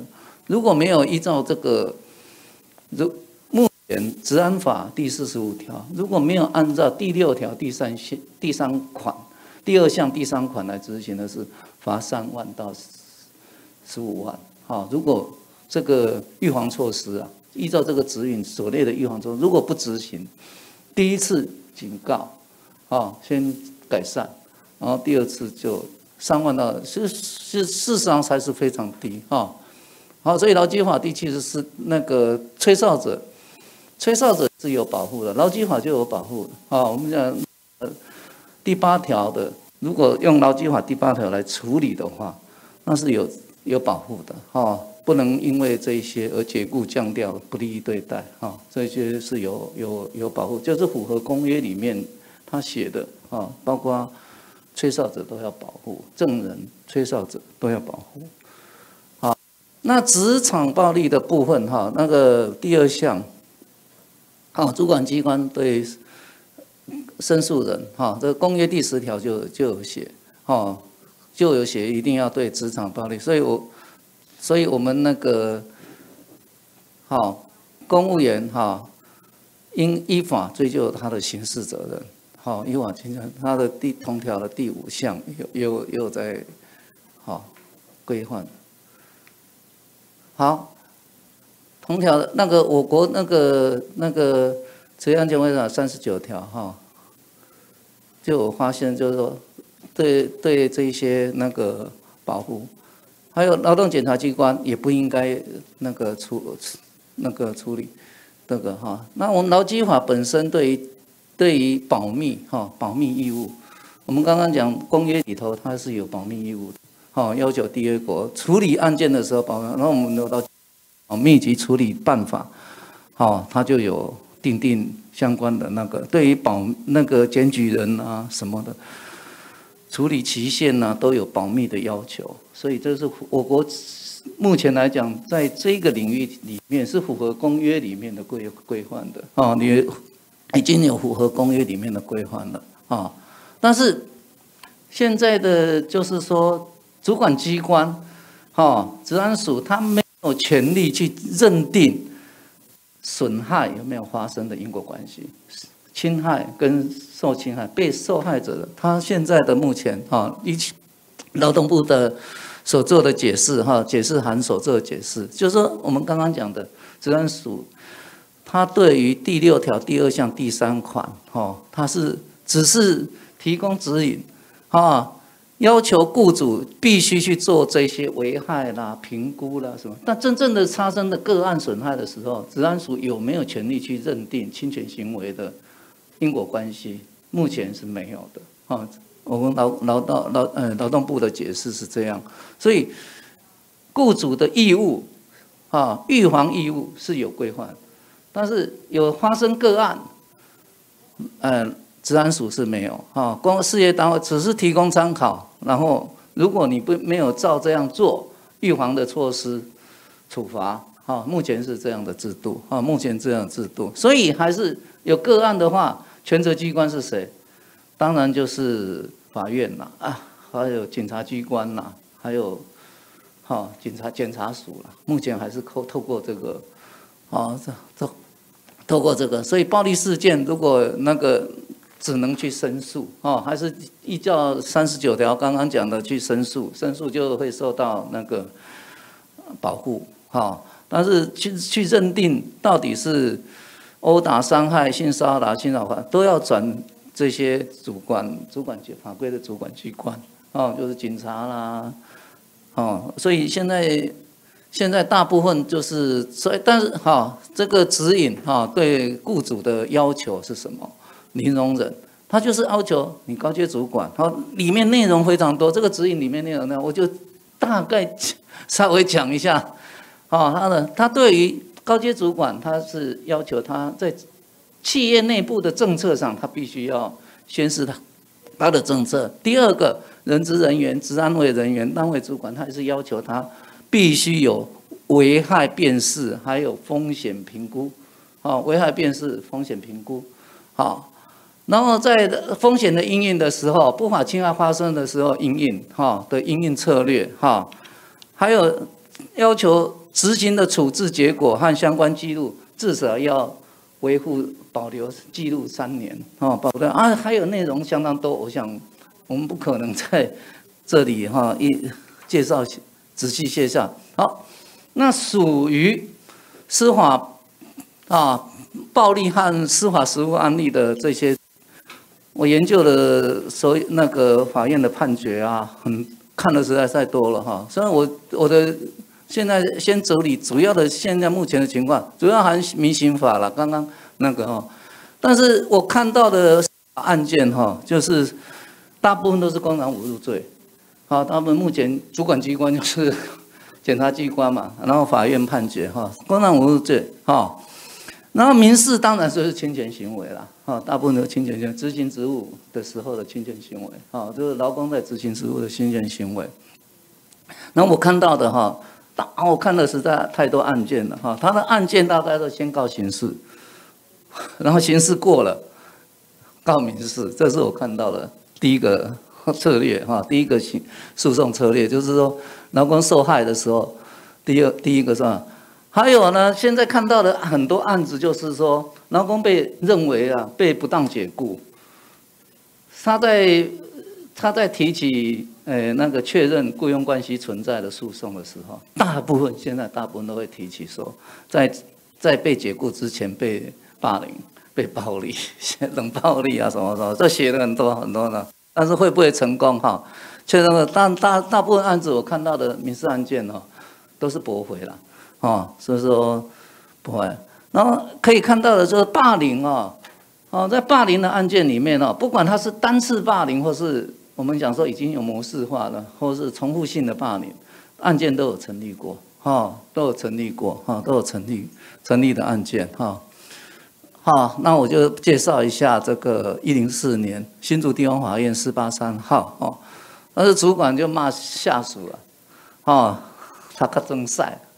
然后这个你也需要讲清场这个在我们的职场，这种语言实在是非常普遍好，那主张当然我们在诉讼的时候，诉之声明，他的主张当然都会很多项其中一项主张100万，他是侵权行为有没有认定是执行职务受到霸凌之前有成立，因为他上班时间嘛，当然是执行职务有吧。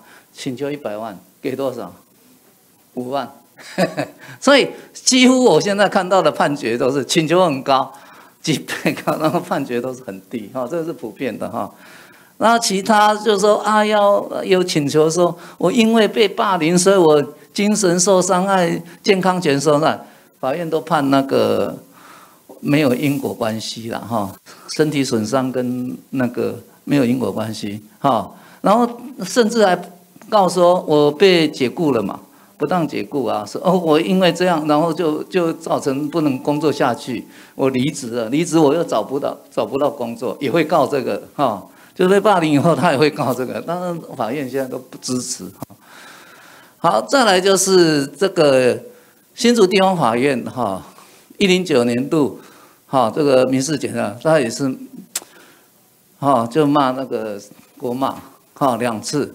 当然，我刚刚讲说，大部分都会先去告那个刑事诉讼，刑事诉讼有成，请求也是很高，40万，但是判2万，所以大部分现在我国的实际的有产生霸凌的侵权行为的时候，职场霸凌产生侵权行为的时候，他的诉讼的慰抚金的给付通常判得非常低，精神性的慰抚金给付。判的都非常低，请求都不其余之诉几乎都主张不过，其余的刚刚一样其余之诉都几乎主张不会过，那这个案子就是比更经典的案子这个案子，他第一次是原告他被不当解雇，他告赢了叫回复原职，回复原职的时候，雇主怎么霸凌他？雇主就给他一个办公室旁边这样的，有办公室原来的电脑电话什么都不给他，不给他，那这样子就是造成他人格上不利待遇就是霸凌他嘛，精神性的霸凌他，就有电话来的时候叫他去其他同事那边接电话，他本来是那个建设公司的那个土地开发、建筑开发的中阶的一些主管，都是在开发业务，竟然叫他做行政事务，行政事务就是把他当行政人员处理这样子，所以这样就告他，那告他这样子有没有构成精神性的那个霸凌嘛？有没有构成？有，法院就判有184条，侵权行为。违反保护他人之法律，因为治安法第6条第2项第3款就是一个保护他人的法律嘛，所以引申过来当然是侵权行为，这是有成立，就是说给他一张桌子，什么文具设备都不给他，然后这个我们刚刚讲那个公约，它公约和建议书也有写说，尽量就是要保密。所以我们现在很多霸凌还有性骚扰的大部分的司法案件哦，当事人就是圈了。这个案子也是圈，所以我们也是有遵守公约，有符合公约的这种哈。这个案子保障当事人，这个案子这个案子哈不给电话，那法院当然怕就是这工作权的人格尊严，工作权的人格尊严已经变成我们在反霸凌的一个制度里面的形成哈，就是用195条的其他人格法益受侵害了。这个案子很经典所以有精神上的痛苦，精神上的痛苦，所以这个判决是很经典的判决，很好的判决很好的判决。好，那再来就是我们要就是第三呢，所以说现在就行政机关有没有权利来介入和认定这些因果关系？现在没有所以以霸凌的那个还是司法机关最后了那检察机关和那个只有行政机关的检察机关和检察署我看到了很多检察才是这个我们目前职场霸凌的主要的来控制的规制的权责机关。劳动部的权责机关劳动检查只是在行政处罚上，而且3万到15万其实是不高了3万到15万其实是非常低的非常低。然后我国的就像那个焦老师介绍的我国的职场霸凌其实在现在的制度里面应该也算不错了，对不对？那我国性骚扰那个制度从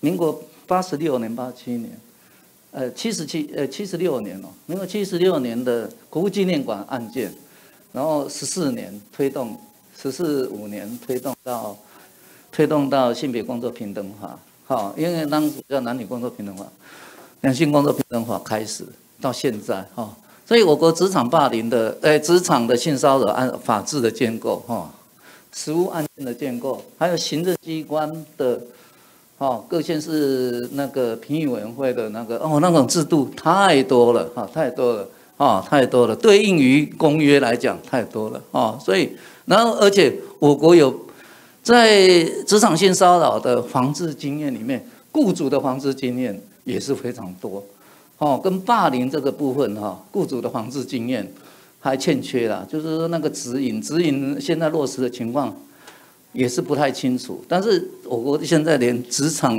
雇主的防治性骚扰经验也是各个领域所以职场性骚扰的法治的经验所以原有的民刑法当然是还是那个然后后来又有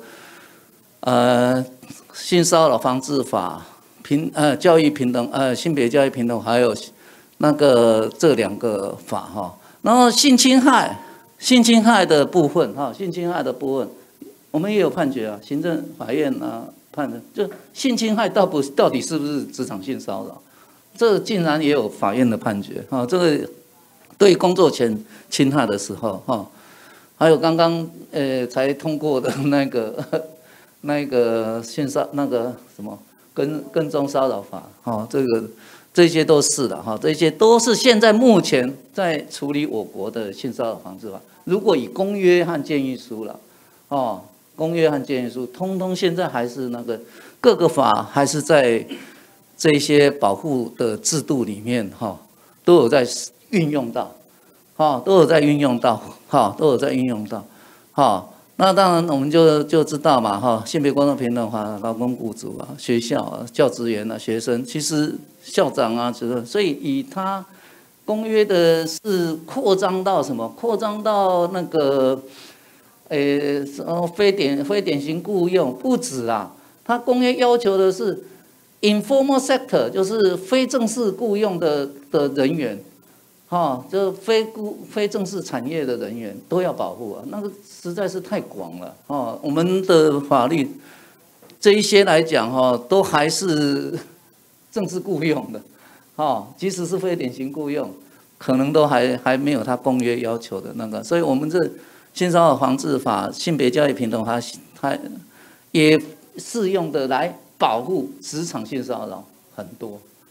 知道？那你去法院的判决去，或是甚至行政解释，都可以看到都可以看到很多的保障。那所以相关的机关那牵涉太广了，警政、检察都牵涉太广了哈。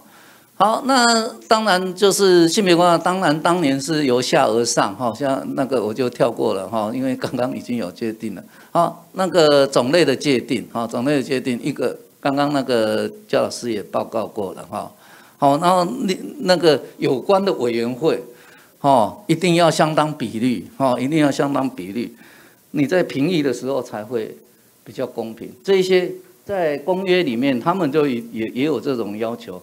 那我国其实也有已经在性别工作平等法有相关的规范了相关的规范就是符合的点一个一个把它列出来。还有我国也有，他说要有很多措施嘛。我国的那个性骚扰的评议组织在各个县市这个评议组织我国也有我国也都有就业歧视评议委员会都有还有劳检的规定，我国在性别工作平等法有要求劳检，它公约里面也有要求所以就对应我国也有劳检的规定，它对不同性倾向，我们刚刚已经讲了，它对于什么是弱势、易受侵害者，根本就没有那个具体的规范，所以我国性倾向也有相当的保护的规范，在我国性别工作平等法里面而且我国是规定在性骚扰这个领域，我国是任何人的侵害，当然包括第三人包括第三人。那我国那个我们刚刚讲的那个治安法第6条第2项那个，它也是有包括第三人，但是没有像我们这个里写的任何人。那这样我们公约里面写的，我们通通可以包括，因为我们是写任何人当然包括消费者，包括顾客，包括供应商包括这些人都有包括在里头那雇主责任，那当然就是公约里面最重要的最重要，我们已经早就在实现，而且雇主也累积了非常多的经验最重要的，我国雇主责任就是说，被要求要定性骚扰防治办法，而且要公开揭示，第一个要件对吧？这个如果说在霸凌那一边指引是不是可以强制指引现在就是建议嘛建议，那这个是不是可以更强制？第二个是处置义务，就是说有效的纠正和补救措施这个在法院的判决也越来越增多。你的补救方式是什么？纠正方式是什么？来证明你有那个性骚扰的那个有没有敌意环境交换式的情绪连带到他的损害赔偿请求权。那我们性骚扰的跟那个霸凌的那个就188，对不对？只有民事的，我们性骚扰的它就独立了，它就是在性别工作平等法就独立的一条就像188条借过来用的那个借过来用了连带损害赔偿责任，雇主跟行为人连带赔偿，所以雇主责任在性平法里面是写得很清楚举证责任也是有转换的规定，那公约也是举证责任要转换，所以我们已经有了。我们真的是在亚洲，可能在全世界符合公约的那个规范可能是非常高的好，那当然第3点就是焦老师也有提到那个免责我们也有免责，在性别工作平等法27条也是有免责，28条也是有免责的规范免责要件affirmative defense 这种然后我国还有就是在很多措施就是对于事实的认定，不要让法院太那个评议委员会的委员的所做的事实的认定，行政机关的是认定要尊重。我国的性平法它就有这个采认的规范，这就是符合它那个尽量整合性、尽量融合性、尽量性别对应性这些的采认，这个我国也有写在性别工作平等法啊。吹哨者保护，性平法要直接自己有自己的单独条文单独条文这个吹哨者保护公约有要求，那这里也有要求不能因为协助他人申诉啊，或这样就是不利对待举证责任者就公约是写在是写在206号建议书16条1款burden of proof 要移转206条第10条第1款 shifting of the burden of proof， 就它的意思就是举证责任转，我们已经有我国举证责任转移是有写在性别工作平等法的。好，那性别工作平等法的施行细则4之1条它是有实习生的规定。那个公约里头和建议书里头也有写说，你要扩展它是让易受伤害的人、易受损害的人很广，包括实习生。那些通通包括在里头，他写得很清楚，通通要包括那我国在施行细则第4之1有写实习生也包。然后呢，我去查了又查了一个法条，没有列在这里，就是我国有高级中学的那个建教合作实施办法的实施的那个法规27条，包括这一些去建教合作生实习。它有三种状况，阶梯式什么式的，这种还有一种实习式的，这些学生也是受性骚扰保护，27条有，所以以我国现在的立法例来讲，是蛮符合那个C190的规定，教育主管机关也要调查，申诉案件的是实习生也要调查所以这个我国在性骚扰防治是蛮符合那个。然后我国更重要的就是这个要求雇主的工作场所性骚扰的申诉，还有惩戒办法的订定准则，这行政机关所公告的，一定要求雇主的责任。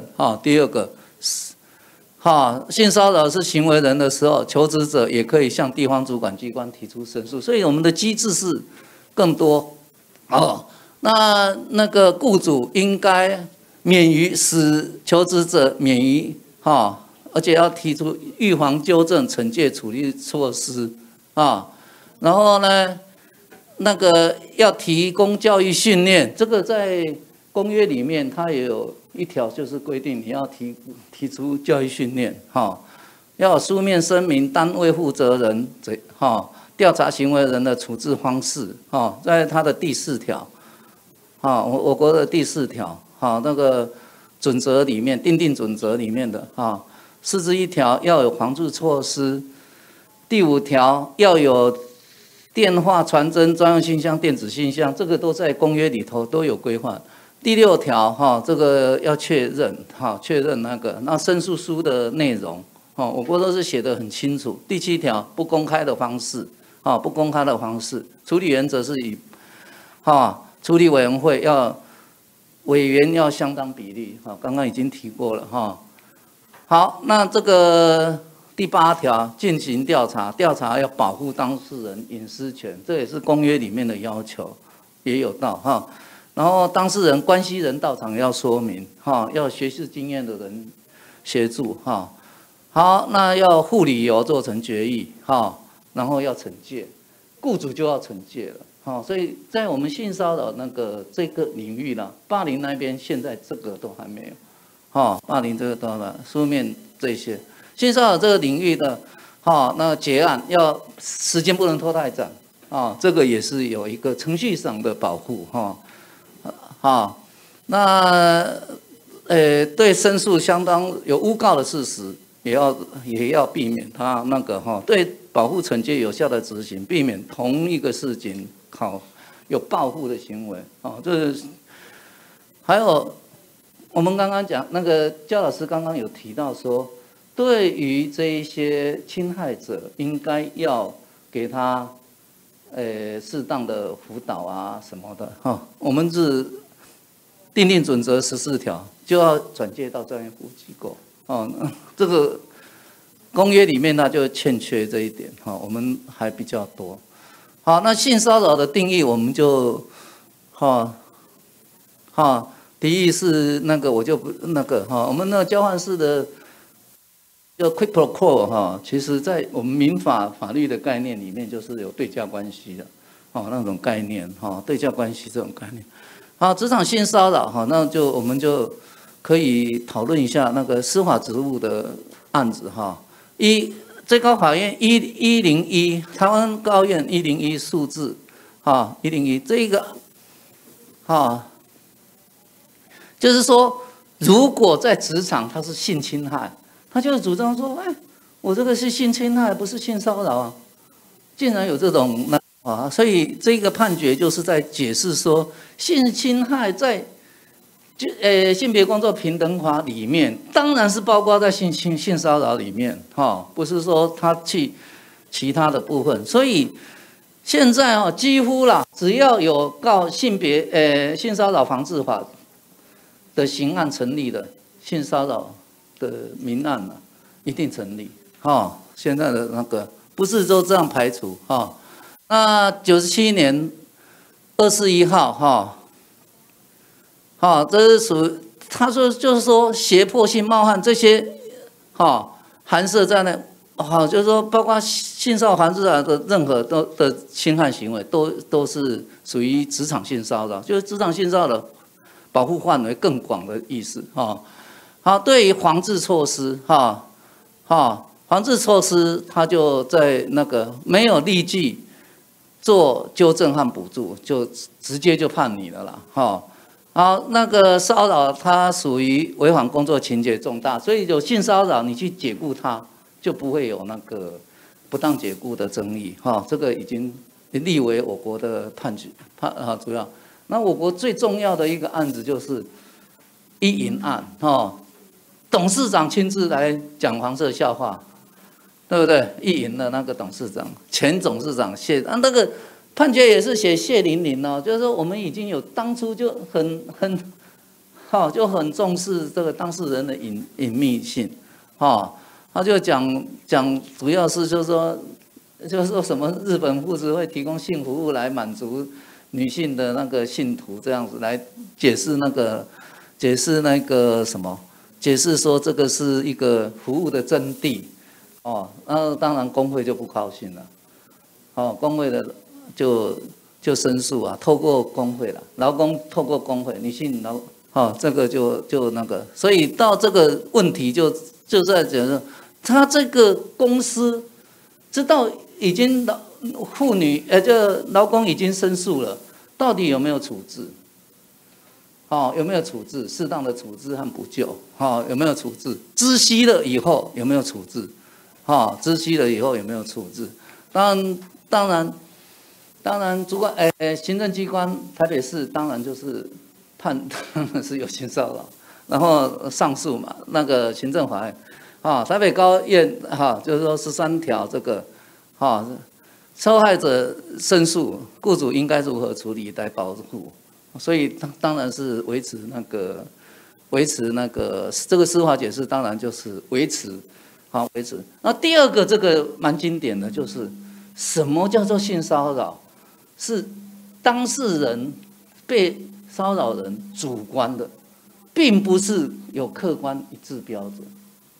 就是总统的案子，总统府的案子他有发简讯有发简讯简讯内容也不涉及说一般人会认为这样是骚扰，但是呢，这个案子这个判决台北高行他是说这个家伙会跑到人家的厕所外面，对这个人他是整体去看他的整体的行为会，然后有时候跟他讲话的时候又会比较贴近。这个是不是个别的这些行为是不是就是性骚扰？个别的行为可能都不是。那等在厕所外面是不是就是？那很难那个哦。好啊，那这个是总统府就他的委员会，总统内部的委员会就认定是性骚扰，那个是中校还是上校啊？就认定是性骚扰，那他当然不服啊！我到底是怎么性骚扰？性骚扰定义，所以性骚扰有没有性骚扰的提出是以当事人，就是说被骚扰人主观的意识，所以这个案子就被台北高刑262号107年的262号，也是没几年前然后有时候他提出避孕器的这种问题就是用整体的用总体的，不是一次一个行为整体的来看你有没有性骚扰而且是也不是以一般人认定的客观标准，是以那个所谓被骚扰的人自己主观的感受只要他有不舒服不舒服，所以这个就判了这个判了，这是法院支持的判决，所以以后这是很重要。然后再来就是去年的这蛮有趣的去年的高院的不是新竹地方法院的，就是交大的案子，他是那个什么什么中心他的中心那个就有厂商来进驻厂商去骚扰那个中心里面的那个研究助理行政助理，厂商是，然后呢，交大的那个什么合作中心产学合作中心有处理但是这个就是在讲除了办法以外，你遇到申诉以后。发现有，你就要处置嘛，处置义务嘛，处置就是如何处理他也把它隔开，厂商你到那一边去，这个行政人员在那，可是他被调查的时候性平会那个处理的时候，他就说这个厂你说隔离还是会看到，所以要处理到不能看到的样子。这个实在是不可以。那受害者还会看到那个厂商，那个经理自己也讲好，所以雇主就是要负连带赔偿责任，所以认定到雇主要连带赔偿，他主要是告雇主我刚刚在讲那个霸凌案的时候因为只有同事之间你才会有188条。非同事你根本没有188条，因为侵害者不是执行职务嘛，那这个那个几乎同事的霸凌几乎都没告，我没有看到同事的霸凌去告雇主，原因是什么？告雇主你工作不要了，但是性骚扰案因为法条写了，告雇主的非常多，连带负赔偿责任的非常多然后行政法院民事判决一直都支持那个告雇主的，所以这个跟霸凌的那个情况目前还不知道，但是就直接告雇主，那所以现在大部分的有关的，不管民案刑案刑案也一样这个被摸不尊重的行为，都会把判决还有那个包括那个检察官的那个起诉书都是用圈圈来代理。所以对当事人的保护比较周到简易判决可以看到说，现在的判决书都会用圈圈，你去查都是看到圈圈不知道是这个判决是判到谁的然后呢，我国如果说以行政机关的那个，就是说以雇主来讲各个公司部门的时候，几乎就都有性骚扰防治申诉委员会，因为刚刚讲的法律已经规定了，你只要不定你。真的你就输了，你真的有没有性骚扰都不知道，反正你没设置，反正就是你就是输了所以会有委员社会公正程序而且大部分都有执行人员，现在雇主大部分都有执行email 什么信息，因为前面已经规定了你只要没有你就输了所以你一定要有申诉的那个。实体的那一些现在大部分的公司雇主都会有只要发生，你没有这些你就输了只要因为你有这个义务啊，然后申诉以后，刚刚已经有法院判决啊，是蛮严的申诉以后蛮严的，对雇主的责任蛮严的，那建议事项，我这些建议事项，我觉得是不是跳过？因为我们的时间还有那个叫那个。陈老师刚刚只是说能够留个15分钟来让那个，是不是建议事项？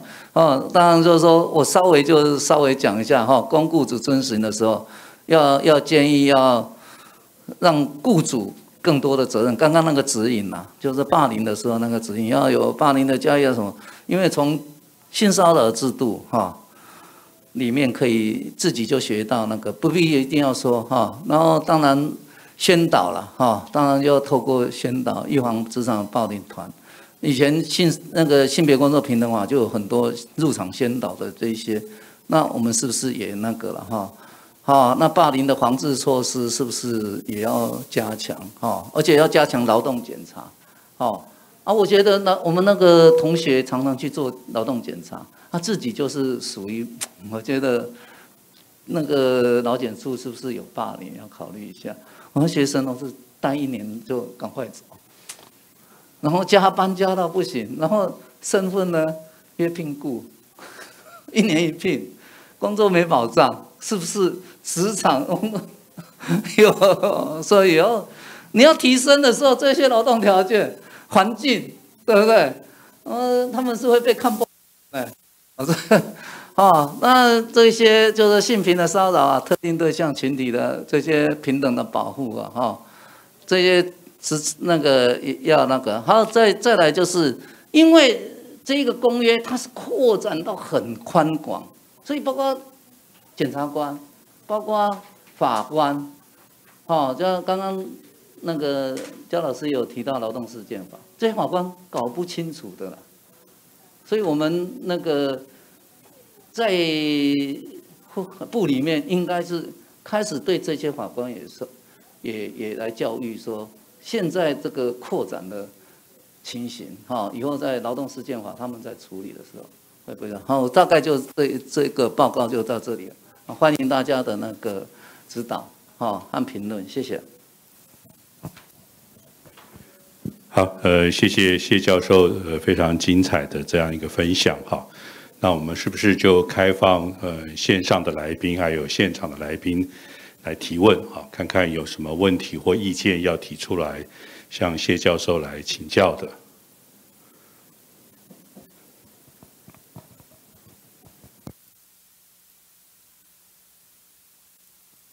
我们线上来宾有问题吗？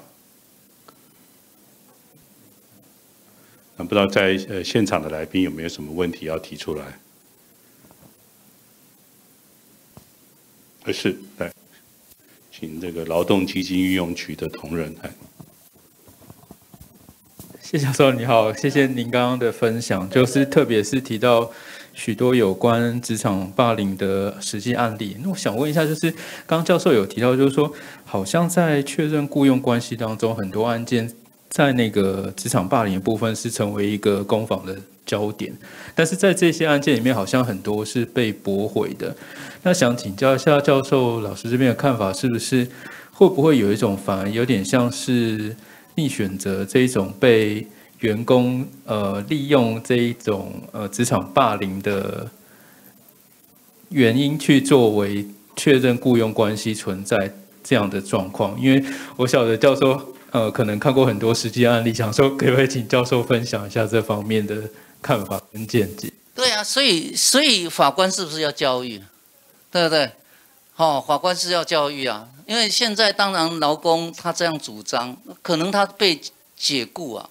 我们有一种解雇叫做建构性解雇 （constructive dismissal）， 它就是事实上就是给你施压、给你霸凌，让你自己请辞，对不对？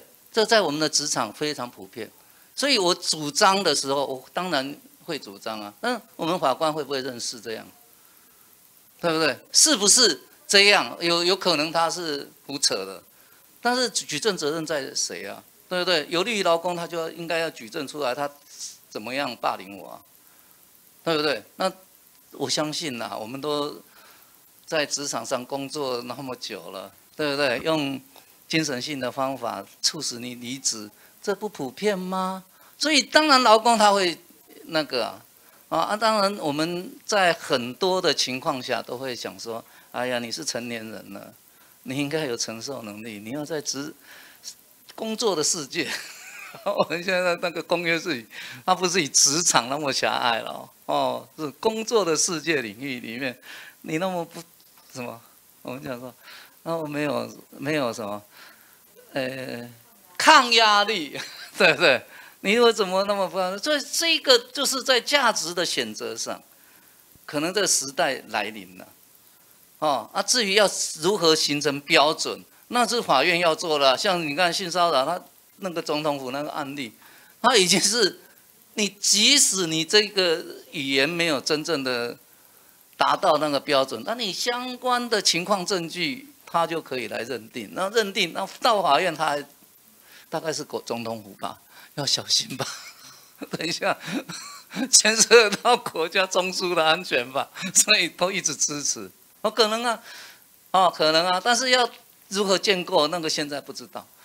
但是有提出来，提出来总是社会会进步嘛。就看看法官愿不愿意接受现在这个价值。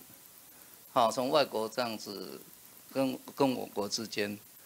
这个价值，所以我们布领这个部分应该是还有很多空间可以从国外经验学习回来。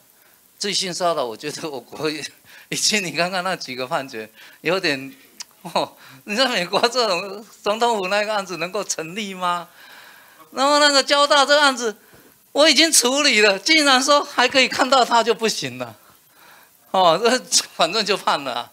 所以就法院要求的很严了，法院下的这个判决是要求的非常严，保护的非常重要，看到那一个人他就可以告，然后告不是告那个人而已，告雇主，成立的这都是我国现实成立的案件，所以你这种判决要到美国，我相信大概判不赢了，即使美国很保护。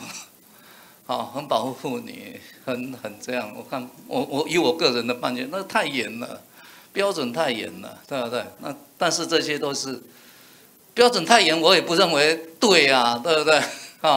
应该要有雇主的免责的部分。所以您刚刚讲的这些霸凌是不是变成劳工那是事实判断法院要调查，法院调查以后，他要采一个标准建构性解雇确实在我国，我们应该讲是非常普遍的，非常普遍的。但是这个就是现在从判决研究出来的是，劳工确实有需要透过这一个制度来主张，但是法官。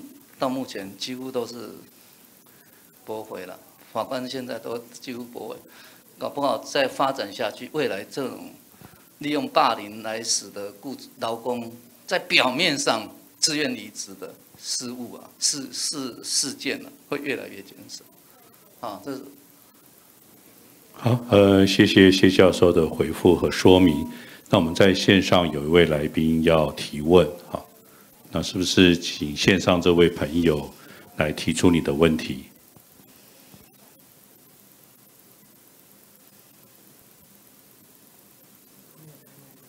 好，麻烦请开麦克风好吗？可以了吗？可以。那个谢老师也可以。谢老师，你是中高龄就业促进联盟的理事长肖忠汉，之前曾经跟你在那个新北市劳动论坛曾经碰到过面。我现在想问的一个问题是说，职场暴力这一块的时候，其实包括职场霸凌这一块，我们大家认为都是职场内的，但是职场外这一块的时候，似乎都被忽略掉。我为什么这样讲呢？因为很多的所谓的职场霸凌，往往是因为职场里面的职场外的霸凌，然后那个当事人被上头逼着，就说你 keep silence， 或者说你尽量不要发言表示你不同的意见。我觉得这对于我们来讲的话，对于一般的所谓的一些公务人员，尤其是属于基层的公务人员来讲的话是非常不公平，他们就称之为所谓的奥客的行为在。请问谢老师，有没有可能是在这个职场霸凌这一个区块的时候，对这方面去多加掌握？谢谢。这个又是职场霸凌一大块哦，这个真的很好，谢谢你的问题哈。在这个公约里头，它就是也要处理这种问题啊。奥客实在在我国，因为我国要求以客为尊嘛，东方文化受日本影响很多，这些奥客为什么可以？你在欧洲国家，服务就没那么好了，这我们的劳工就要忍气吞声。那在性骚扰，那就大家就没有任何人，包括第三人。那我们现在第三人根本不合理的时候，雇主希望什么，就知道了，对不对？那种要求下来的时候，那劳工其实是，你看可是我就以刚刚那个判决啦，就是说，你给我桌子，然后不给我相关的设备、相关的保护、相关的东西，已经算是职场霸凌，对我人格性的精神损害，对不对？已经判下来了，所以从这个案子延伸到这种问题来讲，是不是也是人格性的损害？可以解释啊，但是这个就要慢慢建构啊。从我国的职场里面的案子，一个人愿意去告，大部分的劳工现在敢告，刚开了没啊，对不对？那这样这个保护要建构下来不容易啊，不容易。我们为什么那么多奥客？就是因为雇主息事宁人啊，但是息事宁人是对劳工当然是有压力啊，有精神性的压力。那这一块要怎么那个？这如果能够弄起来，是真的是一个很大一块，也是很大一块所以两个那个都是很大一块那个是建构性解雇，这个是第三人性骚扰那就很清楚啊，因为那个什么那个策略上，大家会认为那个不正义嘛，但是消费者不尊重执行职务的劳工，不管是那个公部门，刚刚他也特别提出过，尤其公部门，台北市一不高兴1999，那个每一个承办人被1999几百次这样，这样是合理的吗？但是你台北市政府他会保护你吗？有的甚至还被告。对不对？不只是私部门只有更严重，对不对？你看看那个神经病就会把那个 7的叫他戴个口罩就把他杀掉，为什么那么那个不合理？就是很像我们的文化里面就是以客为尊嘛，客人的一切是一切所以我们是不是也要开始从劳工执行职务的角色来考虑这个雇主的责任，在霸凌的制度里面要做相应的修改，这是价值要改变了，典范要移转，了，如果我们还是维持说以客为尊才是我们的价值，那这样就不用考虑下去。那考虑价值，所以我们公约给我们的最大启示就是，它是不一样的价值。那以公约来讲，这个都应该处理的问题。虽然是我国的文化，但是这个是应该处理的问题。我国文化当然很好啊，所以我们台积电可以战胜英特尔。以前我小时候我在工研院上班做人资的时候，怎么想也想不到说可以赢那个。这是我们的文化造成这些劳工愿意这样子所以今天那我们的文化在这一点上是不是要改？那像刚刚那个理事长有在讨论我们有很多的问题。我说像这种问题，不是只有全总，不是只有劳动部，整个社会都要，很多部会都要参与。好，谢谢你的问题。好，谢谢谢教授的说明跟回复。我想因为时间上的关系，我们这个场次是不是这边告一个段落？好，那我们还是再次谢谢谢教授的这个精彩的分享和回复。好，那我想我们整个议程也即将进入到尾声。好，那我想最后进入到这个闭幕的这样的一个阶段。那我们是不是在闭幕这个时间里头，是不是首先邀请劳动部综合规划司的王厚诚司长来跟大家做闭幕的致辞？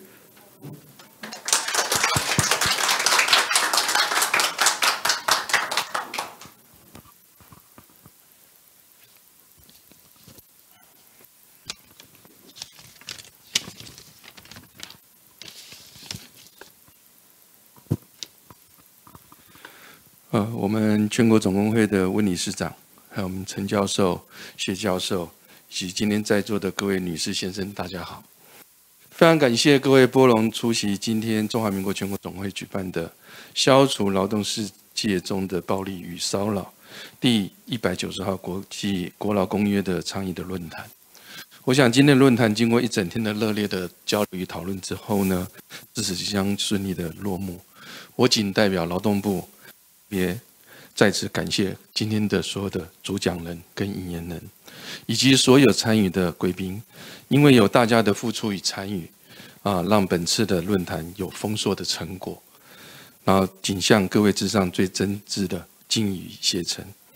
本次论坛也非常难得的邀请到加拿大劳工大会的财务长莉莉女士，还有加拿大劳工大会的国家女性及人权主任 Vicky 女士，还有 ITUC-AP 的性别平等主任 Annie， 以及斐济工会人权专家 Maria 女士，进行专业的意见与实务经验的交流，让我们对加拿大 ITUC 还有斐济在推动11190公约的经验能够更深入的了解。另外，我要感谢我们陈觉教授，还有焦新凯教授、谢启南教授对职场暴力及性骚扰的等议题提出专业的讲解，并充分的讨论，将我国对11190累积的相关的研究与经验实务回馈给其他国家的贵宾来共同讨论。劳动部长期以来一直努力的推动国际事务的交流与合作的工作。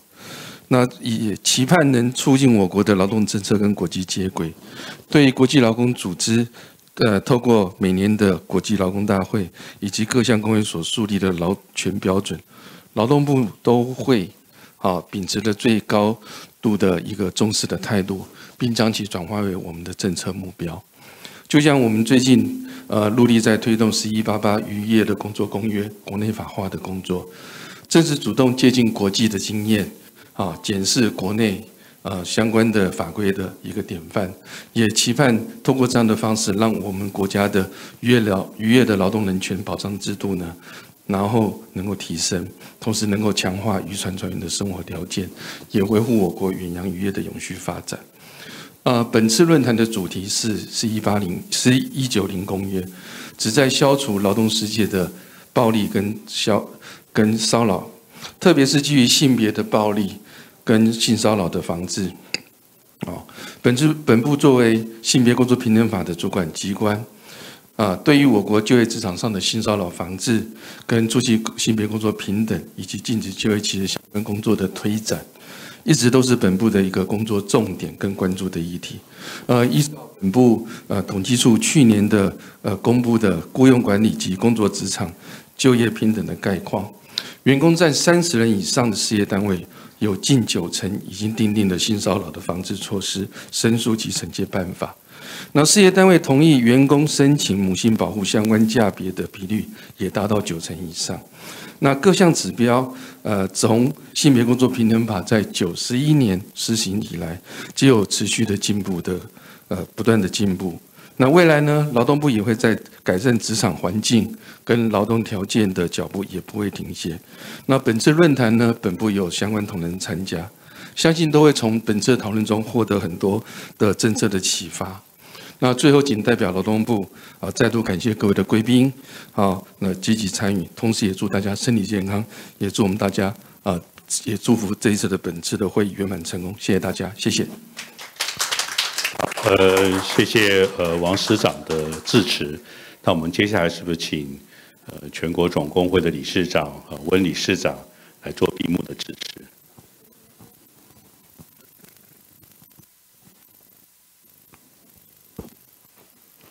好，谢谢。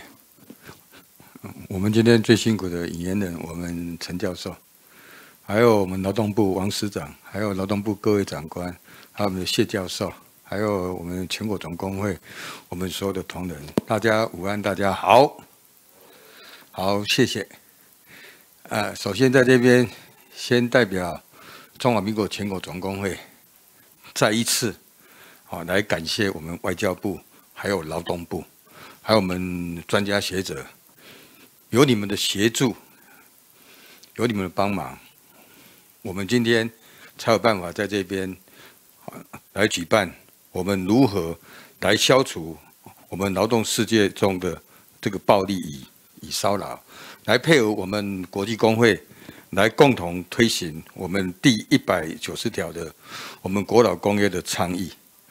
所以说从今天的早上8点到现在，有听到我们那个加拿大的我们的财务长，还有菲律宾的我们性别的主任，还有斐济的人权斗士，他们都一一畅谈，他们包括如何推行我们这个国际公约190条这个过程，这个辛苦，还有碰到的一些阻力，然而他们一样从头至尾，他们都没有放弃，就一直努力，如何来推行，将这个190条，我们国际公约在世界各国来跟它落实，来跟它推行，这个过程真的非常的辛苦，尤其加拿大有13个省份，他们努力2年，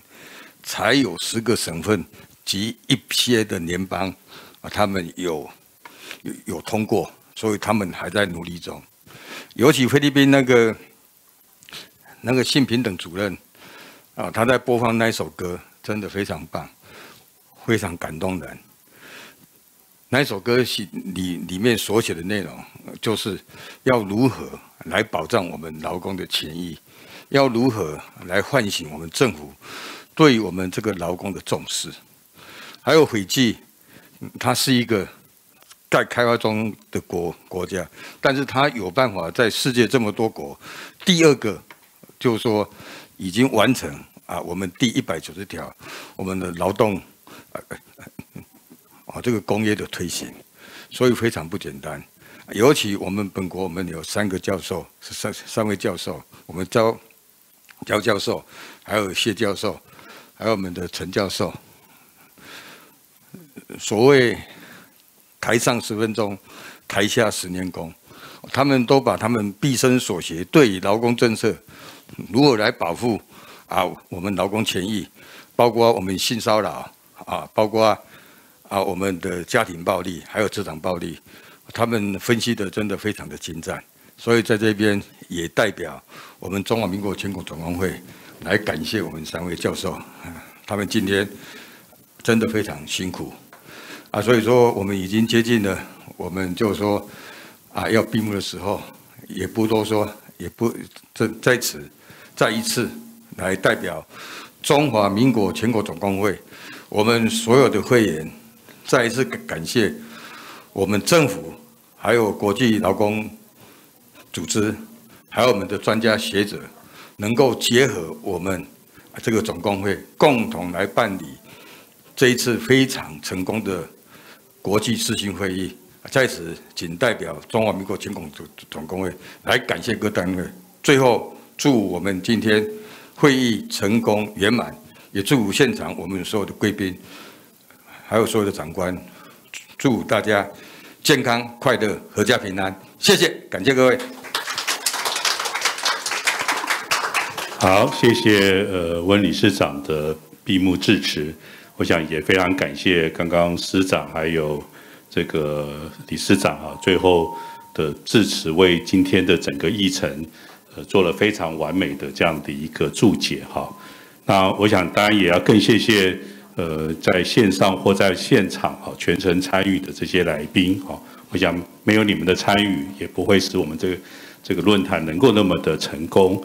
那我想最后还是要祝福各位来宾，那身体健康，万事如意。那我们今天的议程就这边告一个段落。那希望以后在劳动部还有全国总工会的继续支持和努力之下，可以办更多的论坛来跟大家做更多的一些的分享。好，谢谢各位，谢谢。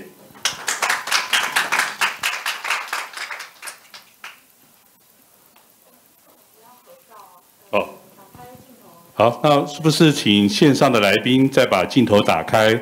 那我们再做最后一次的截图拍照，好吧？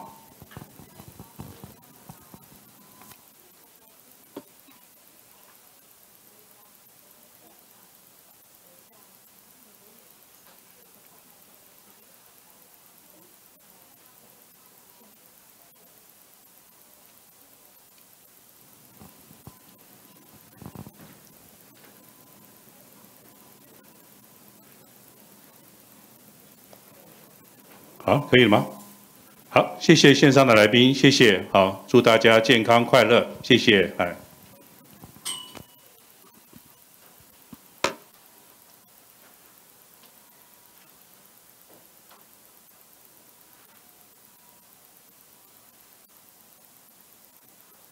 Recording stopped.